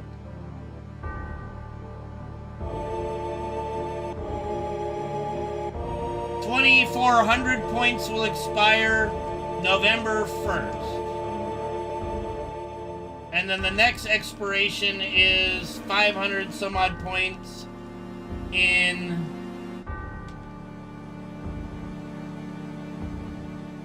March of 2026.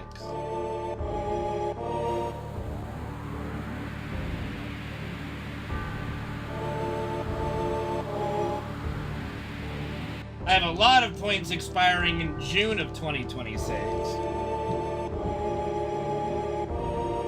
Because you can't always use them. Like, if I do another reward, it doesn't let you use it. So, like, if I, like say, I use the 6-piece nugget free for the Dodgers scoring 6 runs, I can't use another reward. Like, that's it.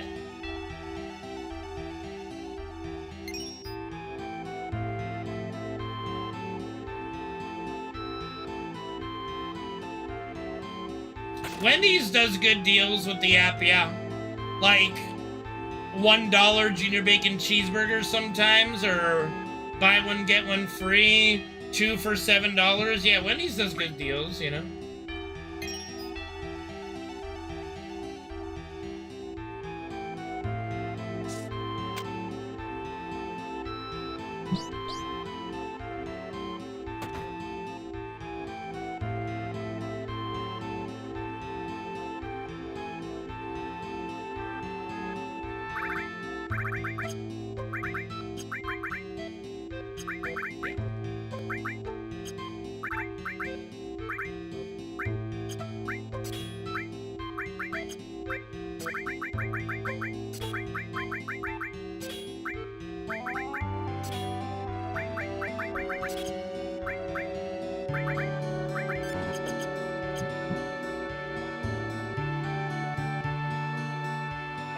Put the power res from Cloud to Tifa too.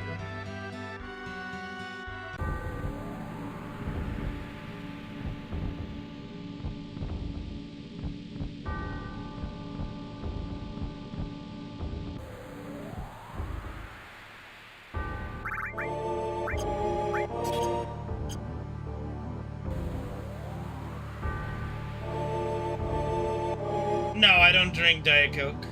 I don't usually get a soda at McDonald's because I don't usually get their meals. They stopped doing like the really high value meal deals, so I stopped doing their meals.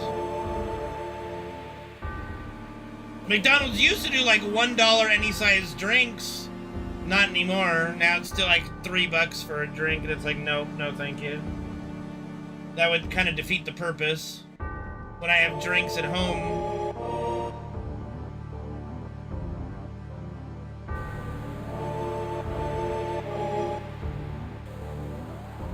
yeah, I think everybody misses the $1 drinks.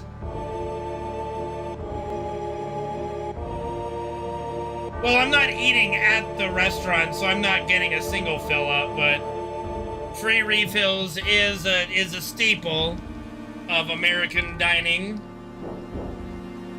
But that's why sometimes they charge so much. Like, if you're eating in and you get a drink, you know, then it's kind of worth the extra price if you get more, but you're still just putting a lot of sugar in your system, right?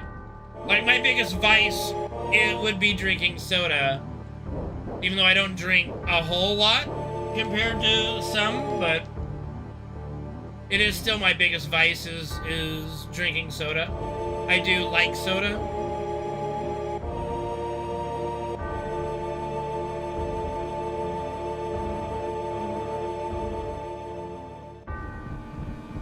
I can remember being a teenager and you'd make like a suicide drink, which you would do like, you'd mix like Coke, Dr. Pepper, root beer. You'd like mix 4 or 5 different drinks all into one.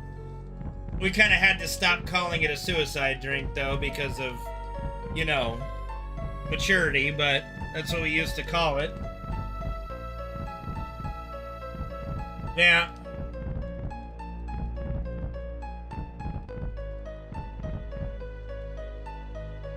See, now that's kind of, yeah, that is the wild thing.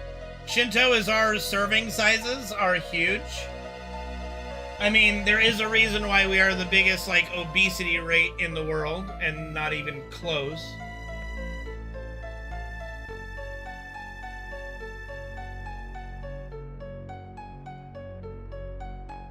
Like, healthy food is way more expensive, and who can afford to eat healthily in America at the moment, you know? I don't know if Samoans are obese or just big.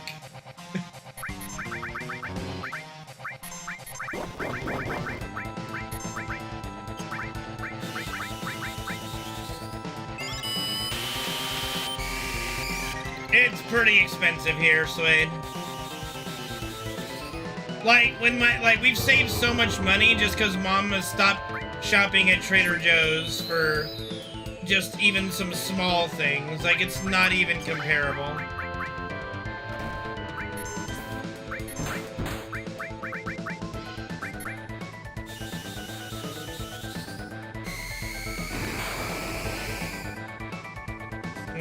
my god. It is, man. Like, come on. I'm living it, dude. Just stop. Of course.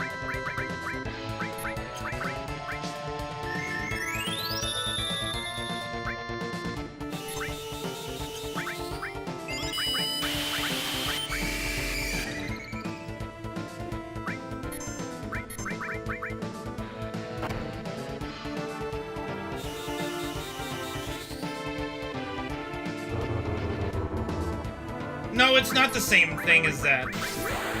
We're not talking about eating out all the time. We're talking about shopping at a health food store and trying to get healthy food in comparison to cheaper food. That is not the same thing at all with what you were talking about.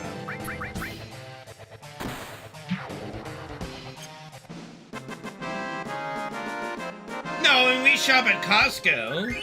But, you know, you can only cook so much, and you can only buy so much out, you know? The plain old market is just as expensive. You have to go shop at Costco to get any kind of deals. And we eat plenty of potatoes. But potatoes on their own are not the healthiest thing for you. It's just fucking starch. Like, potatoes is not, like, the end-all to be-all of foods. Yeah, but a membership doesn't cost much per year. You save so much money by shopping at Costco than you would anywhere else. You save so much.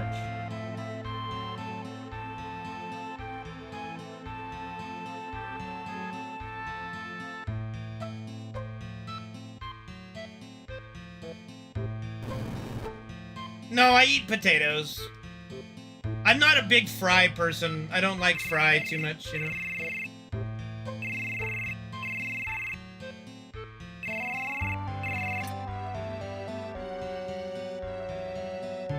I cook plenty.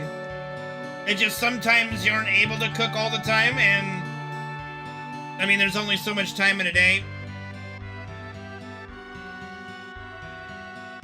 But I cook something every day. Sometimes more than one meal a day, you know? I don't shy away from cooking. I think, yeah, we're good. Let's go.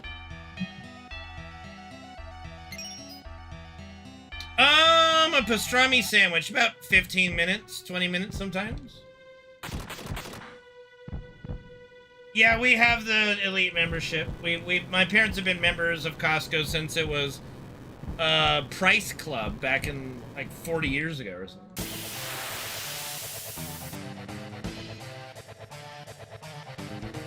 All right, here we go. All right, she's surviving by a thread. I did it again. I didn't take the elemental Ifrit off of Tifa, but that's actually fine. We'll make it work.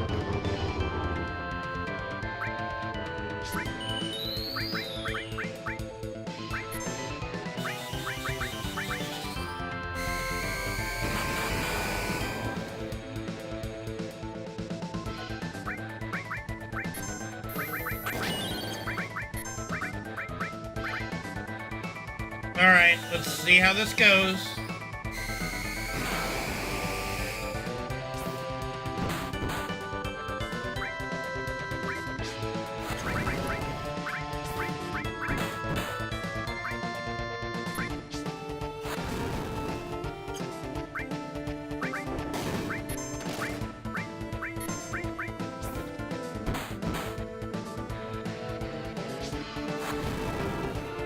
That is just absolutely false.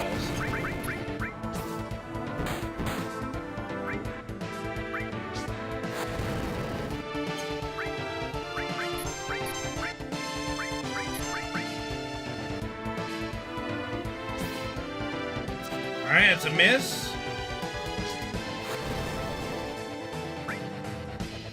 And I whoopsied there. See, that's why I need the thing reversed, but we still made it work.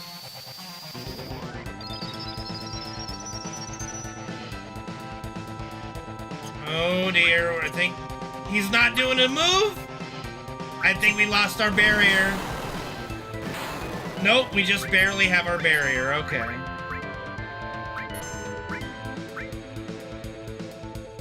Alright, well, this is YOLO time. Let's go.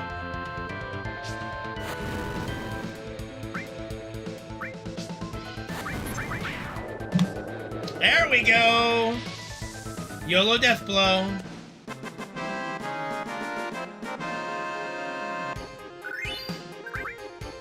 Booyah, baby.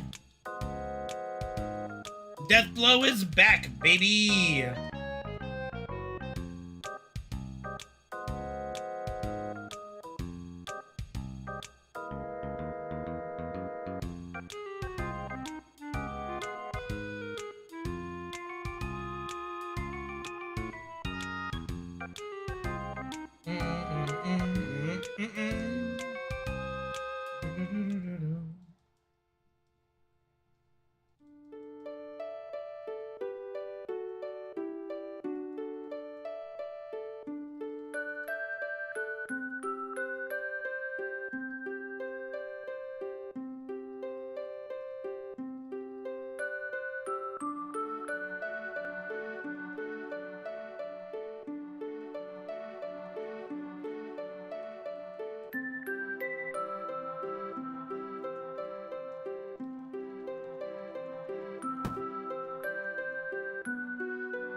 Thanks, Gabe.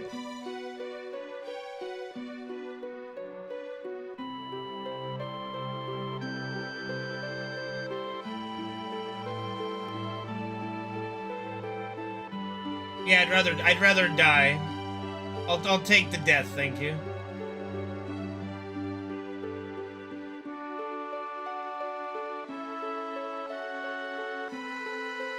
And besides, vegetarianism is not exactly what I would call the epitome of health.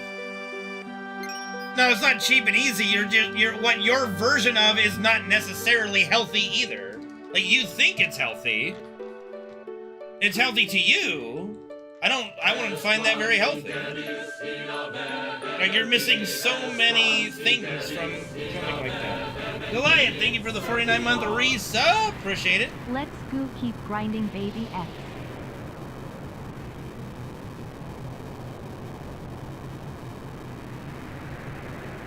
Lentils are they are not the end all to be all, please. I wish I could see it, Penguin, but yeah. I'm sure it'll pop up again later.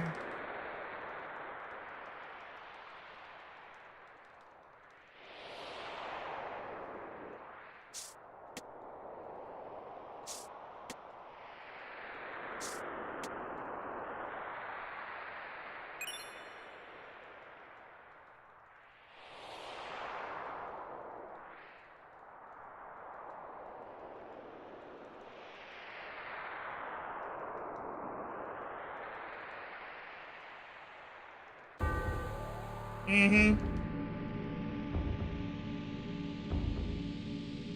mean, I don't eat a lot of steak right now anyway, but it's not really a bit better.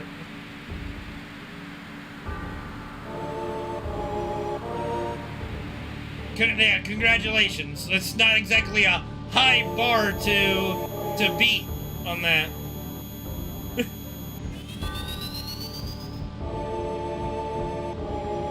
You're not exactly, you know, playing in the big leagues of protein, you know, when you're talking about vegetables.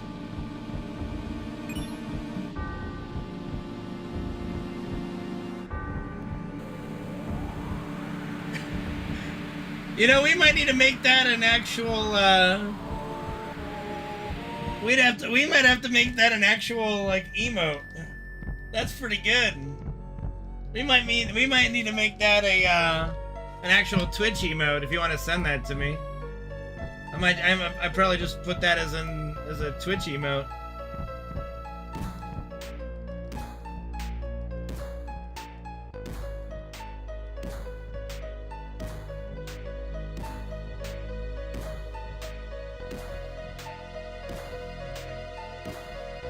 Private, yeah. Well, I need some good emotes, man.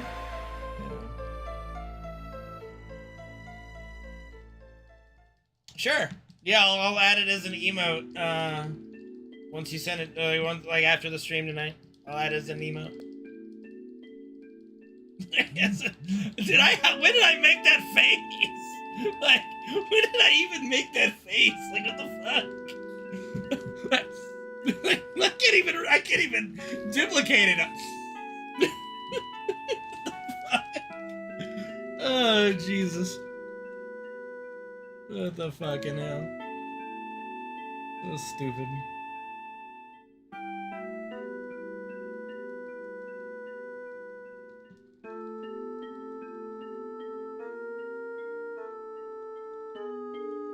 Alright, so I'm gonna do a little experiment. I'm gonna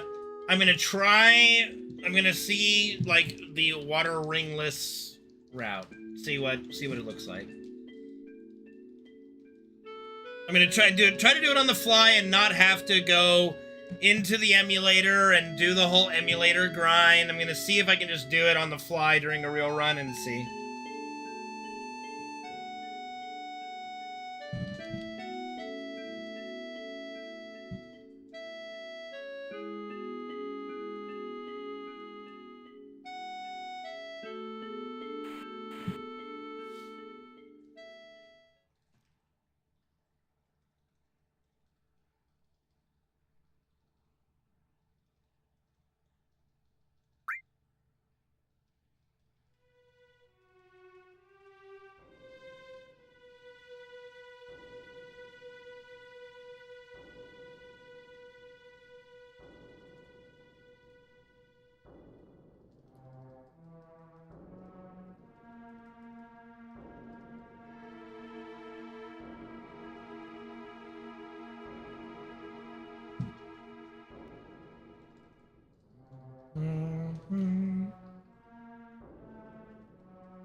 All right.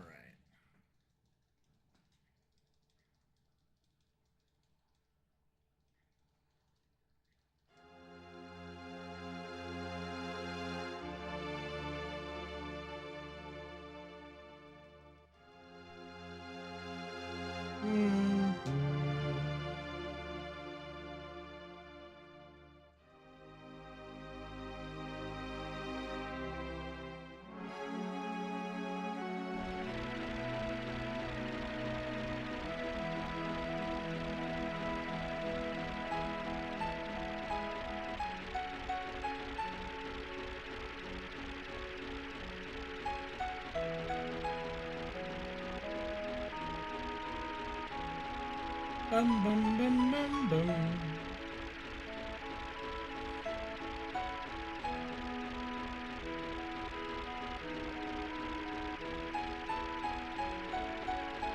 You know, I thought they did a pretty good job of translating the tiny Bronco into a boat and us being able to freely drive the boat around in Rebirth. Or fly the boat around? Drive the boat around? You know, boat around in the tiny Bronco?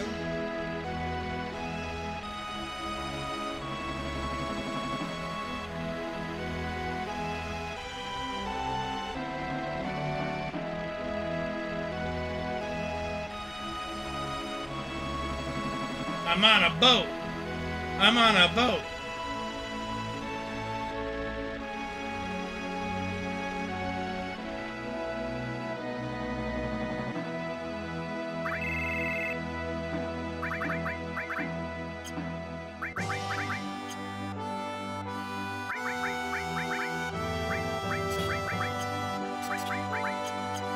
Number 28.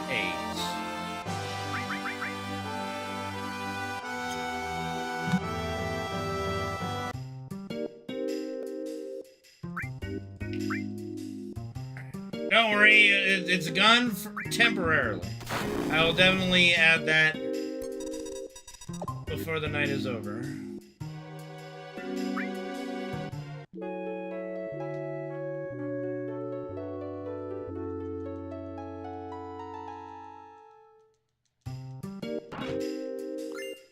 I got an what? I got an ether? Pardon?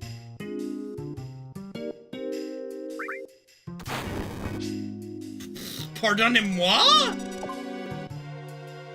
But.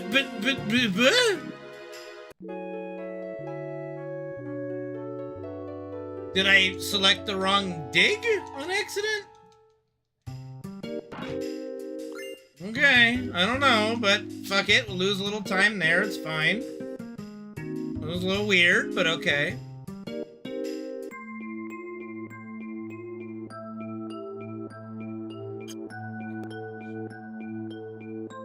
Excardon me?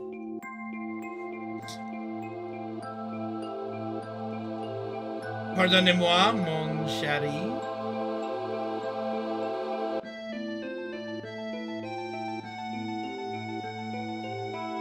Yeah, so if I just leave...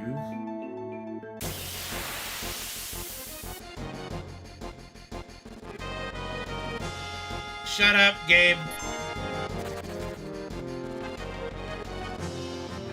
Alright, so now we get to... I need to see where the... what encounter we get here, or if we get one. Alright, we do get one. Hopefully it's one I can get a limit break off of. See, that's what I was afraid of. It's this motherfucker.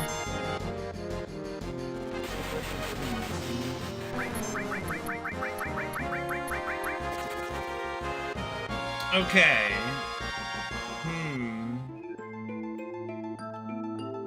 So, if I need to get a limit break, I need to do it off of the first preamp people. So now I've got to hope that Genova hits Cloud with a thingy to put him into limit break. I never played Rogue Squadron. Okay, so that was good to know.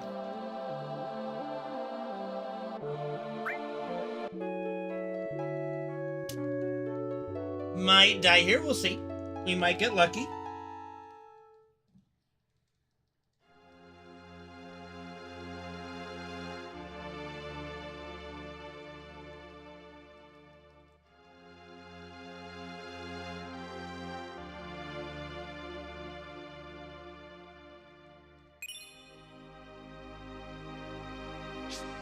Head down.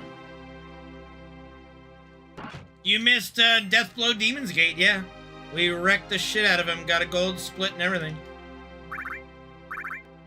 Okay.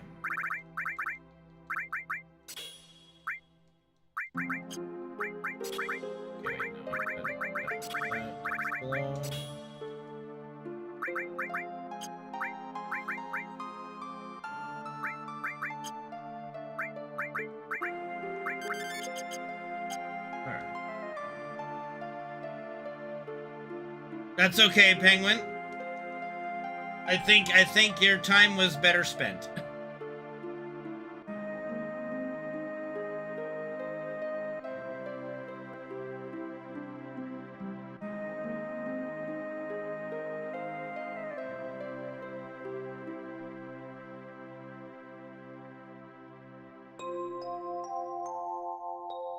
I'm not calling him Seductive Penguin. I just call him Penguin anyway. But I think Seductive Penguin would be a downgrade. Personally.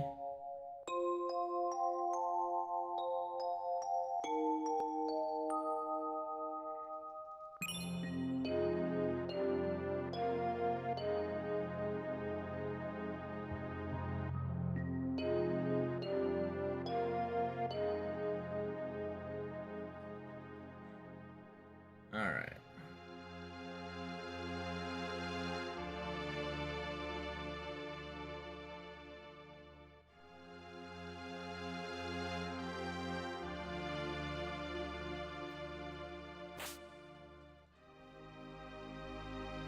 I hope we get...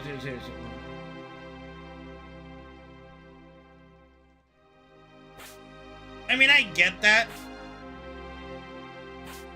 You could say like romantic penguin. I mean, but that's kind of lame too. I don't know. I don't know if there's any way to connotate it better.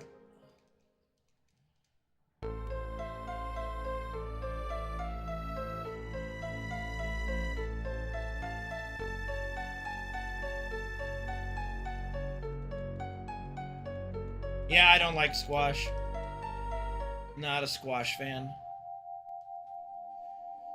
Sensational penguin. I haven't gotten to play the 14 patch yet. I'm in no real rush for the 14 patch though.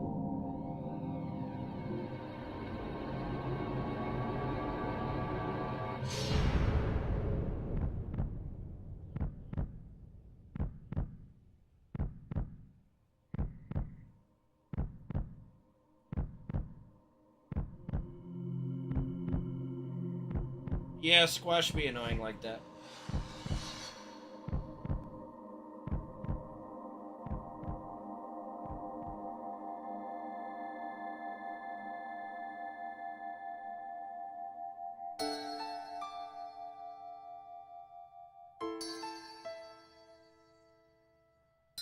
What is second penguin though? I don't. Am I missing something? I don't get it. Second penguin? Like you're the second? Like I don't. Yeah, but I don't understand.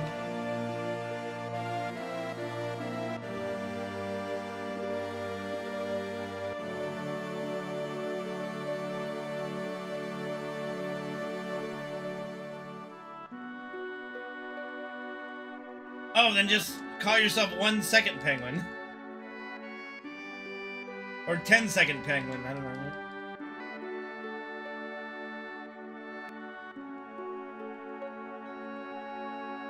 Contextual penguin, that's actually pretty good.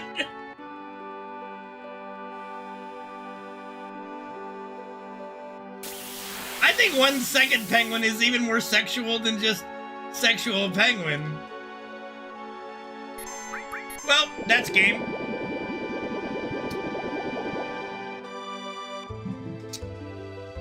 Let me add that emote now. And that's the downside to going water ringless. But like, if I get aqua lunged anyway, it's basically GG anyway, so that's why I'm thinking about cutting it out, because the run's basically over if I get aqua lunged anyway.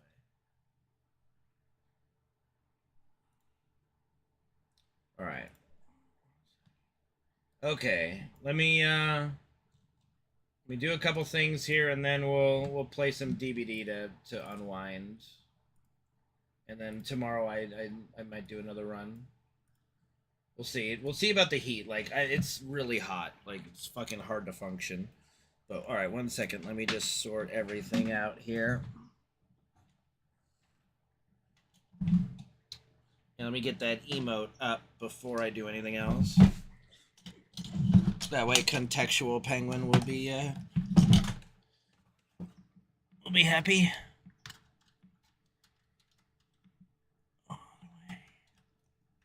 Okay.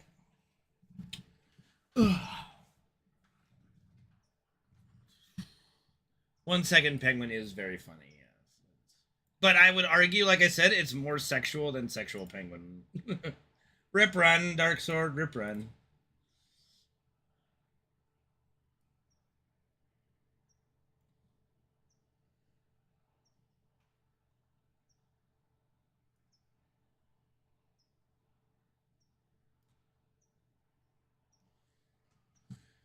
What the hell is my XSplit doing? Okay.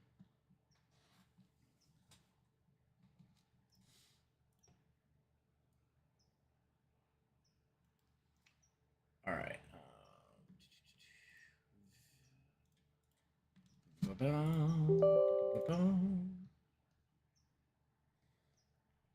I'll show you a Dutch oven.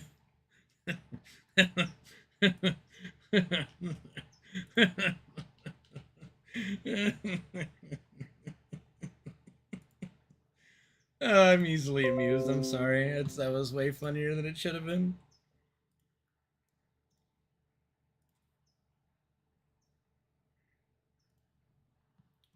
In 1 second, I'm working on it, Penguin. Okay. All right.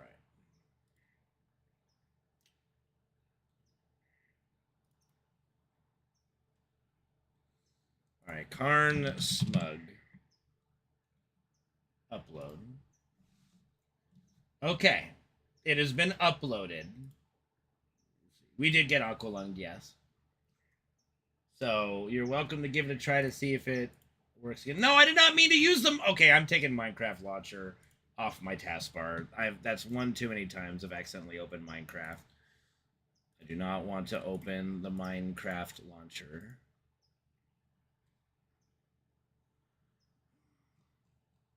Is there?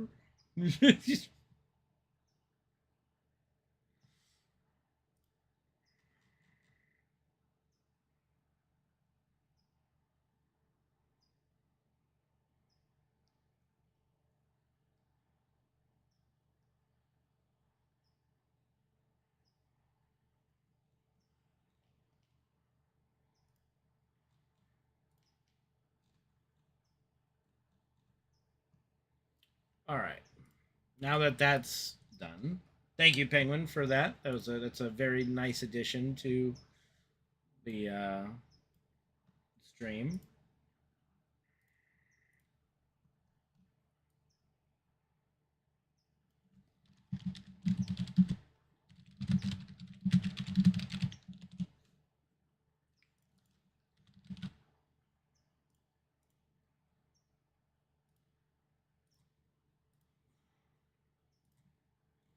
Oh, we actually had like 11 people watching on YouTube today. That's awesome, guys. Thank you. Try to do another run tomorrow.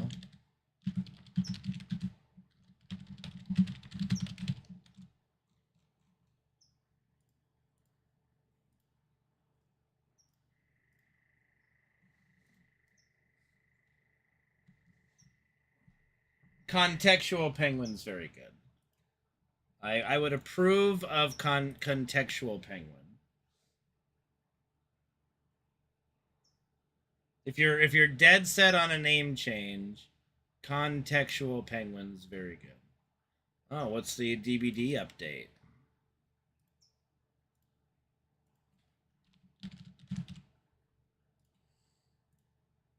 We've got a Dead by Daylight update. Bug fixes and okay. Okay.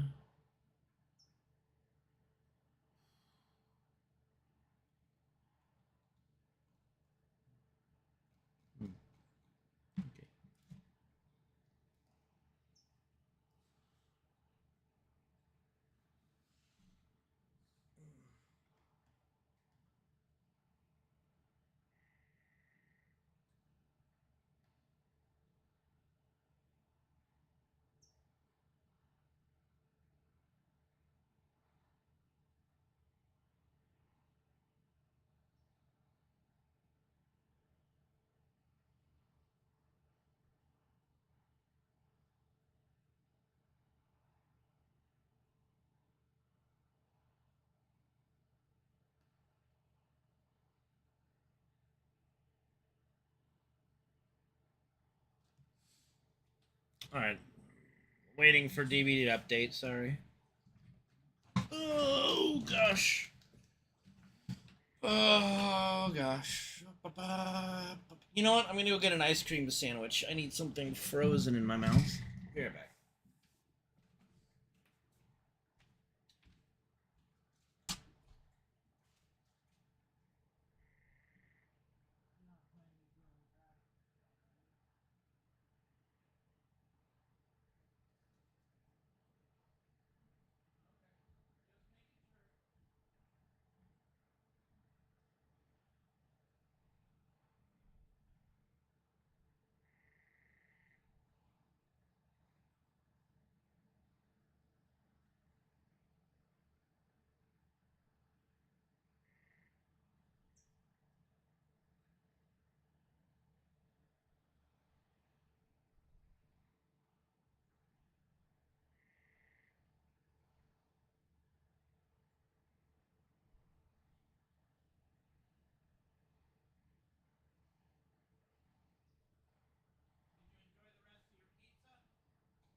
Yeah, just grabbing a sandwich.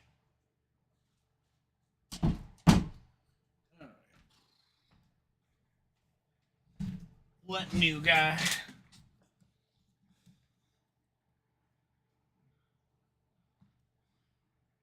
What? What are you talking about? The fuck are you guys even... What?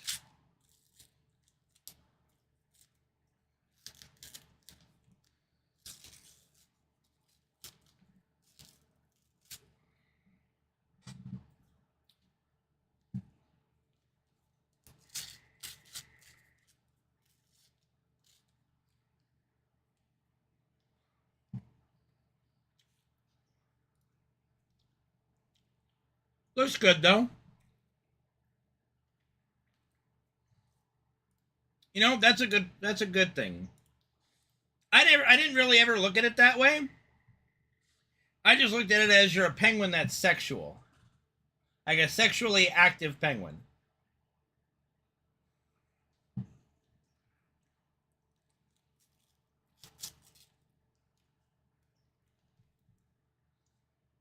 But, you know, I'm more sophisticated than others. Yeah. Because context matters, remember? As I always say, context matters.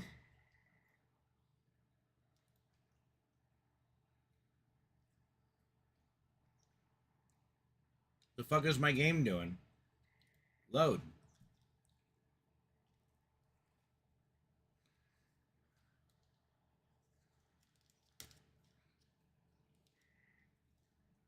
It was. Now it is contextual.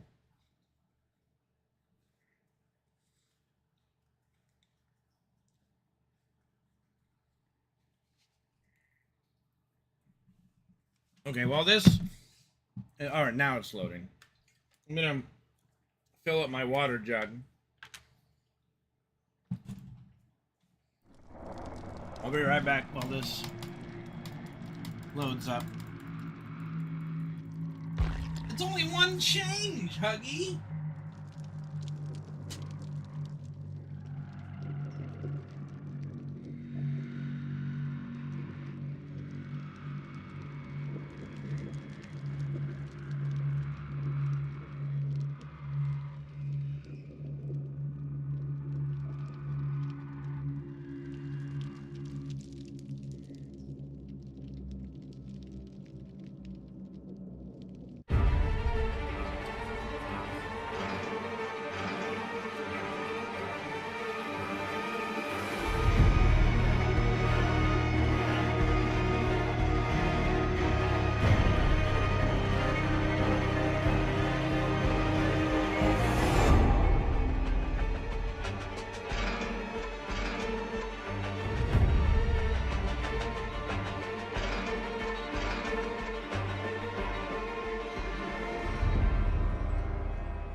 Alright, got some snackies.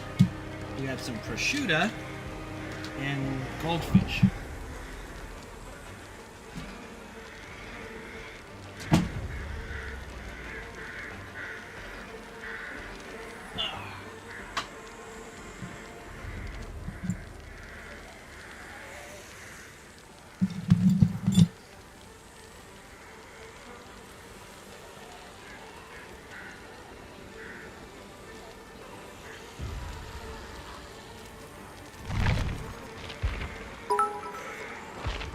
Whoa!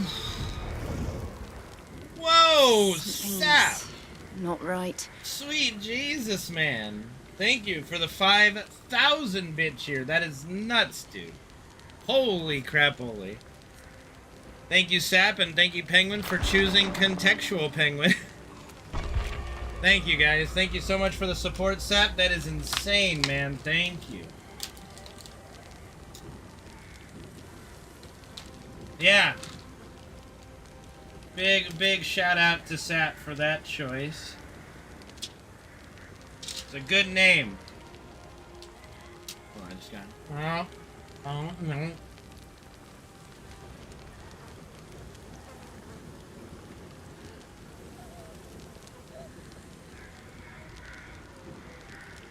I appreciate you so much, Sap. Thank you, ma'am.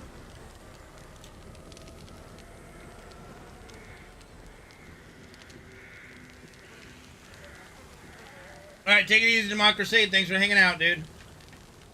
Appreciate you, too.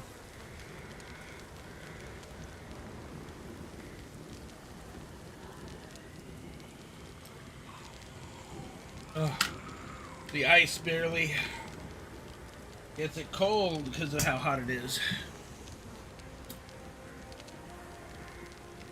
It's okay, Sway. I don't think you've been pushy.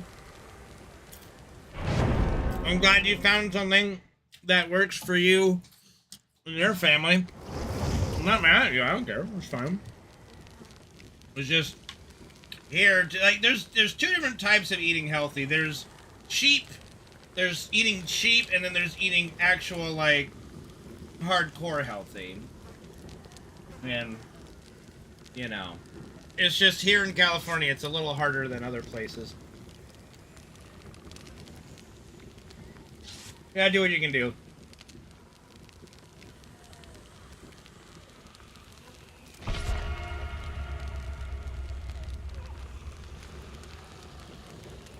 Yeah.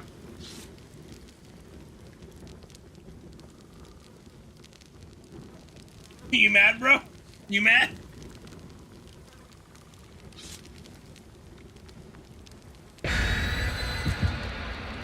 Oh yeah, absolutely. It's like people who don't enjoy when they get to sleep, you know? Alright. 3 slices of prosciutto might be pushing it, but I've got to eat it before it expires.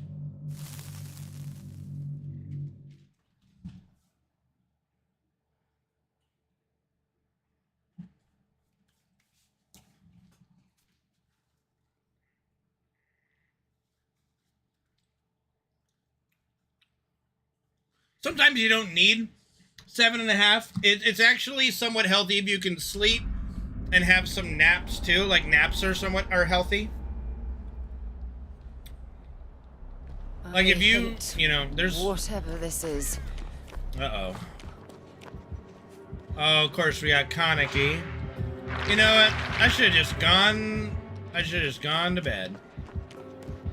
Whoa, a little lag there.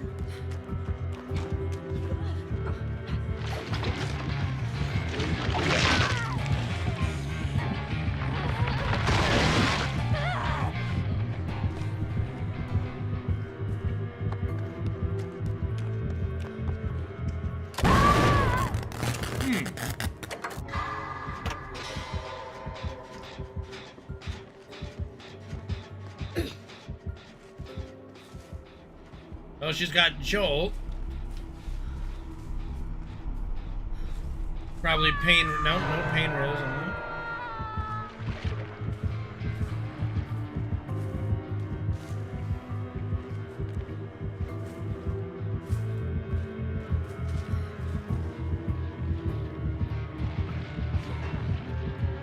checking lockers.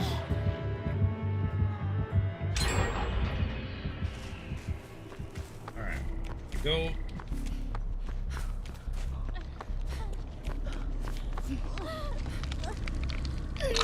It's all about training your body as best you can to sleep at times, you know, when you got to, you know. I mean, if you have sleep apnea and other things like that, then some of it's out of your control.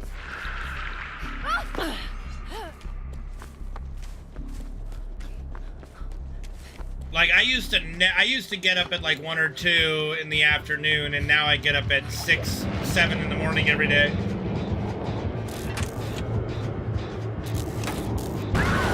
My God. Like, are they just obsessed with going down in the center here? What the fuck are they doing? Well, they just threw the game so badly. Well done.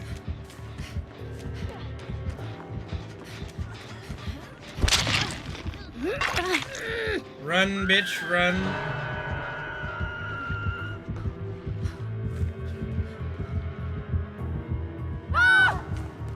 Oh my lord.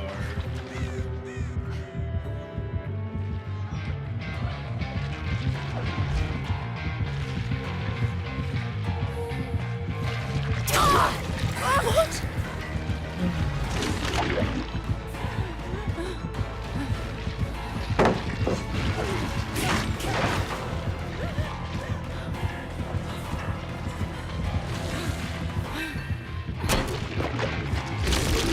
No, no, no!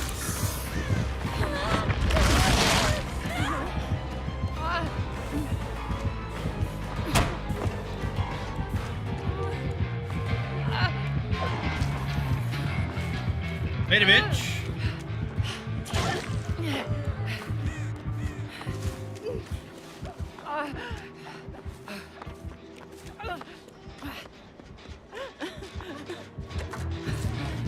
Why? Okay.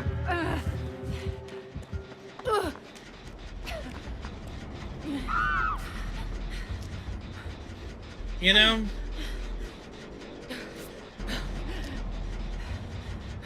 I love it when people throw. So great.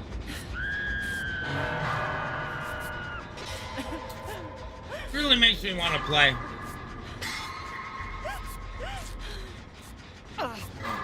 This might be too many goldfish. It's a little bit more than I thought it was going to be.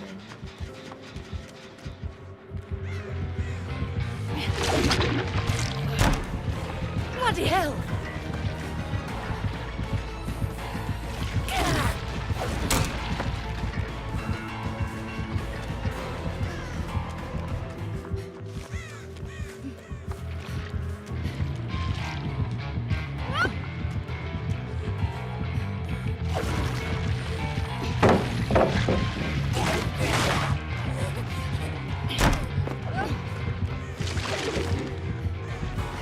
Wait, no!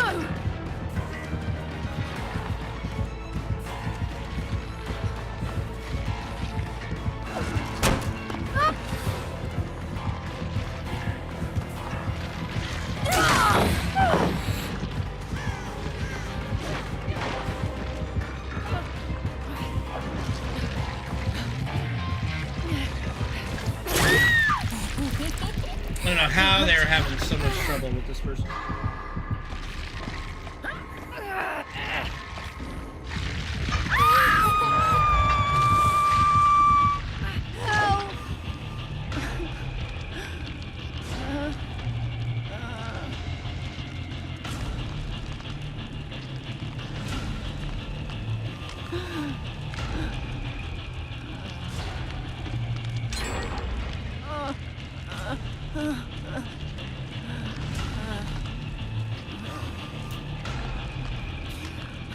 Well, I'm not getting rescued.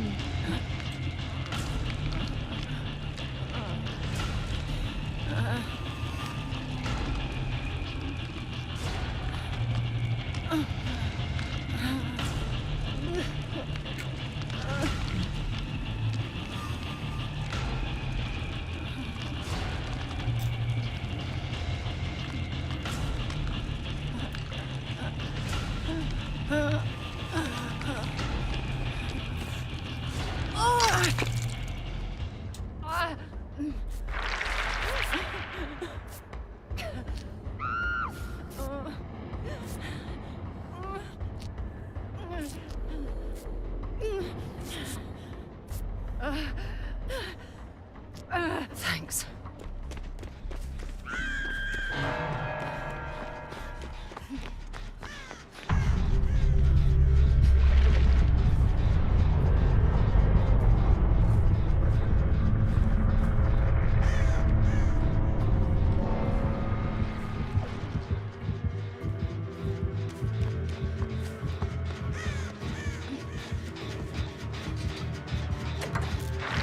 Just try not to go down close to this gen, please. You are not going away from this gen, are you?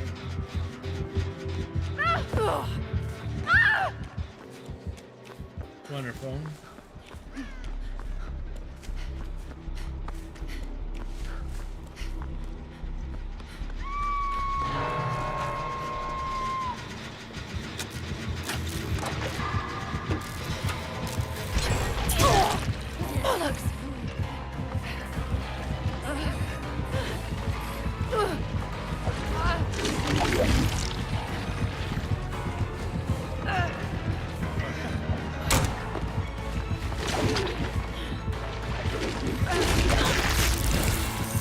That's fine, I'll take that.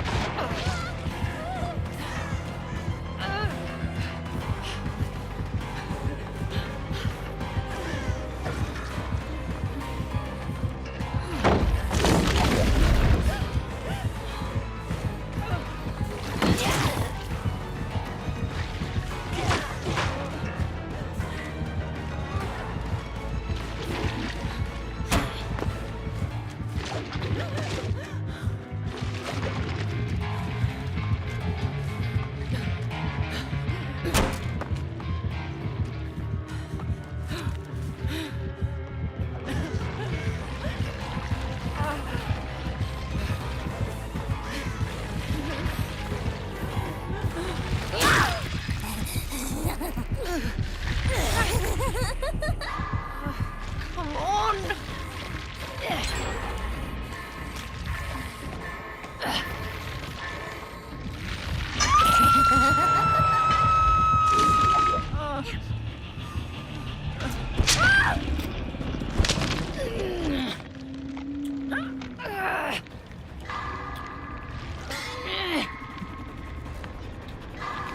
Well, goodbye.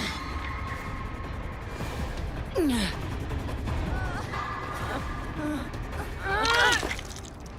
gonna go.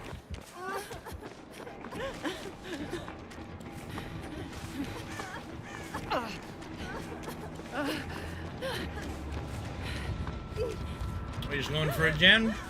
Alright, we're going for a gen.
Sable, be free!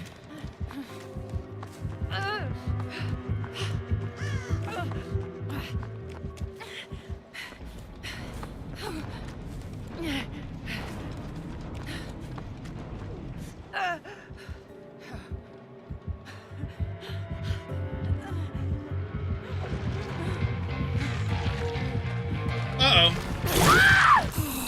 That's unfortunate. Odd pathing there, but whatever. Get your hands off me!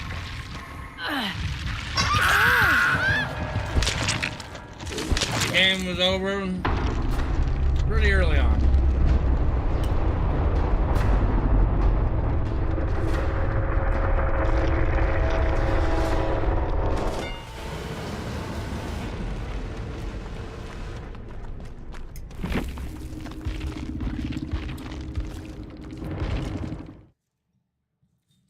Wonderful start. Oh, I had the RPD badge up as well, and it still didn't go to RPD.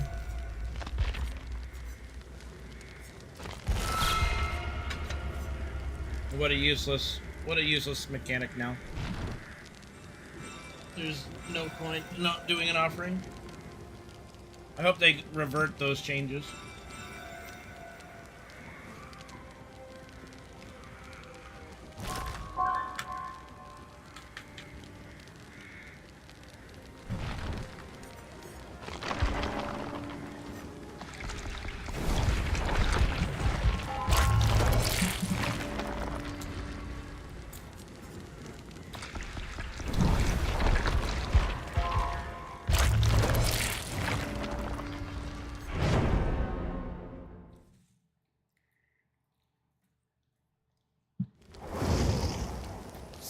Well, we got a lot of Not right. Laura Cross.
These are good goldfish.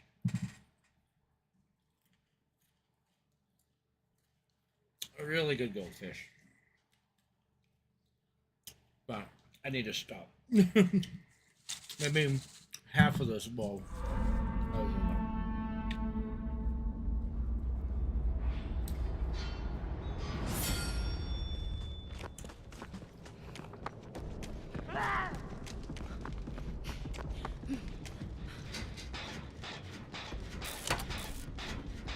Of course, it's the most killer-sided map in the game.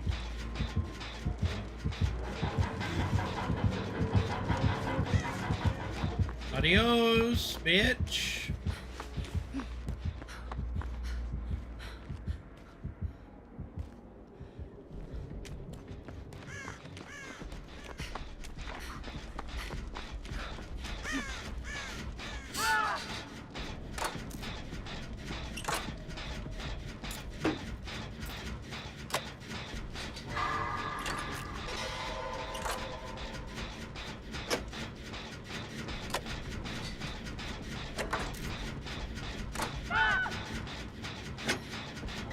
You know, this Laura outfit gives her a really nice butt. I do not mind this outfit one whatsoever.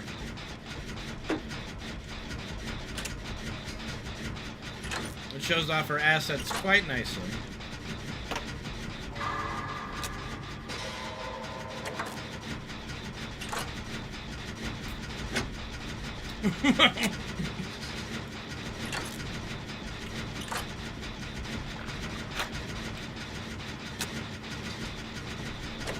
Thank goodness we're in third person.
Hey, whoa!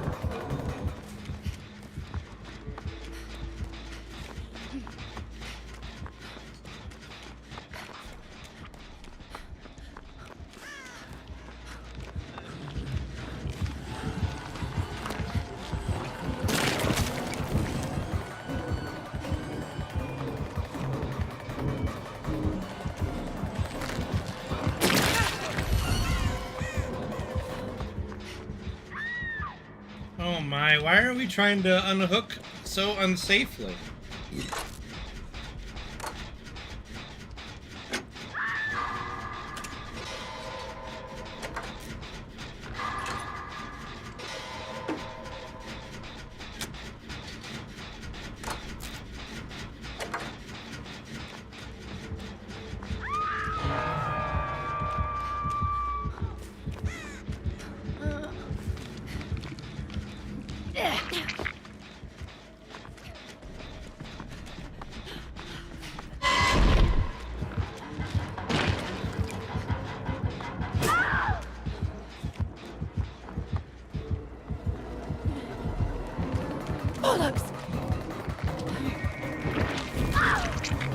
God, why? What are these fucking Lauras doing?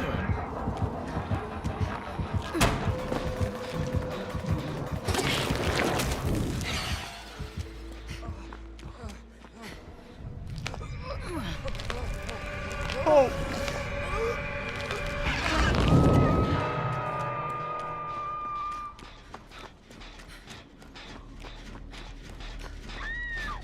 Jesus. This is actually insane.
Man, imagine having to hook camp this badly.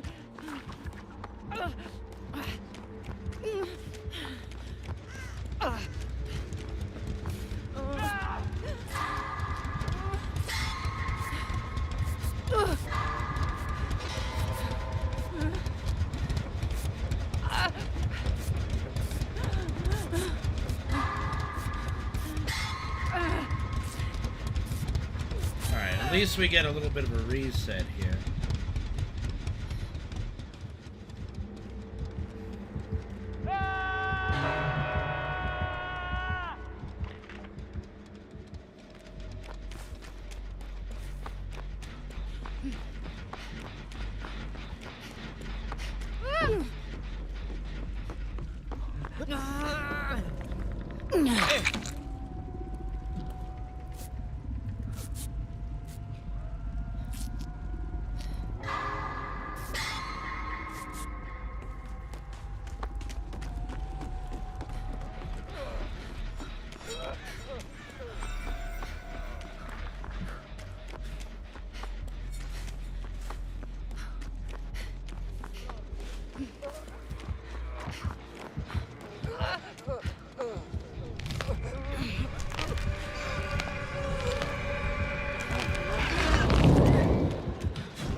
I'll just take the action further away.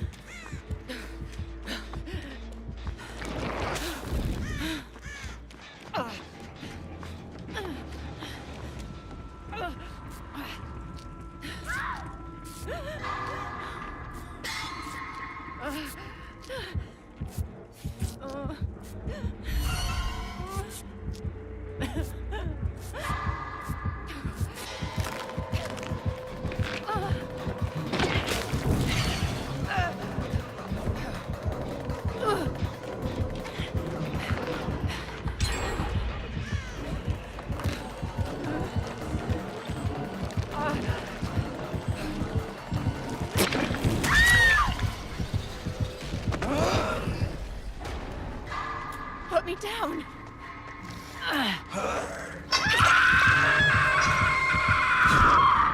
Not doing so well.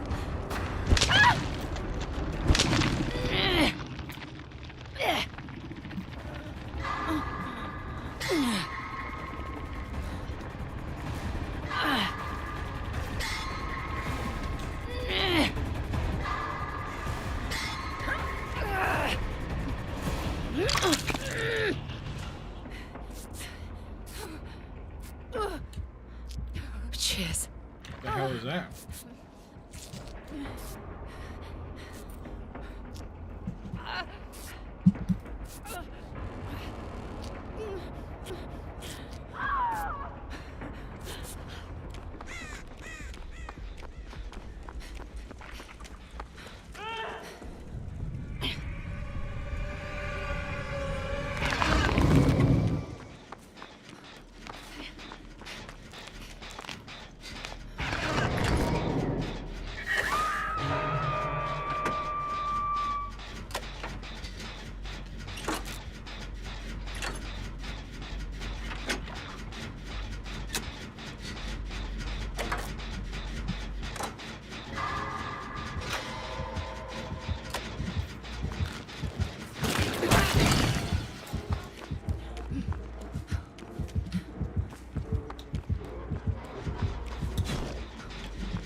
Alright, try to last for 50 seconds, guys.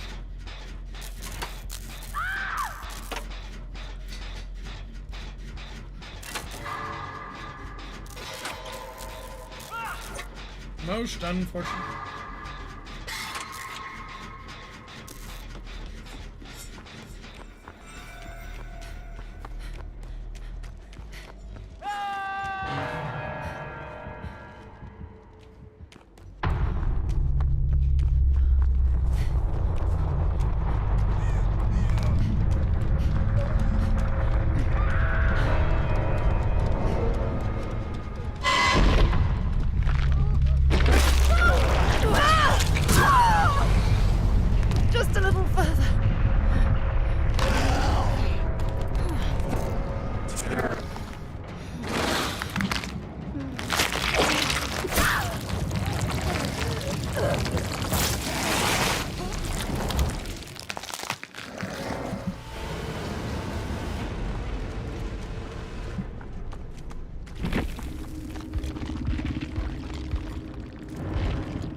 little bit.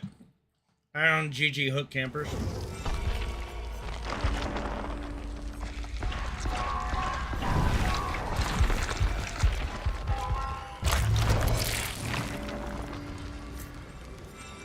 Little kinky, little kinky.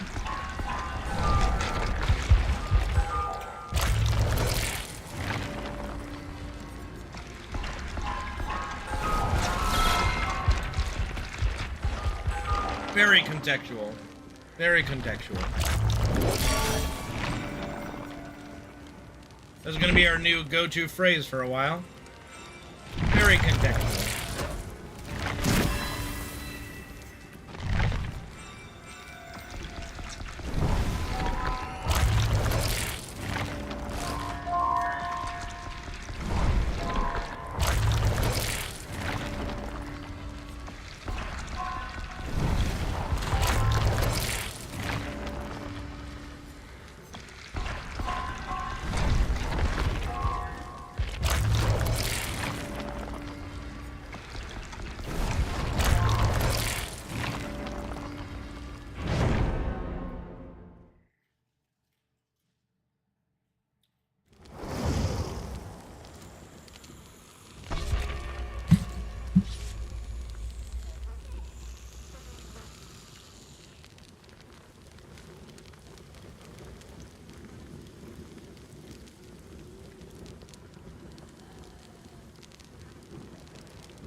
I had that whole bowl of goldfish.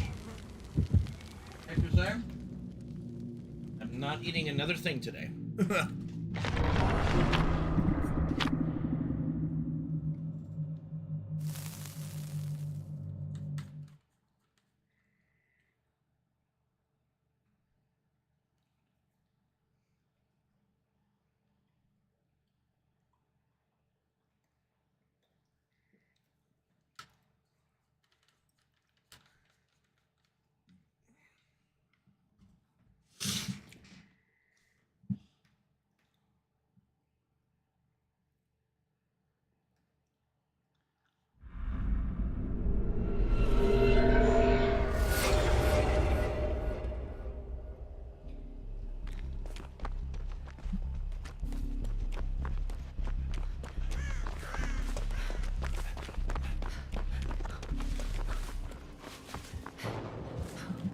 Uh-oh. That's unfortunate. That's a huge range for it to hit me.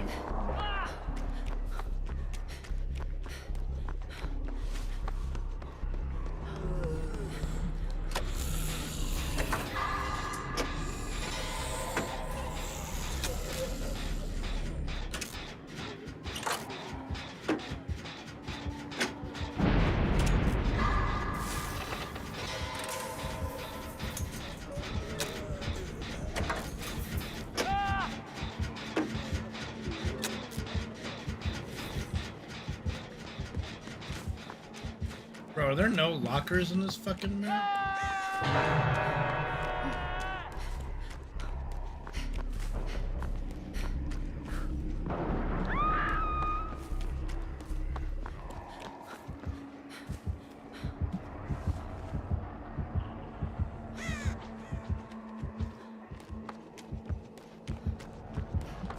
There's some lockers.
I don't think you wonder. Dude, I can't.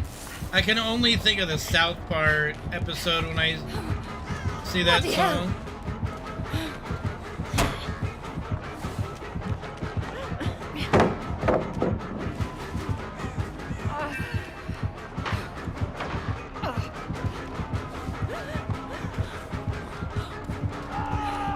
Achy breaky heart, I just don't think you understand. Bullshit, Not bro. looking good.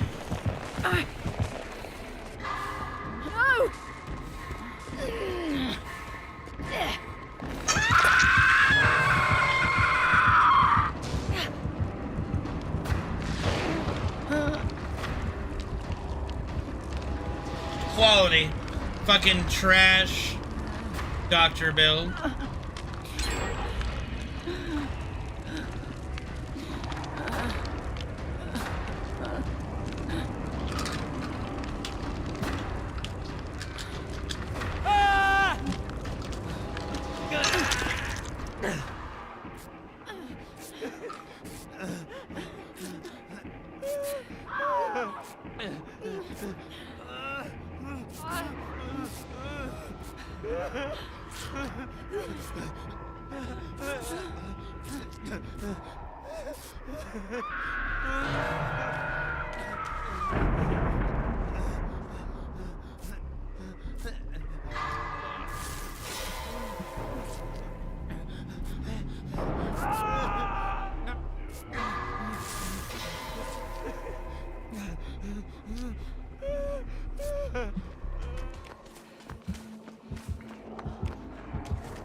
My achy breaky heart.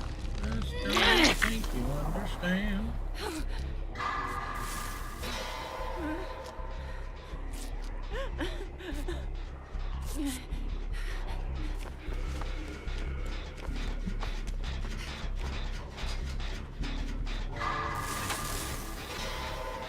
Are we tunneling out the bot now? Doctor, he ain't the worst killer in the game, but I love how the guy tunnels out the bot.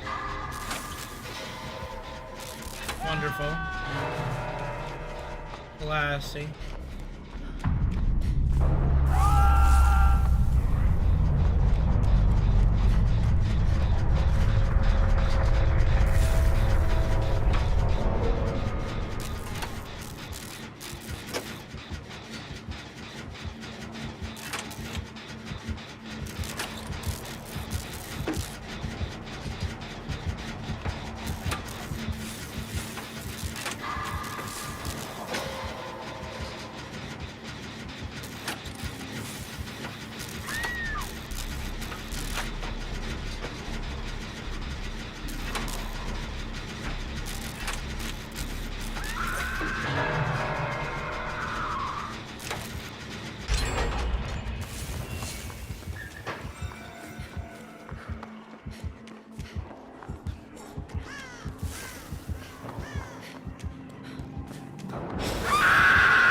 How does that even manage to reach me? Wait, no!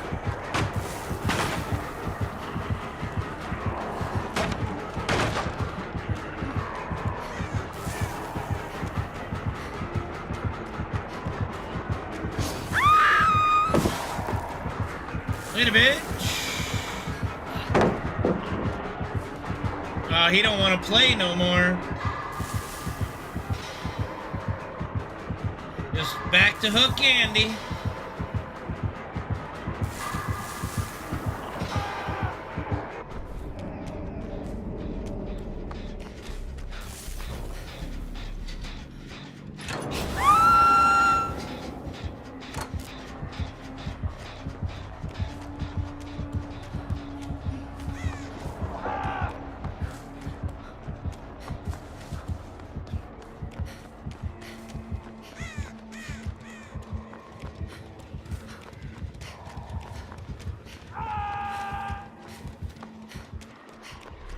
Gotta be right here.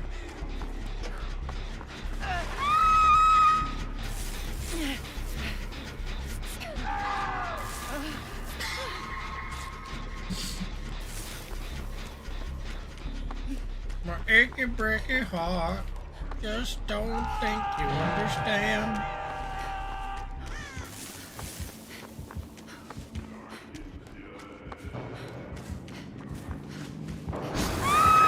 Like, how does that reach all the way over here? Like, I'm sorry, that's just insane.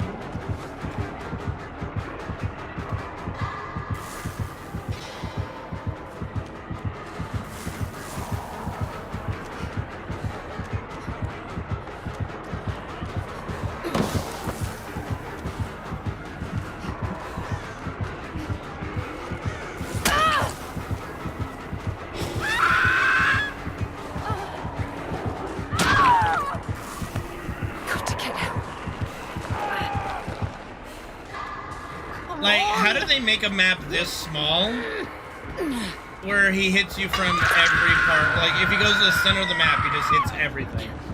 It's just wild.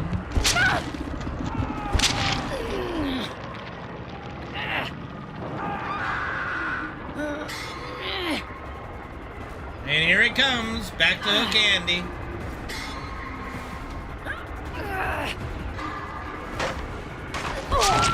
Forget it.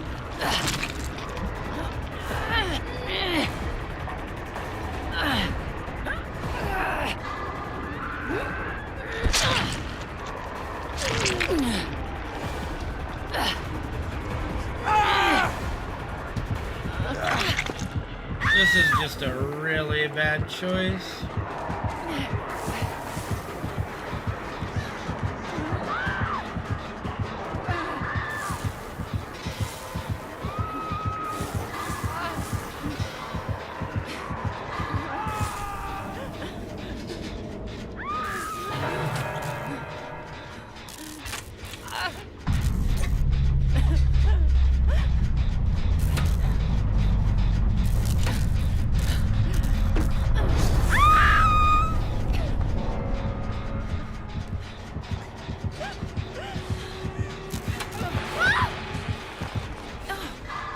Get your hands off me!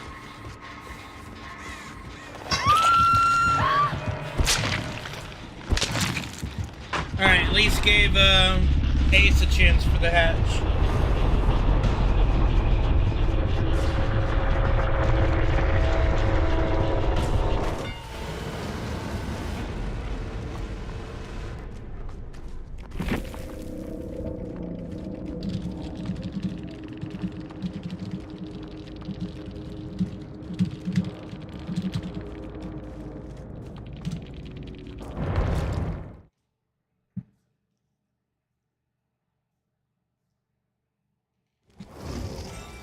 Alright, one more game. One more game.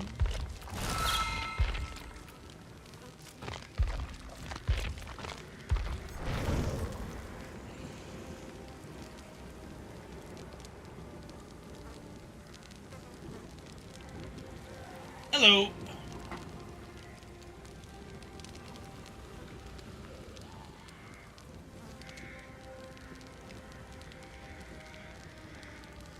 Hopefully we don't have 3 shit games in a row. I am not playing with viewers, I am solo queue at the moment. This is my last game for the night. I usually solo queue.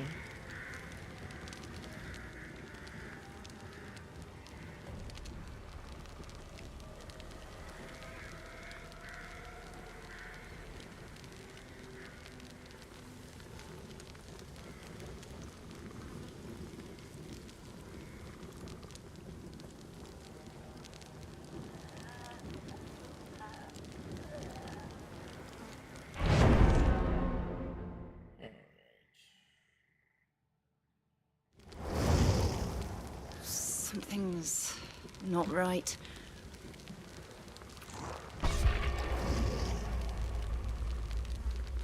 I do really hope they bring some kind of competitive queue to this game, like some ranked queue or something.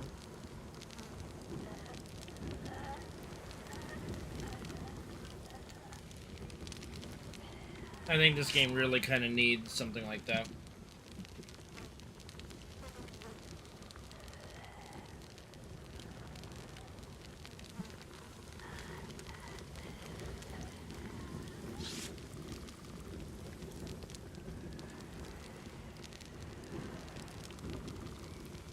There's so many people that would just play casual queue for the blood points and enjoyability rather than play ranked just because they don't want to be sweated the whole time. And then you have a great place for all those killers who get to play like pieces of shit to have at it with that expectation.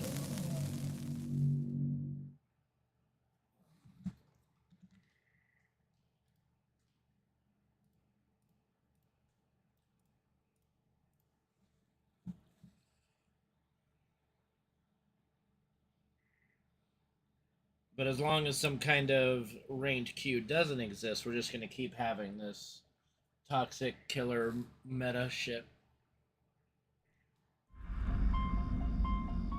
Haddonfield, okay. I wish they would bring back old Haddonfield just in the rotation. Like, you get a chance for this Haddonfield, you get a chance for the old Haddonfield. I do miss the old Haddonfield. This one is, I've never liked the rework, honestly.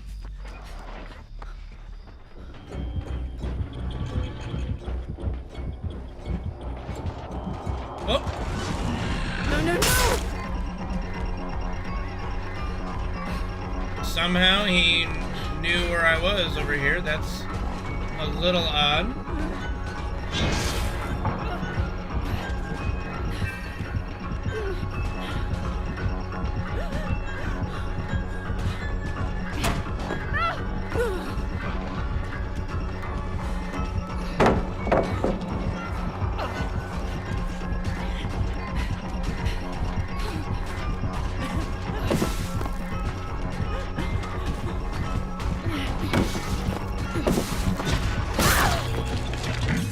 Alright, that was pretty good though. Get one gen down. Maybe two, if he doesn't have pain res. Come on!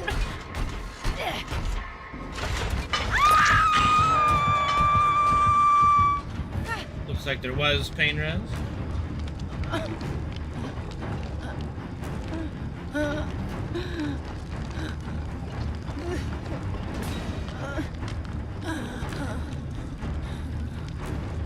He went in and out just to get his stealth.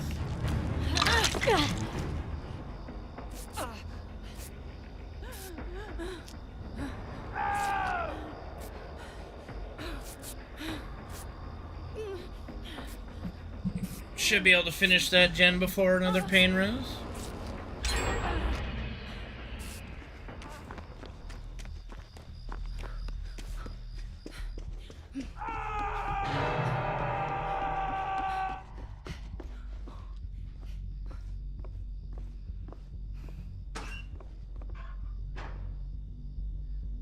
Let's see if he comes through this door.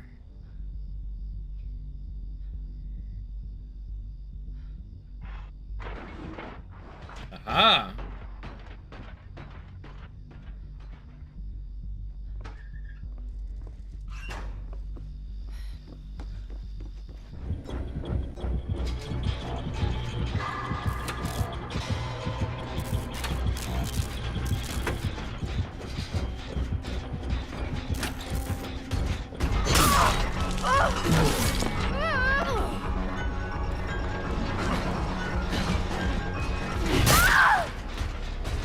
Okay, well, what happened to the Sable?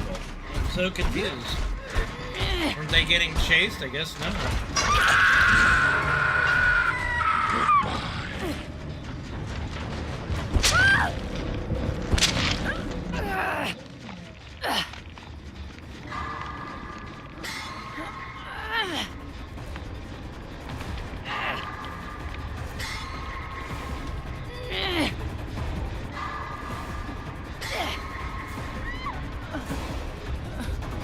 Beautiful.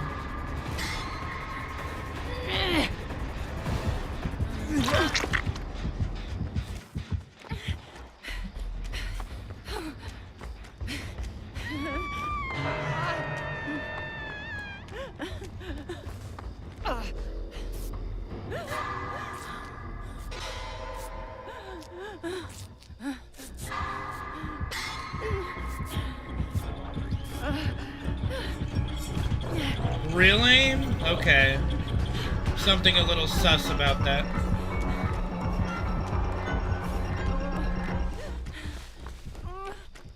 Something just a little sus about that.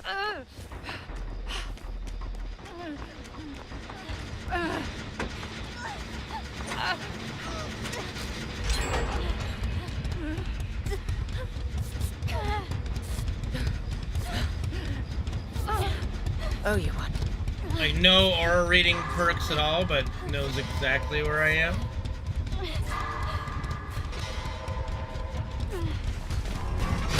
Knows exactly where we are here, too. Okay. I'll report just in case, because very sus, I'll say.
That's unfortunate.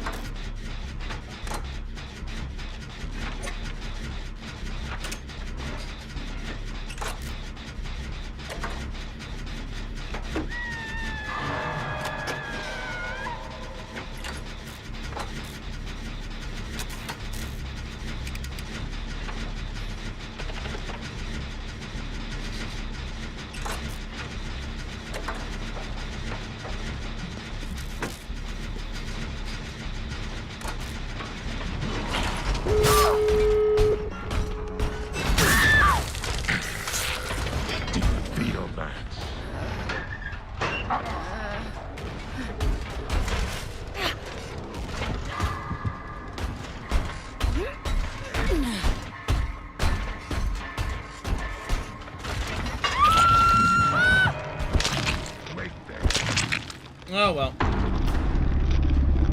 It is just one of those days. It's time to stop for tonight. I'll be back tomorrow, hopefully. See you guys later. Have a good one.